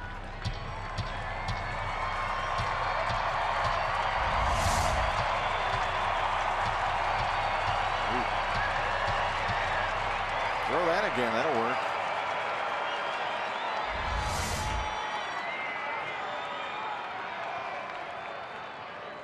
Got him. Well, the Diamondbacks get the winning run at second with nobody out. Cannot get the run home, and will go to the 11th, tied at 8.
Chase Field. Daniel Hudson, the new Diamondbacks pitcher. Scoreless baseball in 7 of his 8 appearances this year for Huddy. The Diamondback bullpen has been sensational here after a bumpy ride from Robbie Ray early.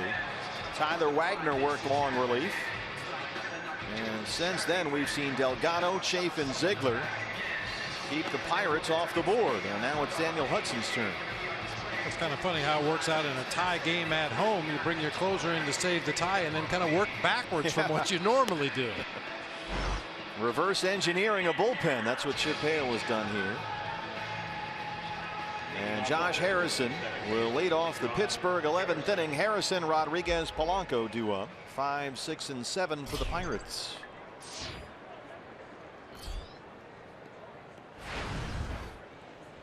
Harrison, .324. He is yet to homer this year.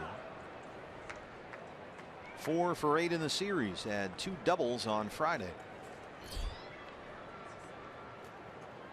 And this guy has swung the bat very well lately.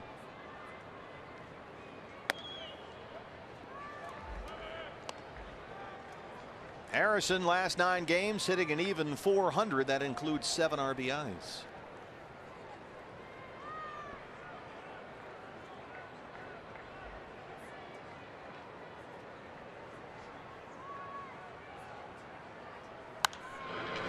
Out of play. Well, it's another crazy game here at Chase Field. We saw these two go back and forth Friday when the Pirates won 8-7, even though the Diamondbacks out-hit Pittsburgh 15-13. And here today they have combined for 16 runs and 24 hits. Broken bat right to Ahmed. 1 away. Dodgers are playing a similar game right now at Coors Field. They lead the Rockies 12-10 in the 9th inning. Cardinals, who are in here tomorrow for the first of 4, 8-5. They have a lead at San Diego. That's in the 9th now. And the Giants have lost at home to the Marlins 5-4, the final there. So that's the day in the NL West right now. Here's Sean Rodriguez.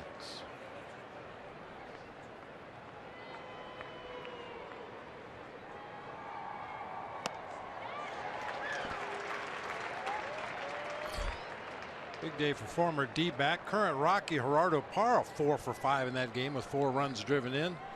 Rockies coming in here next weekend. Starting on Friday. Got a throwback Thursday against the Cardinals, then Friday fireworks here. dbacks.com/tickets as this homestand continues. Huddy ahead of Rodriguez, 0-2.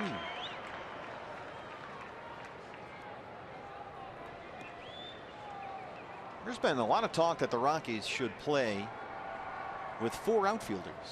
You got all this defensive shifting and everything. Somebody's had the bright idea, well, if you're the Rockies at Coors Field, they should play with 4 outfielders all the time. And, you know, there might be something to it. Put one on the other side of the fence. Well, that would help too, yeah. A 12-10 game today, only 1 home run. Jock Peterson of the Dodgers, the only home run in that ball game. They raised the fences this year at Coors Field in different parts of the ballpark, and they've been banging some balls off some new chain link fencing out there, especially in right center field. 1-2. Huddy pumps it up to 96 and blows away Rodriguez. 2 down.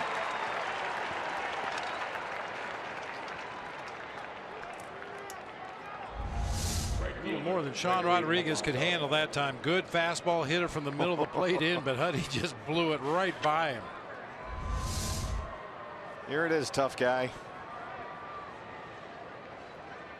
Gregory Polanco now. Polanco's had a good day. 3 hits, 2 singles, a double. He's got 2 RBIs.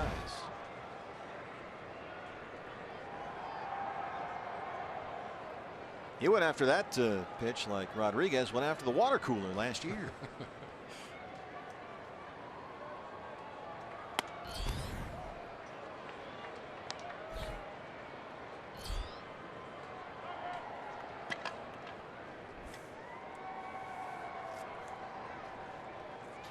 Good crowd here today, better than 27,000. They've got their money's worth so far, that's for sure.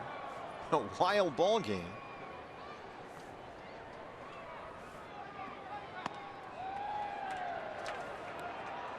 Diamondbacks led it 1-0 on the Goldie solo homer in the first inning.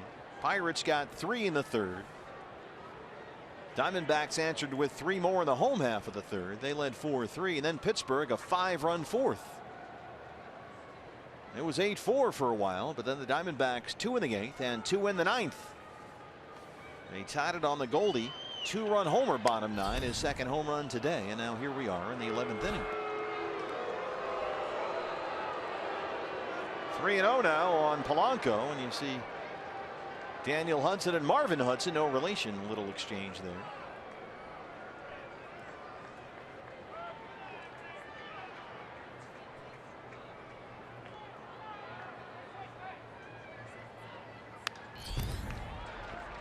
I'm in Marvin's book too.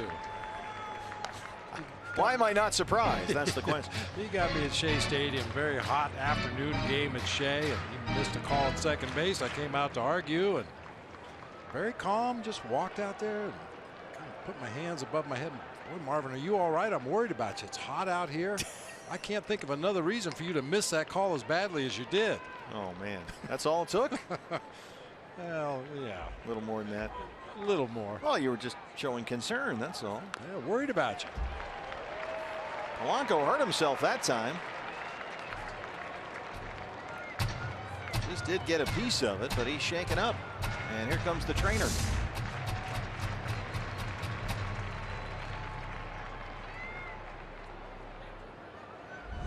He's not doing too well right now.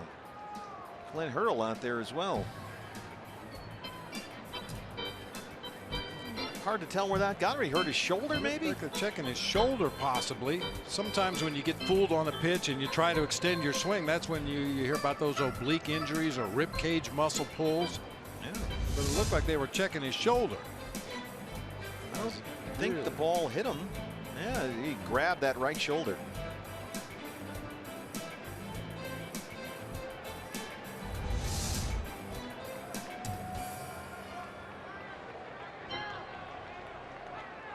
So he's back in there with 2 outs and a count of 3 balls and 2 strikes. D-backs in the bottom of the 11th will have the top of the order: Segura, Drury, and Goldie.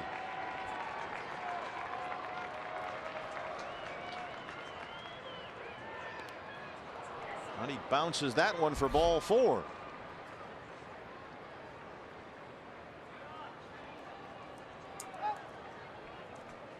And that'll bring up the catcher, Chris Stewart.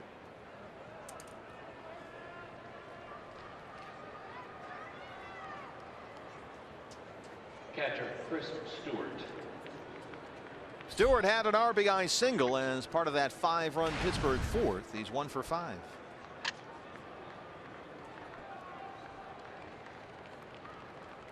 A lot of those Pirate runs in that inning came, well, Tyler Wagner was in there in relief of Robbie Ray, but Tyler was just getting ground balls as we've seen him do before. They were just sneaking through the infield for runs. A couple in that old Tony Gwynn 5-5 hole down there between short and third. But the bullpen tonight has been tremendous. Wagner, Delgado, Chafin, Ziegler, now Hudson.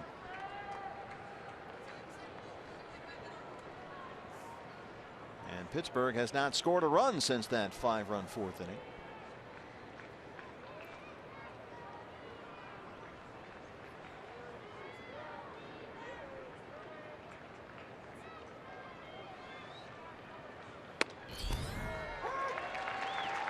In fact, since the fourth, the Pirates have just 3 hits. So the bullpen today's been outstanding. Polanco is a threat to run over there at first base. He's attempted 5 steals this year. He's been caught 3 times. But this would appear to be a situation, if you're going to take a chance, maybe you take it now, try to get him into scoring position. Pitcher spot is due up next, and Francisco Cervelli is in the on-deck circle. We mentioned an inning or two ago, Cervelli, the last position player available to Clint Hurdle. So both guys, if Cervelli comes up, will have used their backup catchers.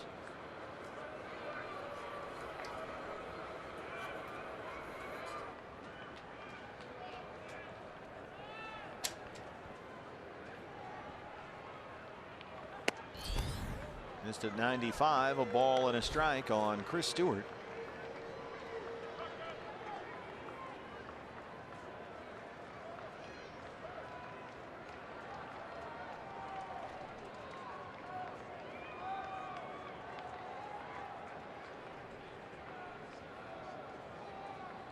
Past the 4-hour mark of the ball game a little while ago.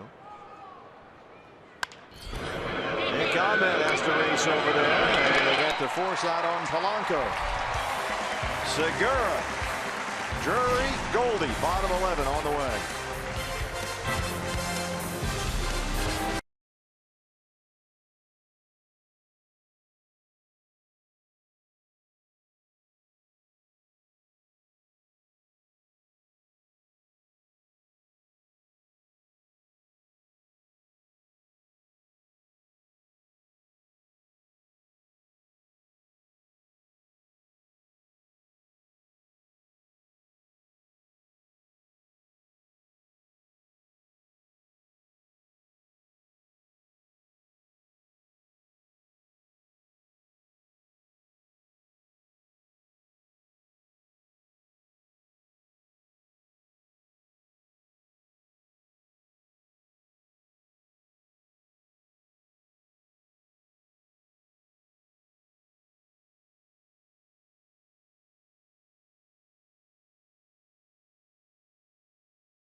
Bottom 11 Diamondbacks got 2 in the 8th and 2 in the 9th. They've been coming back all year, Bob. Familiar territory. They've trailed in 7 of their 10 victories this season. The record in extra innings since 2014 of 20-16. Oh, a chance to win it in the home half of the 11th inning against the left-hander Kyle Lobstein out of Flagstaff. He was in trouble in the bottom of the 10th. Diamondbacks got a runner at second and nobody out. It was Jake Lamb who led off the inning with a walk, but he was thrown out at the plate trying to score. And so here we are one more time, top of the order now. Segura, Drury, and Goldie. And Gene, who started the ball game leading the league in hits, steps up 0 for 5.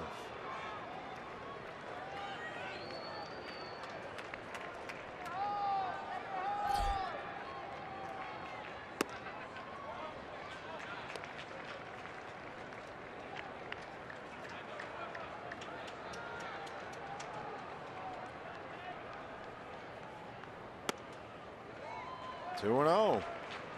Obstein walked Lamb to lead off the 10th. Now behind on Segura, leading off the 11th. There's a strike, 2-1.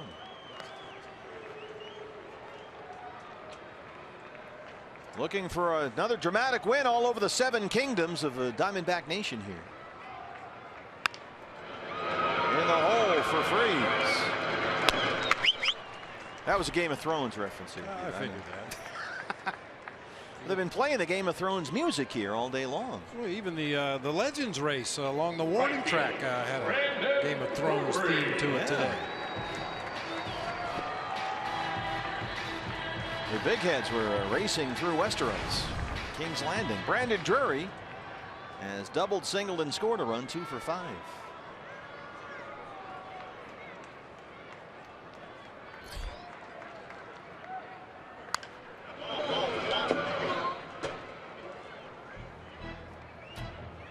We have a lot of Game of Thrones fans that work the DBTV board. Noah Berlin leading the charge. He is, in a sense, the Khaleesi of the group over there. I kind of thought he was.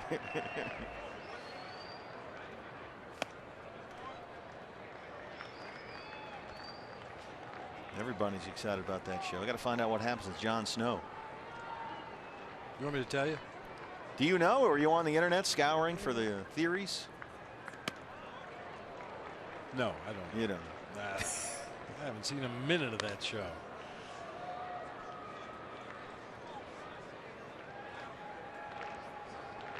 Got a feeling, partner. Yeah, got a what do you got? feeling. For Drury here? Yeah, You feel Drury. it? His All timing right. looks good here against the lefty. I like it. Got a couple of base hits in the game. He had a feeling with that swing, it looks like. 2-2. Goldie, who homered in the 1st and the 9th, is on deck. His 2-run homer in the 9th. Tied it up.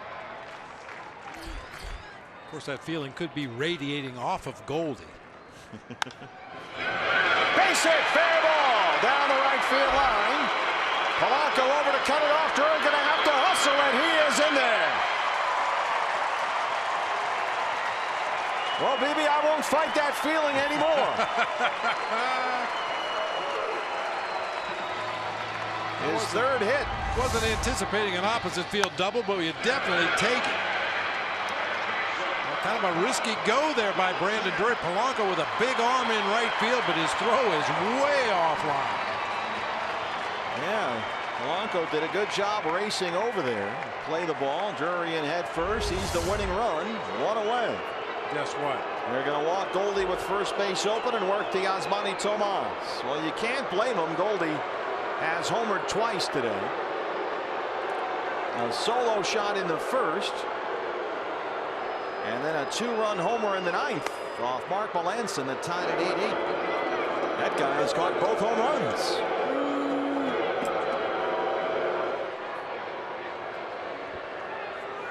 This is kind of a no-brainer. Yeah, this is the least surprising strategic move I've ever seen. The Cheeseheads, they love Goldie. I mean, Goldie could be 0 for 5 with 4 strikeouts today, and you still have to walk him in this situation. Plays all the percentages for Clint Hurdle, sets up a potential double play, takes the bat out of Goldie's hand. Tomas. Yeah, he's done some damage himself today going oppo. Started off the 8th inning with that home run. Chris Owings followed with an RBI triple, 2 in the 8th and then 2 in the 9th on the Goldie homer. That got us here. And so it's Tomas, 2 on and 1 out, bottom 11, tied 8-8. Don't need a homer here, just a lousy single will work. Drury is the winning run at second base, Goldie aboard at first.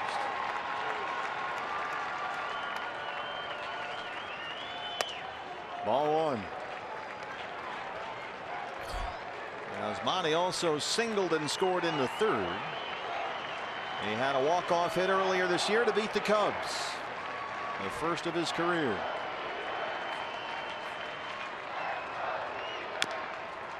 One and 1.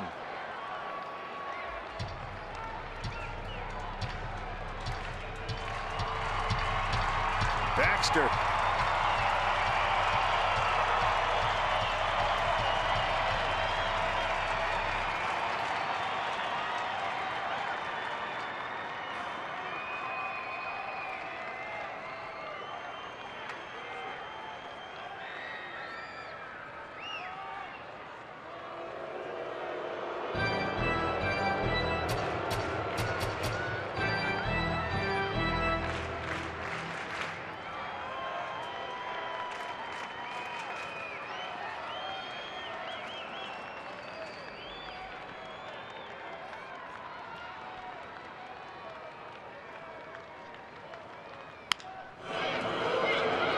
2. Mark Hicks over there. Mark Mayday Hicks, our Golden Glover down the left field line.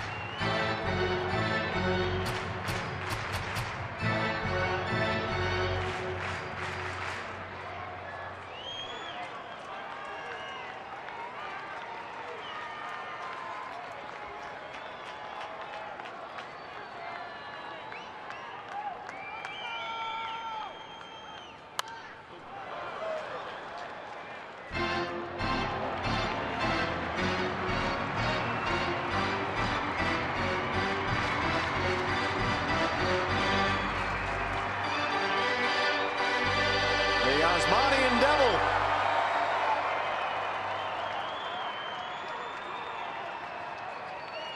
A ball and 2 strikes.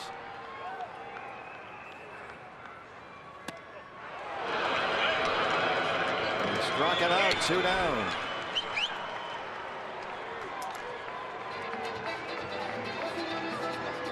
Well, here's Beef Wellington. We were looking for a birthday walk-off earlier in the ball game. Maybe this is the moment. With 2 on and 2 out, his 29th birthday. He has singled and homered. A 3-run homer in the 3rd off the foul pole. He's also walked twice. And the Beef is at the plate.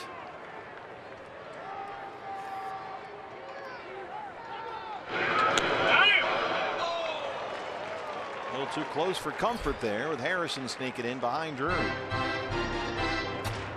Definitely trying to work for a maximum lead out there at second base, especially on his secondary lead as Lobstein delivers the ball to home plate. Really want to shuffle off that bag.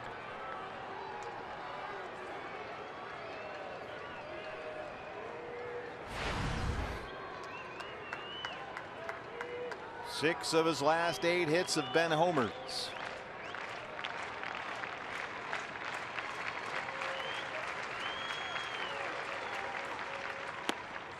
There's a strike, 1-1. Diamondbacks have scored 5 of their 8 runs today with 2 outs in the inning.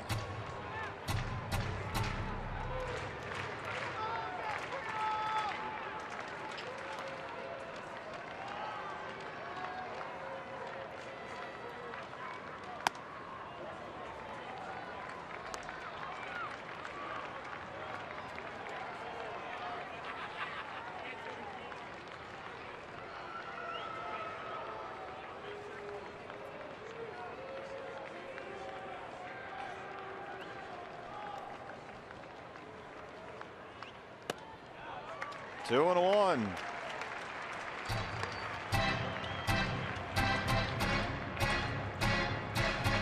Wellington Castillo, 29 years old today.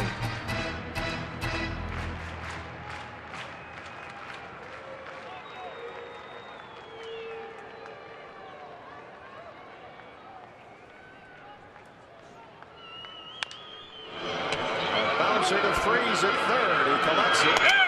Diamondbacks once again threatened but cannot get the winning run across. We go to the 12th, still tied.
career high 8 straight scoreless appearances to open up the year is on out of the Diamondback bullpen. The numbers on Tyler this year.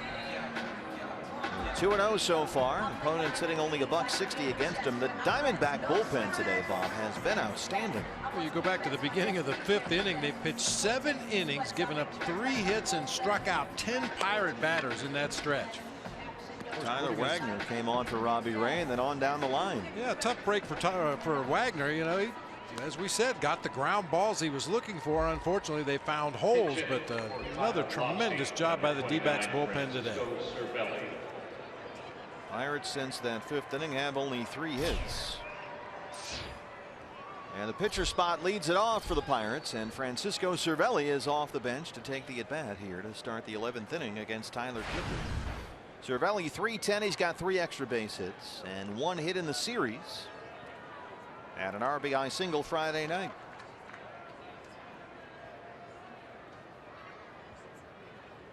A little stumble on the mound that time by Tyler Clippard.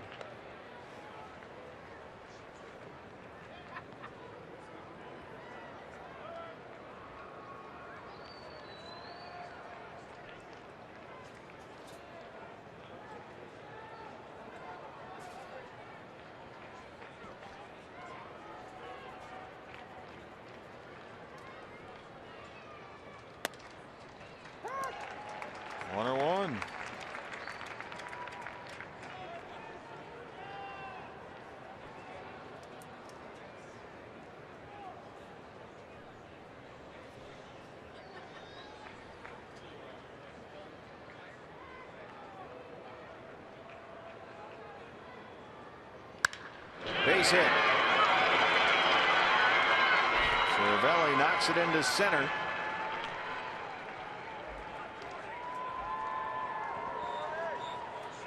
Leadoff man aboard. Here's the shortstop, Jordy Mercer. Shortstop, Jordy Mercer.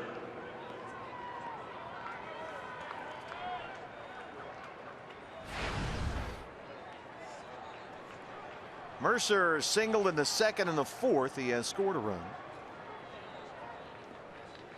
Struck out his last time up against Andrew Chafin.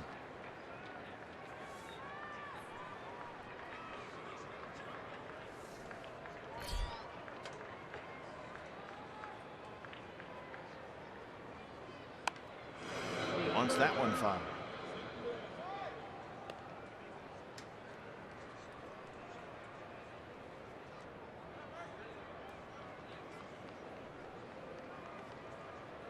I'd see him bunt one hard right at Goldie, charging from first base. That could possibly turn into a double play quickly. You got a catcher down there running the bases. No offense. No, none taken.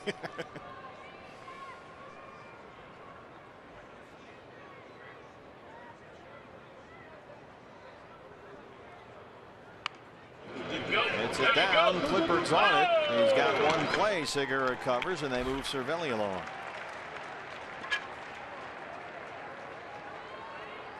Go ahead run in scoring position with 1 out for Andrew McCutchen, who singled and scored in the 4th. He has also struck out 4 times. He's 1 for 6 today and at .213 on the year. Conference time on the mound. Mike Butcher, a pitching coach visit.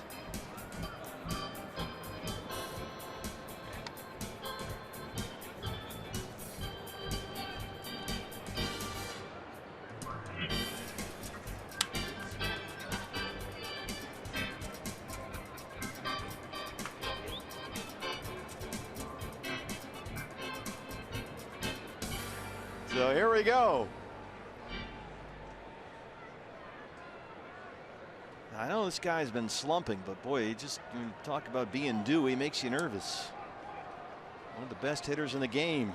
Yeah, when he's right, it would be much like the Goldie at bat in the bottom half of the 11th inning. You just go ahead and walk him in this situation. You don't even think about messing with Andrew McCutchen, but because he's been struggling so much, they're going to take a shot.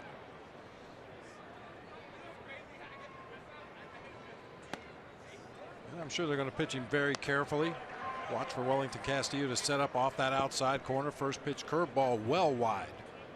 McCutchen is 2 for 14 in this series with a pair of singles.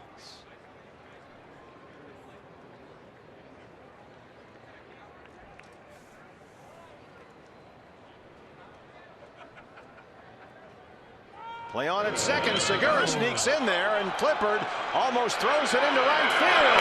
And they got Cervelli at third.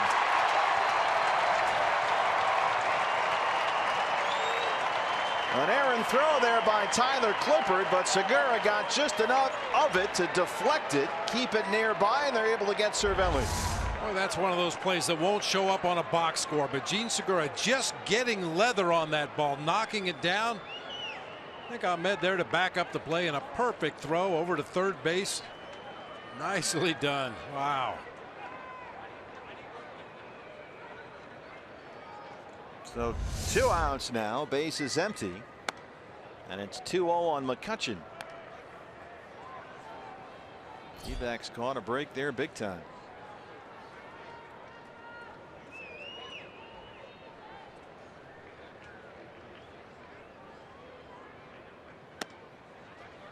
Bottom 12 for the Diamondbacks. It'll be Jake Lamb, Nick Ahmed, and then the pitcher's spot 6, 7, 8. Zach Greinke had a helmet and a bat earlier in the dugout. Might have to see him. Clippard behind on McCutchen, 3-1. You got David Freese on deck. That might have been against the left-hander Lobstein. You might see Patrick Corbin take the at-bat if they bring a right-hander in out of that Pirates bullpen.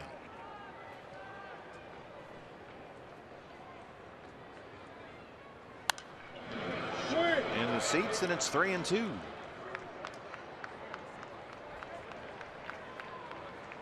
Yeah, just about everybody in the 7 Kingdoms has gotten into this ball game somehow for either side.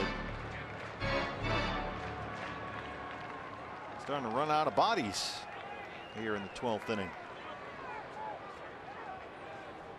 About 4.5 hours in.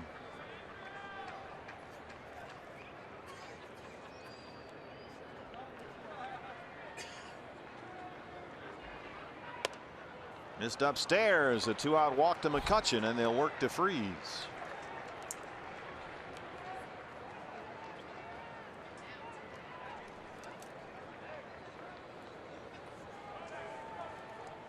Third baseman David Freese. Freese has 2 doubles and 2 walks. He is 2 for 4.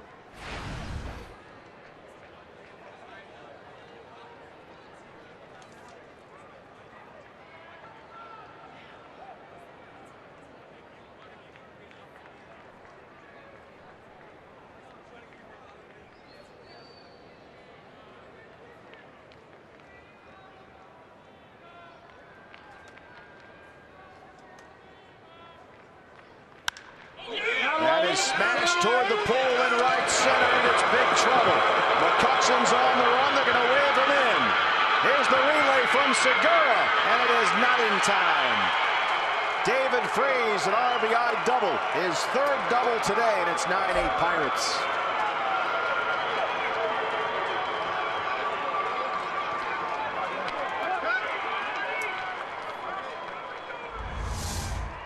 Two outs and Andrew McCutchen running from first base. It's going to be really tough to throw him out at home plate on this gapper.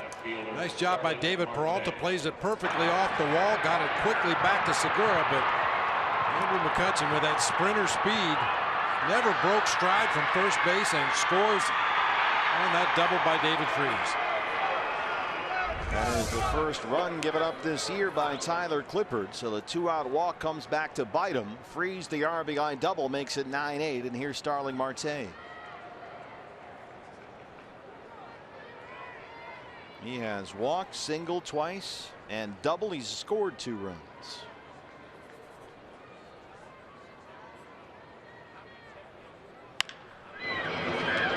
Foul ball.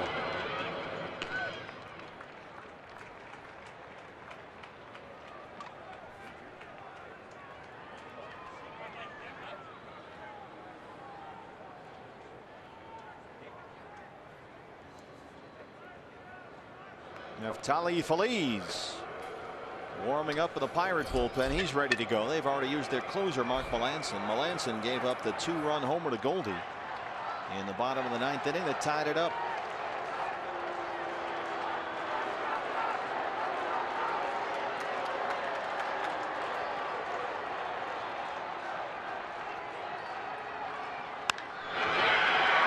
Base hit. This will score Freeze. Marte is out at second, but the run crosses.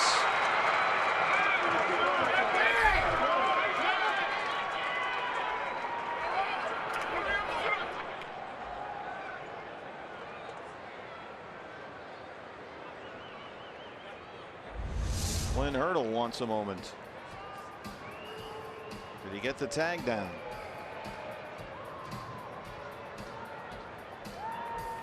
Not sure. They're going to challenge the out call at second base. Headsets are coming on here. That's close. Might have a case. Yeah, Gene Segura may have nipped him on that lead leg with the webbing of his glove. At second base. Call is issued with a manager challenge by the Pittsburgh Pirates.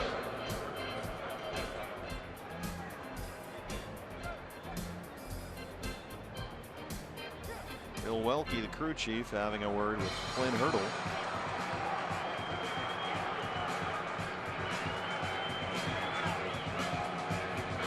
Over what part of the play they want to challenge? Is there another part of the play that may be an issue here? What that conversation was, it looked like Clint Hurdle asked Bill Welke, the run scored anyway, right?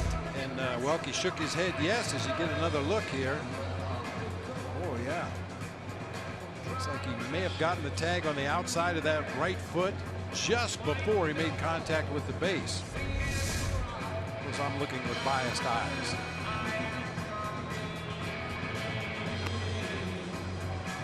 Jay Rayburn, the second base umpire, on the right there. And Bill Welke at first base today, the crew chief on the left.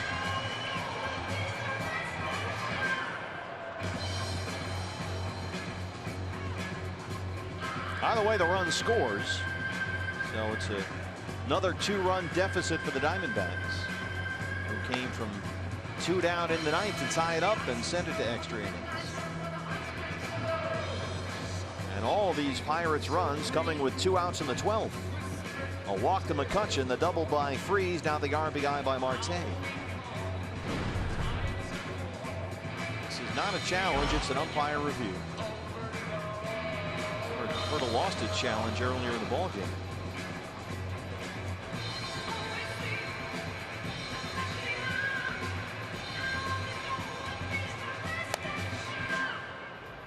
It might take a while to find some kind of definitive angle on that play at second, because we showed you the best we have here. Now they have other angles in New York. And it looks like the verdict is in. He is out at second. And that's the end of the inning. But the Pirates get 2. And they take a 10-8 lead as we go to the home half of the 12th. Here's Kate. Thank you, guys. Well, I am with Keith Vasquez, who's been a season ticket holder here at Chase Field for 10 years. 3 seasons he's been sitting here, and he caught tonight not one of Goldie's home run balls, but 2. Take me through this incredible experience. Oh, just awesome, once-in-a-lifetime type opportunity. You know, the first one came right over my seat, and the other one was a little bit to the right. And it turned out to be, you know, one of those things you rarely ever get a chance to do.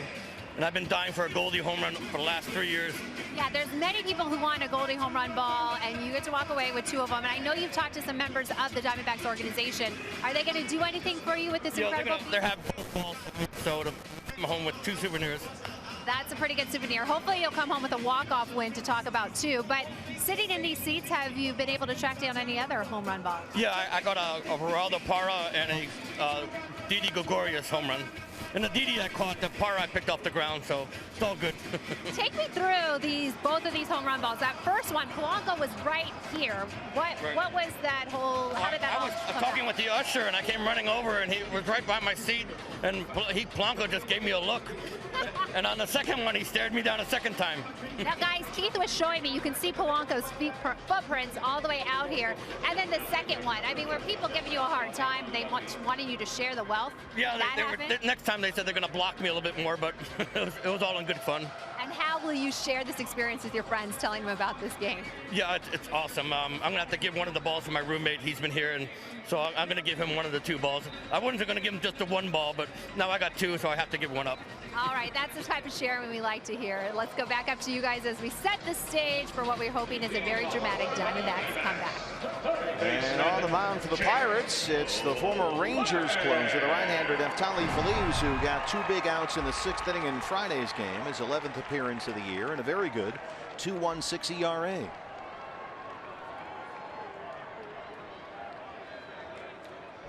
Jake Lamb will lead it off. Diamondbacks trail at 10-8. A wild ball game here at Chase.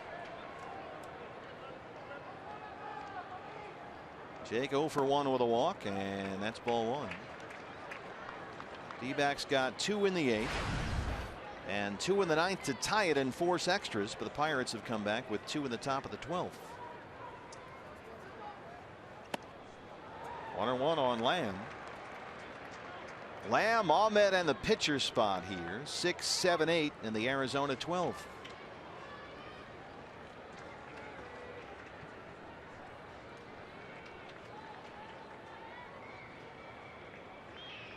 And Greinke is indeed on the top step of the dugout. Zach Greinke with a helmet on and bat in hand. So it looks like Greinke will hit for the pitcher spot here.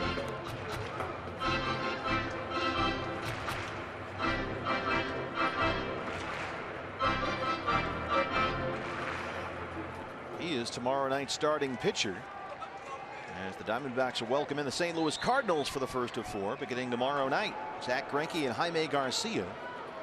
Cardinals 8-5 winners at San Diego today. 1-2 on Lamb.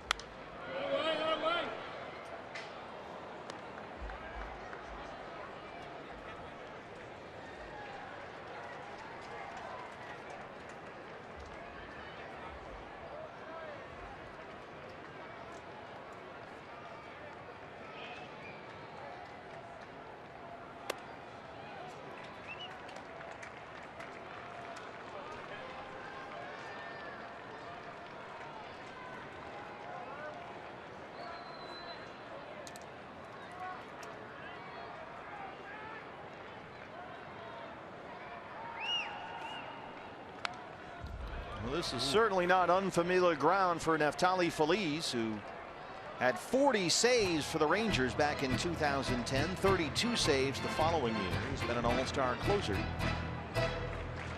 Now working as a setup man in the Pirate bullpen. He was with the Rangers and the Tigers last year. 2-2 on Jake Lamb.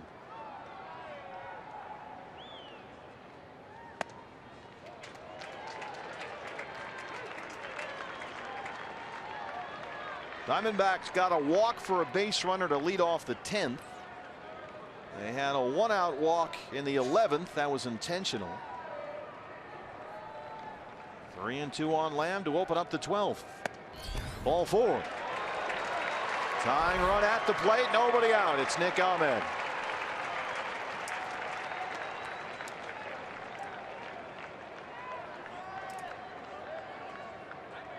Shortstop. Nick could just stand in that right-handed batter's box and envision a Dodger uniform on Neftali Feliz. Why is that? Because he kills the Dodgers. Had 2 home runs down there in LA on that last road trip.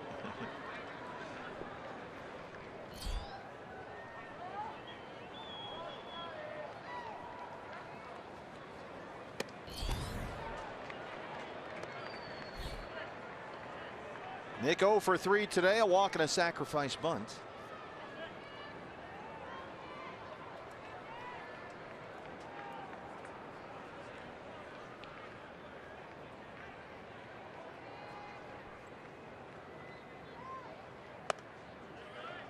One and one.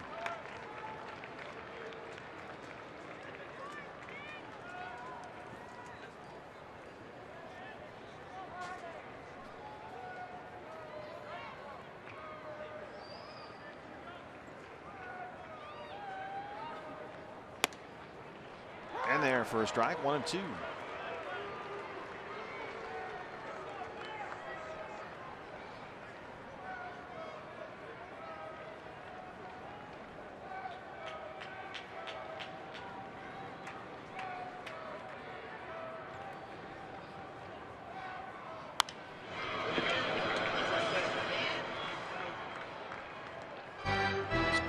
slider headed for the outside corner. Just got a piece of it, fouled it off to the right side.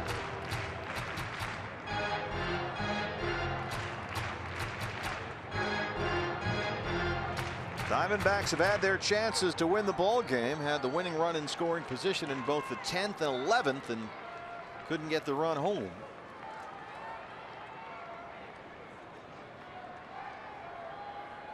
One and two on Nick Ahmed. Jake Lamb at first. Stays alive.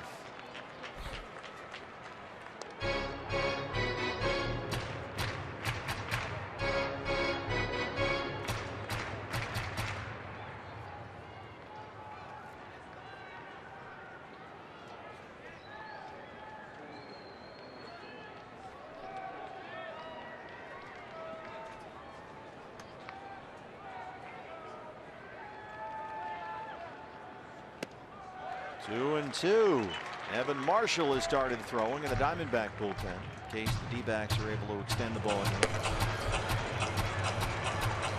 have used Wagner, Delgado, Chafin, Ziegler, Hudson, and Clippard. Carvin, Alston and company have been busy back there.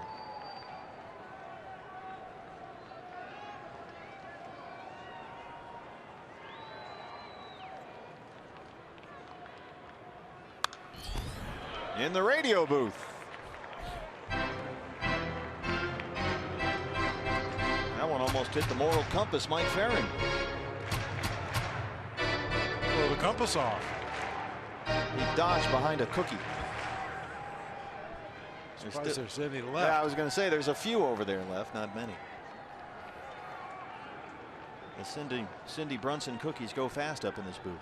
2-2 pitch. Nick staying alive.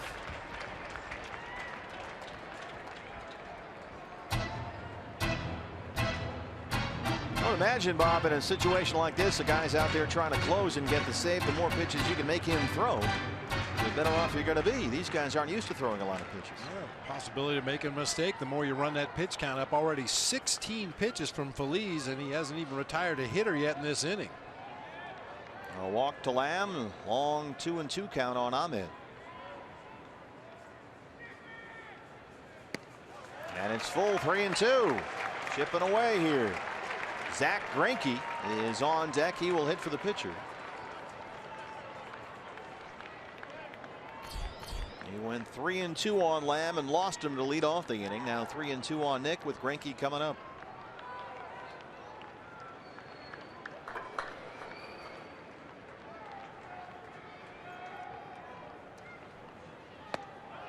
Oh, strike three. Marvin Hudson rings up Ahmed. That was a ball, Nick is saying. You can read his lips.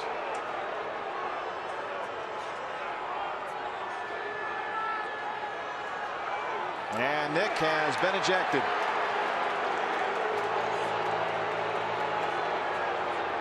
Here comes Chip Hale to get between Marvin Hudson and his shortstop. I don't think I've ever seen this from Nick Ahmed before.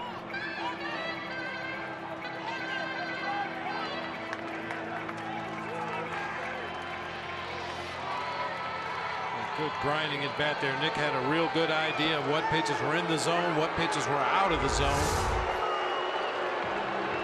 Oh, man. Yikes. That ball was never in the strike zone. 10th pitch of the at-bat, and Marvin Hudson rang him up on a breaking ball inside off the plate. So Greinke will hit for Clippard. Man, that hurts. Yeah. Marvin Hudson messes up, and Nick Ahmed gets punished for it.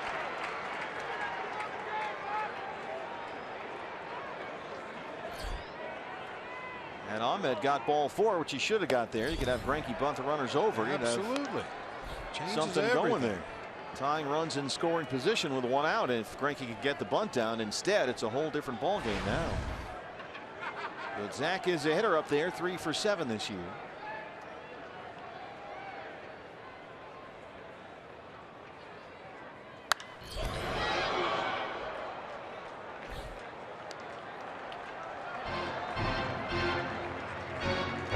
Coming up after Greinke. Diamondback Live post-game show follows our ball game. At least I think it still does. I don't know. Lightning Todd Walsh. He's still manning the fort out there with Webby. I've heard, by the way, that Todd is not up for that Michael Strahan gig with Kelly. Oh, no. Apparently, he and Gelman have a history, Todd. There was an incident, and he's out of the running. That's too bad. Yeah, I thought he would have been great. Freese knocks it down, and Greinke's going to get aboard here. Tying runs are on with 1 out. Zach Greinke pulled it down that line.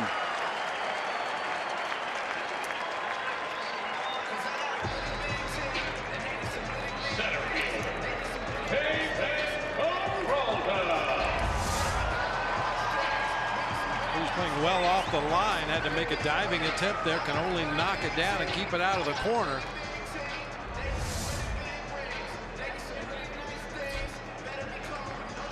Shelby Miller, who is going to pitch Tuesday's game against the Cardinals, will run for Greinke. And he's the tying run.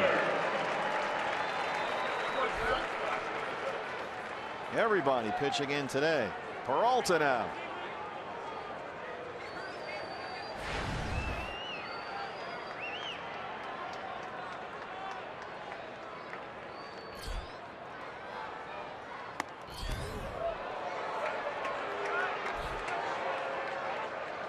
David homered in this series Friday and Saturday.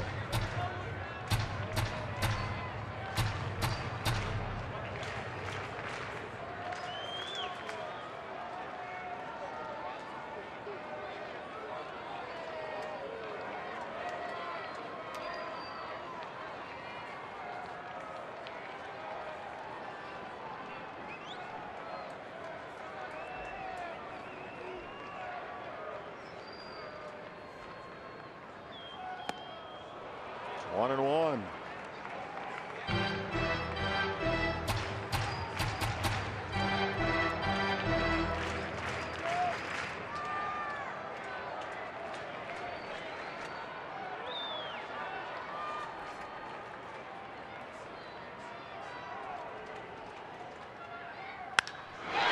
Fly ball, center field. It's off the wall.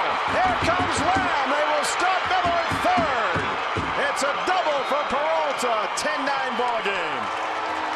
The freight train is in at second. That was smoked.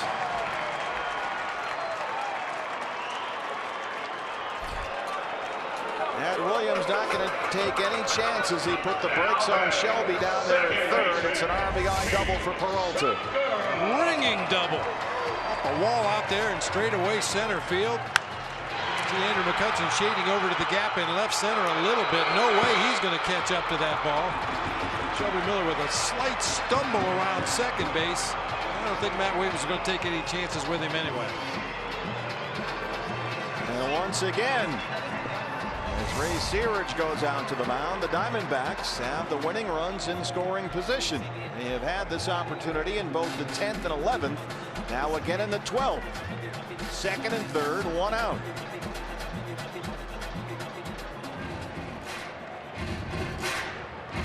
.25 inning, and he has had to labor. Neftali Feliz, he's given up a walk and 2 base hits.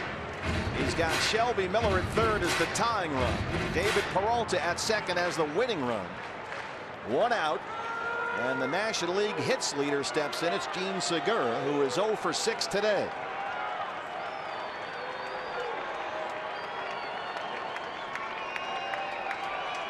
He can win it with a base hit right here. 0-1.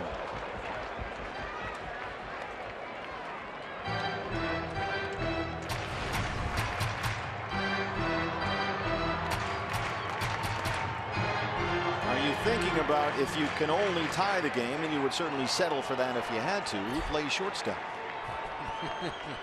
We'll figure that out later. Ahmed has been ejected. Straight heat from Feliz. He's ahead 0-2. They've used one pitcher as a pinch hitter, another pitcher as a pinch runner. The shortstop's been tossed. He's burned the backup catcher. But as you say, we'll worry about that later. Got to get that run home from third at least. Base hit! Here comes Miller! Matt Williams will stop Peralta, and we're all tied. Holy Toledo!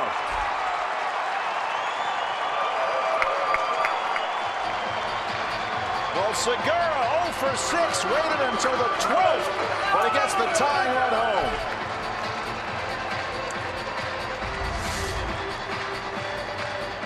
A defensive swing right there, but saw the Pirates take advantage of some holes in the defense earlier in the ball game. Shelby Miller scampers home. David Peralta gets the stop sign over there at third base. Don't stop now. 10-10.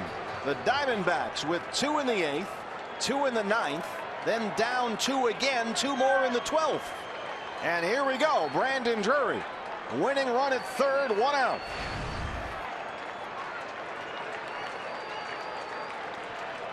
He has base hits his last 3 times up. 2 doubles and a single. Get in the seats. It's out of play.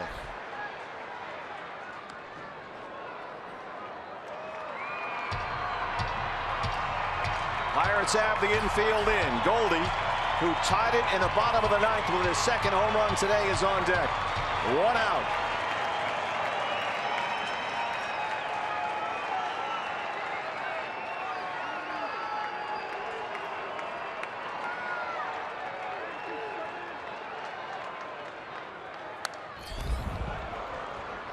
Gene Segura is going to go ahead and take second base. They're not holding him on at first. Obviously, his run doesn't mean anything at this point.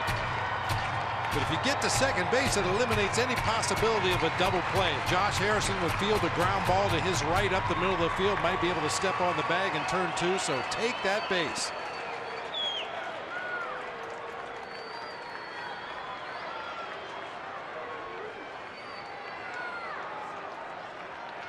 $20 runs and 31 hits in the ball game. The 0-2. Segura jogs into second. Defensive indifference.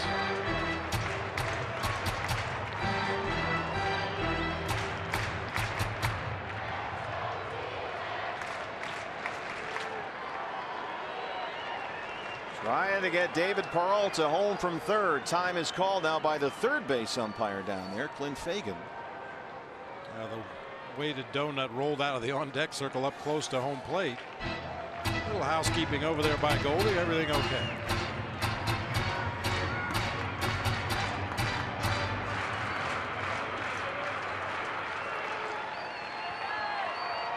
One ball and 2 strikes on Brandon Drury. Got him. Chased a high one at 95. 2 down. And here comes Goldie. First base is open. Tomas is behind him. He was walked intentionally his last time up with first base open. And they're going to go right back to that playbook. Fans expressing their displeasure here. They want to see Goldie swing the bat one more time, and you certainly can't blame him. Whoa! Hello. This serves a couple purposes for Clint Hurdle. Takes the bat out of Goldie's hands as we get another look at Feliz trying to throw one over Chris Stewart's head. And it sets up a forced play at any base. So it'll be Tomas and Feliz. Bases full, 2 down. 10-10 in the 12th. In a game that has seen just about everything.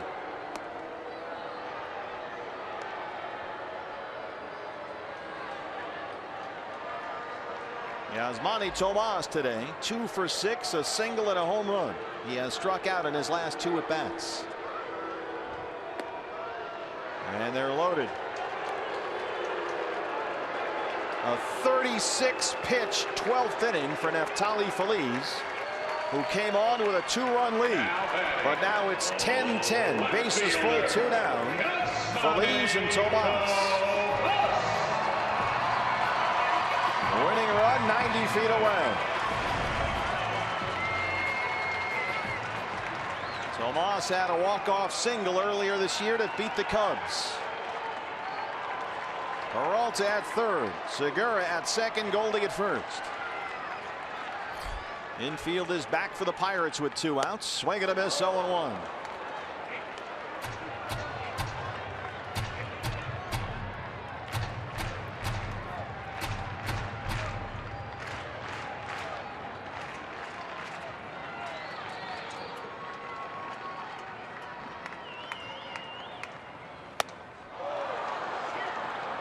Oh, and 2.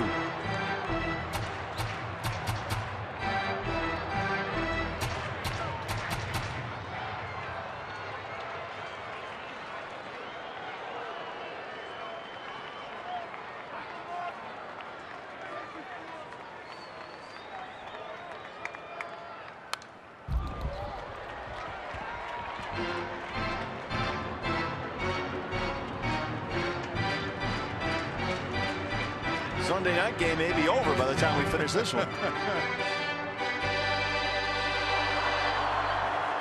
be nice to end it right here. Otherwise, the Diamondbacks are going to end up with a pitcher playing a position.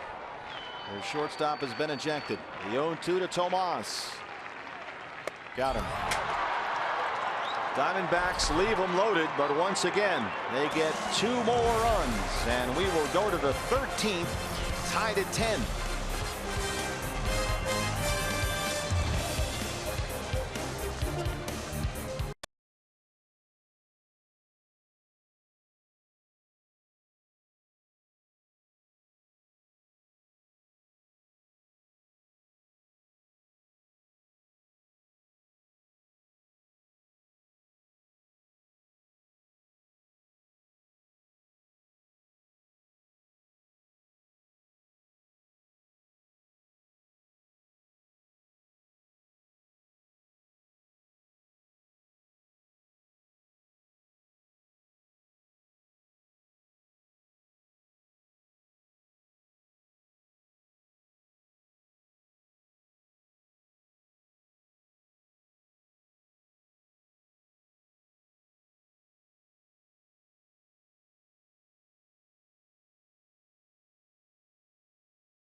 Players. He has gone through every player on the bench, and after that his shortstop was ejected, arguing balls and strikes. So Shelby Miller, the pitcher, is the new left fielder for the Diamondbacks. Yasmani Tomas moves over to right field.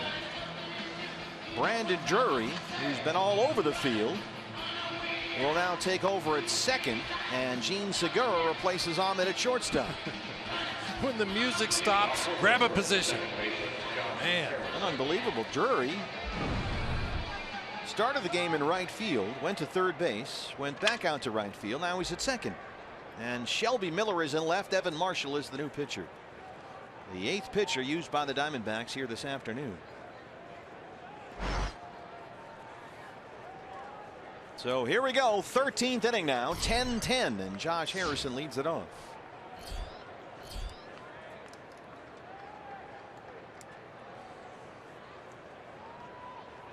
You ever run into a circumstance like this where you're using, so far Chip Hale has used a pitcher to hit, to pinch run, and now play left field?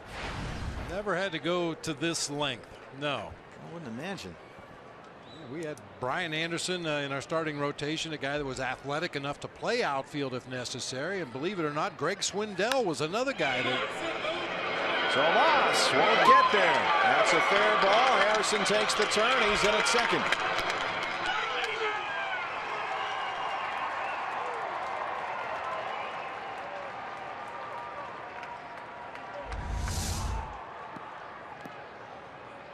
Inside out swing from Harrison. Little blooper out there in right field.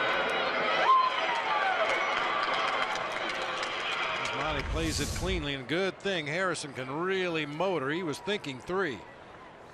So Evan Marshall in immediate trouble. Sean Rodriguez the hitter now.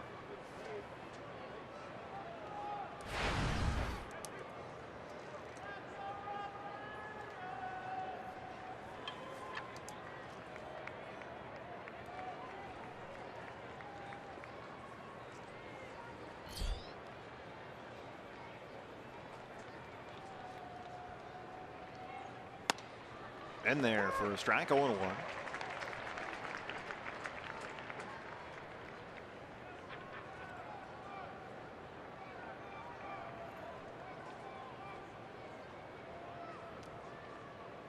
Just past the 5-hour mark in the ball game.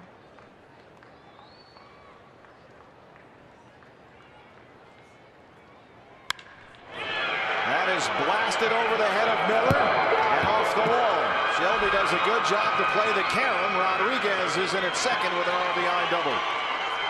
And 2 batters in. It's 11-10 Pirates.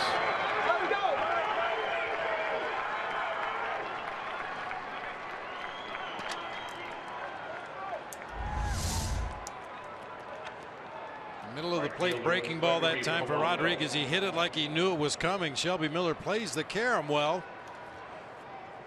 Throw back to the infield, tails just a little bit, allowing Rodriguez to get in with that RBI double.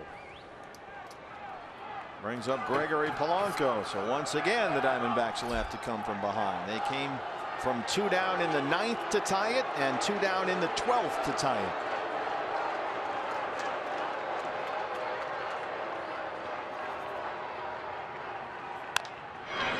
Goldie at first. Rodriguez in at third. 1 away. Catcher Chris Stewart. Chris Stewart, the catcher now.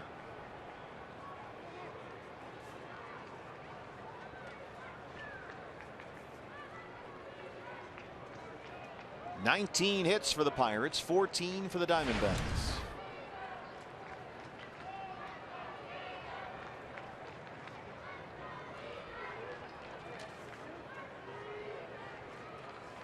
And it might be coincidence rather than irony that from here the Pirates go to Coors Field for 4 games. It's 11-10 here. Dodgers won in Denver today, 12-10. It's behind Welly. Rodriguez will stay put at third.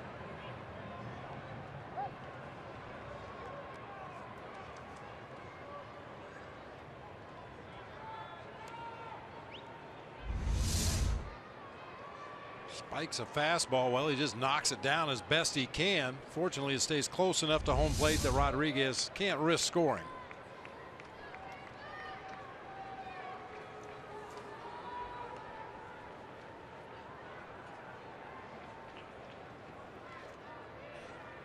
Infield in for the Diamondbacks, and they will go ahead and put Stewart on.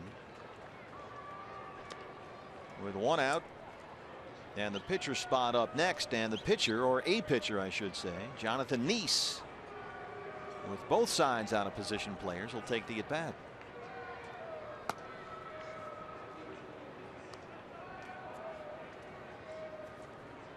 Neese was the starting pitcher here Friday night. He got the win to improve to 3-0 on the year.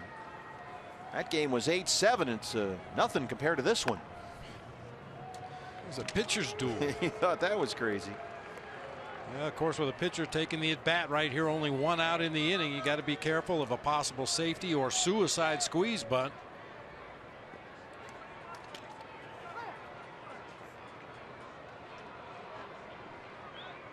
Pinch hitting for Neftali Feliz, number 18, Jonathan Neese. So Rodriguez at third, Stewart at first, 1 out, and here's John Neese, the former Met. He had a sacrifice bunt once.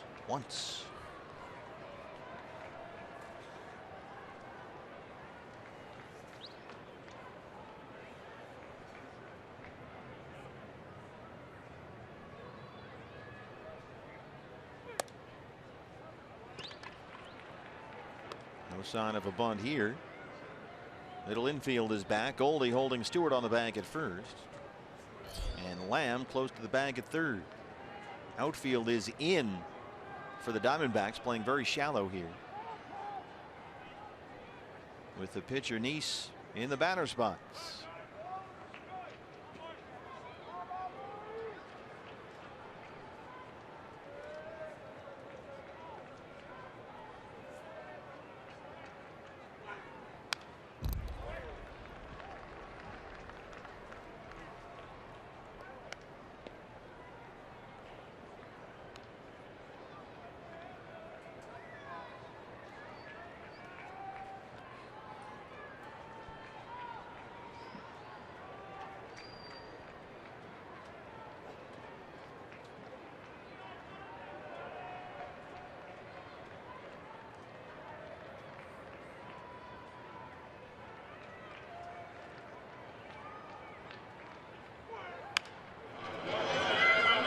Two. Oh, please. Chip Hale and Mike Butcher both hoping they don't hit a fly ball to left field where Shelby Miller makes the play and has to try to come up and throw the guy out at home plate.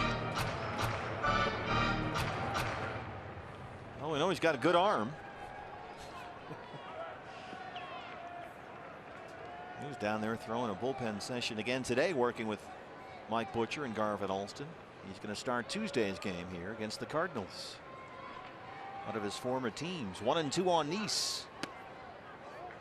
Evan misses inside. 2 balls and 2 strikes.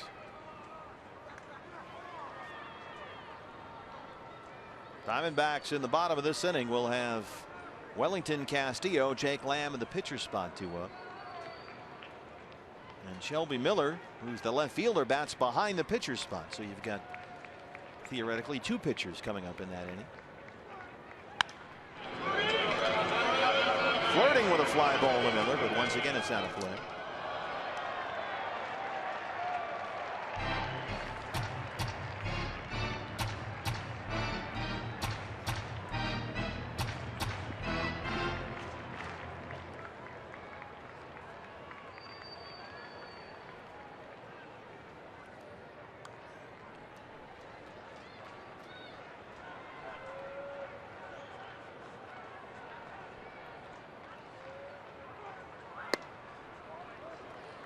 He's worked it full on the pitcher, 3-2. Jordy Mercer, the shortstop, is on deck. McCutchen behind him.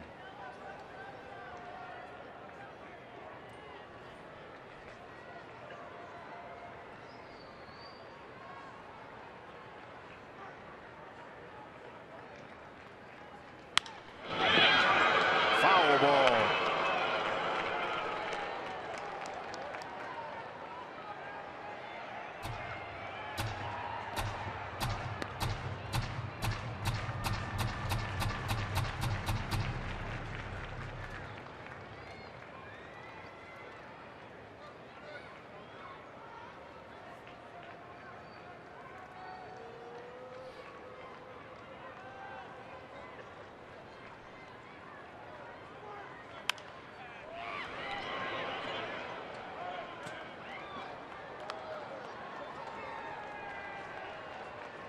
You know, watching this game, it's occurred to me one thing, BB. Had Gonzo not gotten the big hit, and I think you know which one I mean, in the 9th inning, who was going to play had they not won that game, the 10th? I don't know. Didn't have to worry about it. Don't have to worry about it now. Base hit. Shelby Miller charges. Rodriguez jogs home. And it's 12-10 Pirates. An RBI single for John Nice. He turned in a heck of an at-bat against Evan Marshall. One of the better at-bats of the day by a pitcher. Yeah, to answer your question, as a matter of fact, when Gonzo got that base hit right before the pitch was thrown, I had just turned to Bob Melvin and said, do we have enough players if this thing stays tied? And Gonzo got the base hit. Bedlam ensued, and it didn't matter. But yeah, we probably would have ended up with Brian Anderson or Greg Swindell playing. So I mean, we were just pinch runners and pinch hitters and go, go, go, go. Let's go. You know, it's the last game of the World Series, for crying out loud. Jordy Mercer Stewart is at second and Neese at first. Pirates with 2 in the top of the 12th. Diamondbacks answer to tie it. Now 2 more in the top of the 13th.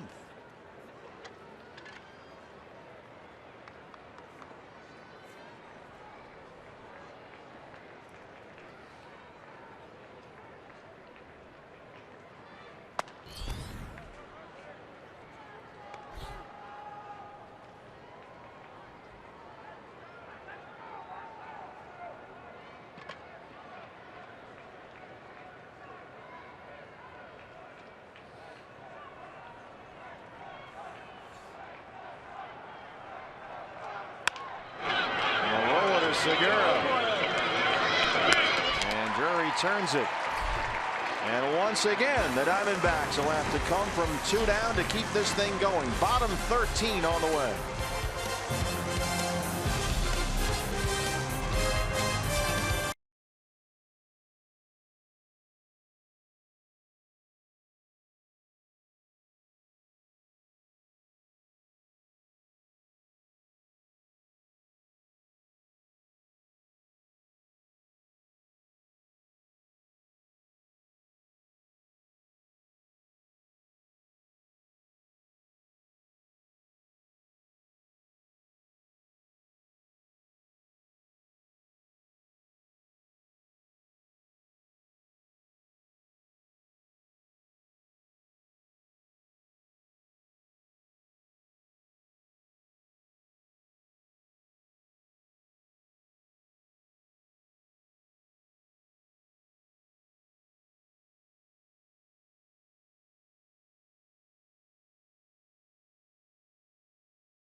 Will try and come from 2 down against the Pittsburgh Pirates, and the new pitcher for the Pirates. It's Archimedes Caminero, who we saw in the ball game yesterday. Worked 1 scoreless inning, had a walk and a strikeout, his 10th appearance of the year. Yeah, threw only 12 pitches yesterday and had 2 days off before that, so he should be in pretty good shape to pitch this inning. Wellington Castillo, his 29th birthday today. He'll lead it off.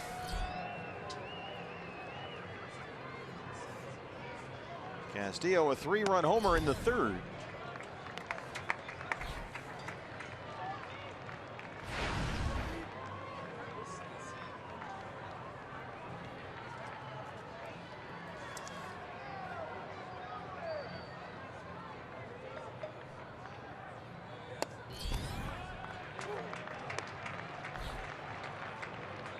According to Stats Inc., this is the first time in Diamondbacks franchise history that a pitcher has ever played outfield.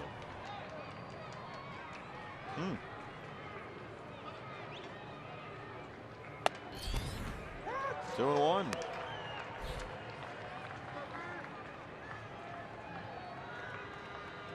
Shelby Miller in left field for the Diamondbacks had 1 ball hit over his head. Played the carom nicely, so no harm, no foul there. 2-2 on Beef Wellington.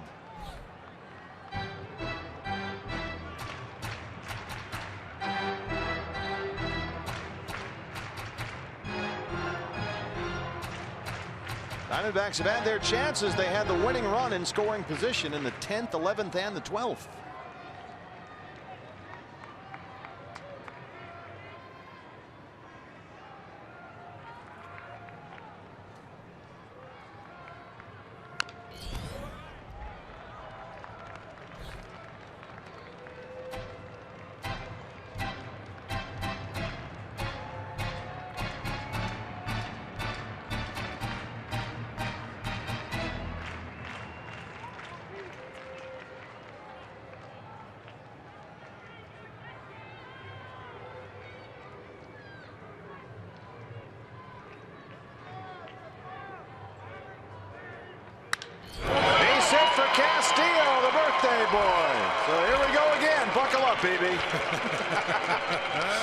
They got 2 in the 8th, 2 in the 9th, 2 in the 12th to keep this thing going, and they need 2 more.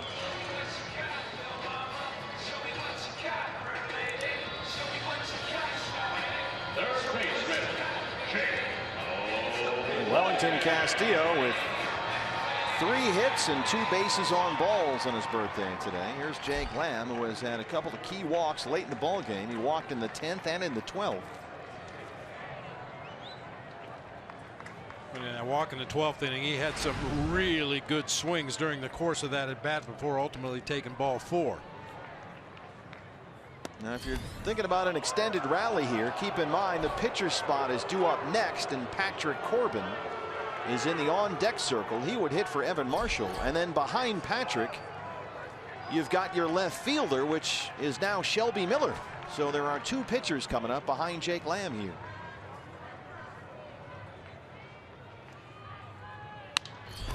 Center field, McCutchen.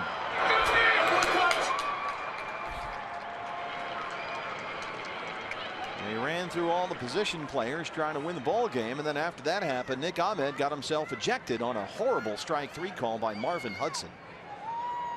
A breaking ball inside, nowhere near the strike zone. That was called strike 3, and Nick was ejected, arguing balls and strikes. So they had to scramble the Jets and put Shelby Miller in left field, move some guys around.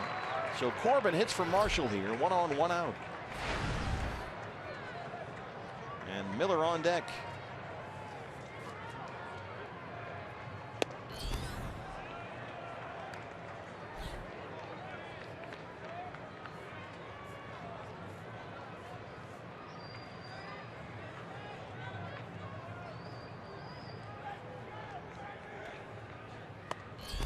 Well, we have seen Patrick be a hitter before up there. Good athlete. Just looking for a way to keep this thing rolling.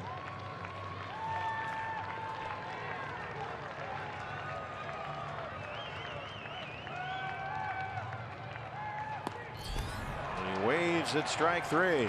2 down. And here comes your left fielder, Shelby Miller. Rolls off your tongue, doesn't it? Yeah. Left fielder, Shelby Miller.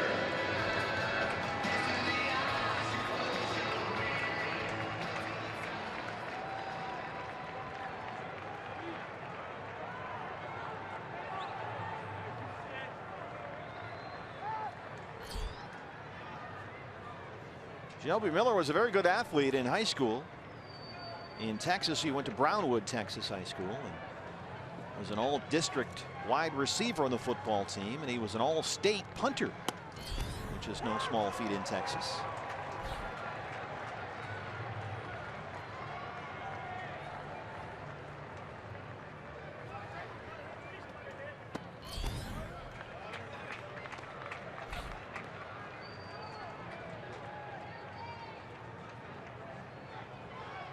He grew up a big Astros fan. His favorite player was a hitter, Jeff Bagwell, as Castillo takes on.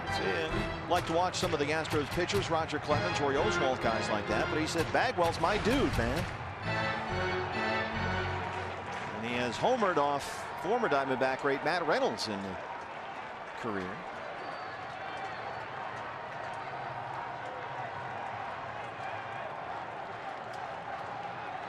Down to the last strike, 1-2 pitch. Got him. And the Pirates win a wild one. Diamondbacks drop it 12-10. The 2 teams combined for 35 hits and 22 runs. And Pittsburgh takes the series. I don't even know how you go about describing this ball game today, other than the fact that Diamondbacks, as usual, just refuse to quit. Keep battling back regardless of the odds. Well, let's start Diamondback Live post-game show. Brandon Webb is standing by with Todd Walsh. Todd. Steve, thank you very much. And Brandon, I'm just going to start with this. I know a guy, I know you don't believe me, at the Arizona Department of Transportation. His name is Doug Ninsel. Okay. He's up there. I've known him for years. We almost had the 101 open for you on the way home tonight. I know you know those people. If we were here for another 25 minutes, we may have been able to move the needle. Up there. But unfortunately, you have to take the long way home. We took the long way home here tonight. So very quickly, I like the battle. That's all I'm going to say, but I think we have to touch on that and a few other things. Would you agree? Yeah, absolutely. Again, it's the fact that they refuse to lose. They never give up, and they make each game close and exciting. So it's good for them. A little Supertramp reference. Breakfast in America here, late into the afternoon and into the evening, officially on this Sunday. Diamondbacks fall. When we come back, our exclusive coverage continues here at Fox Sports Arizona. Diamondbacks Live, presented by CenturyLink, is coming up. Stick around. We're still here. We hope you will be as well.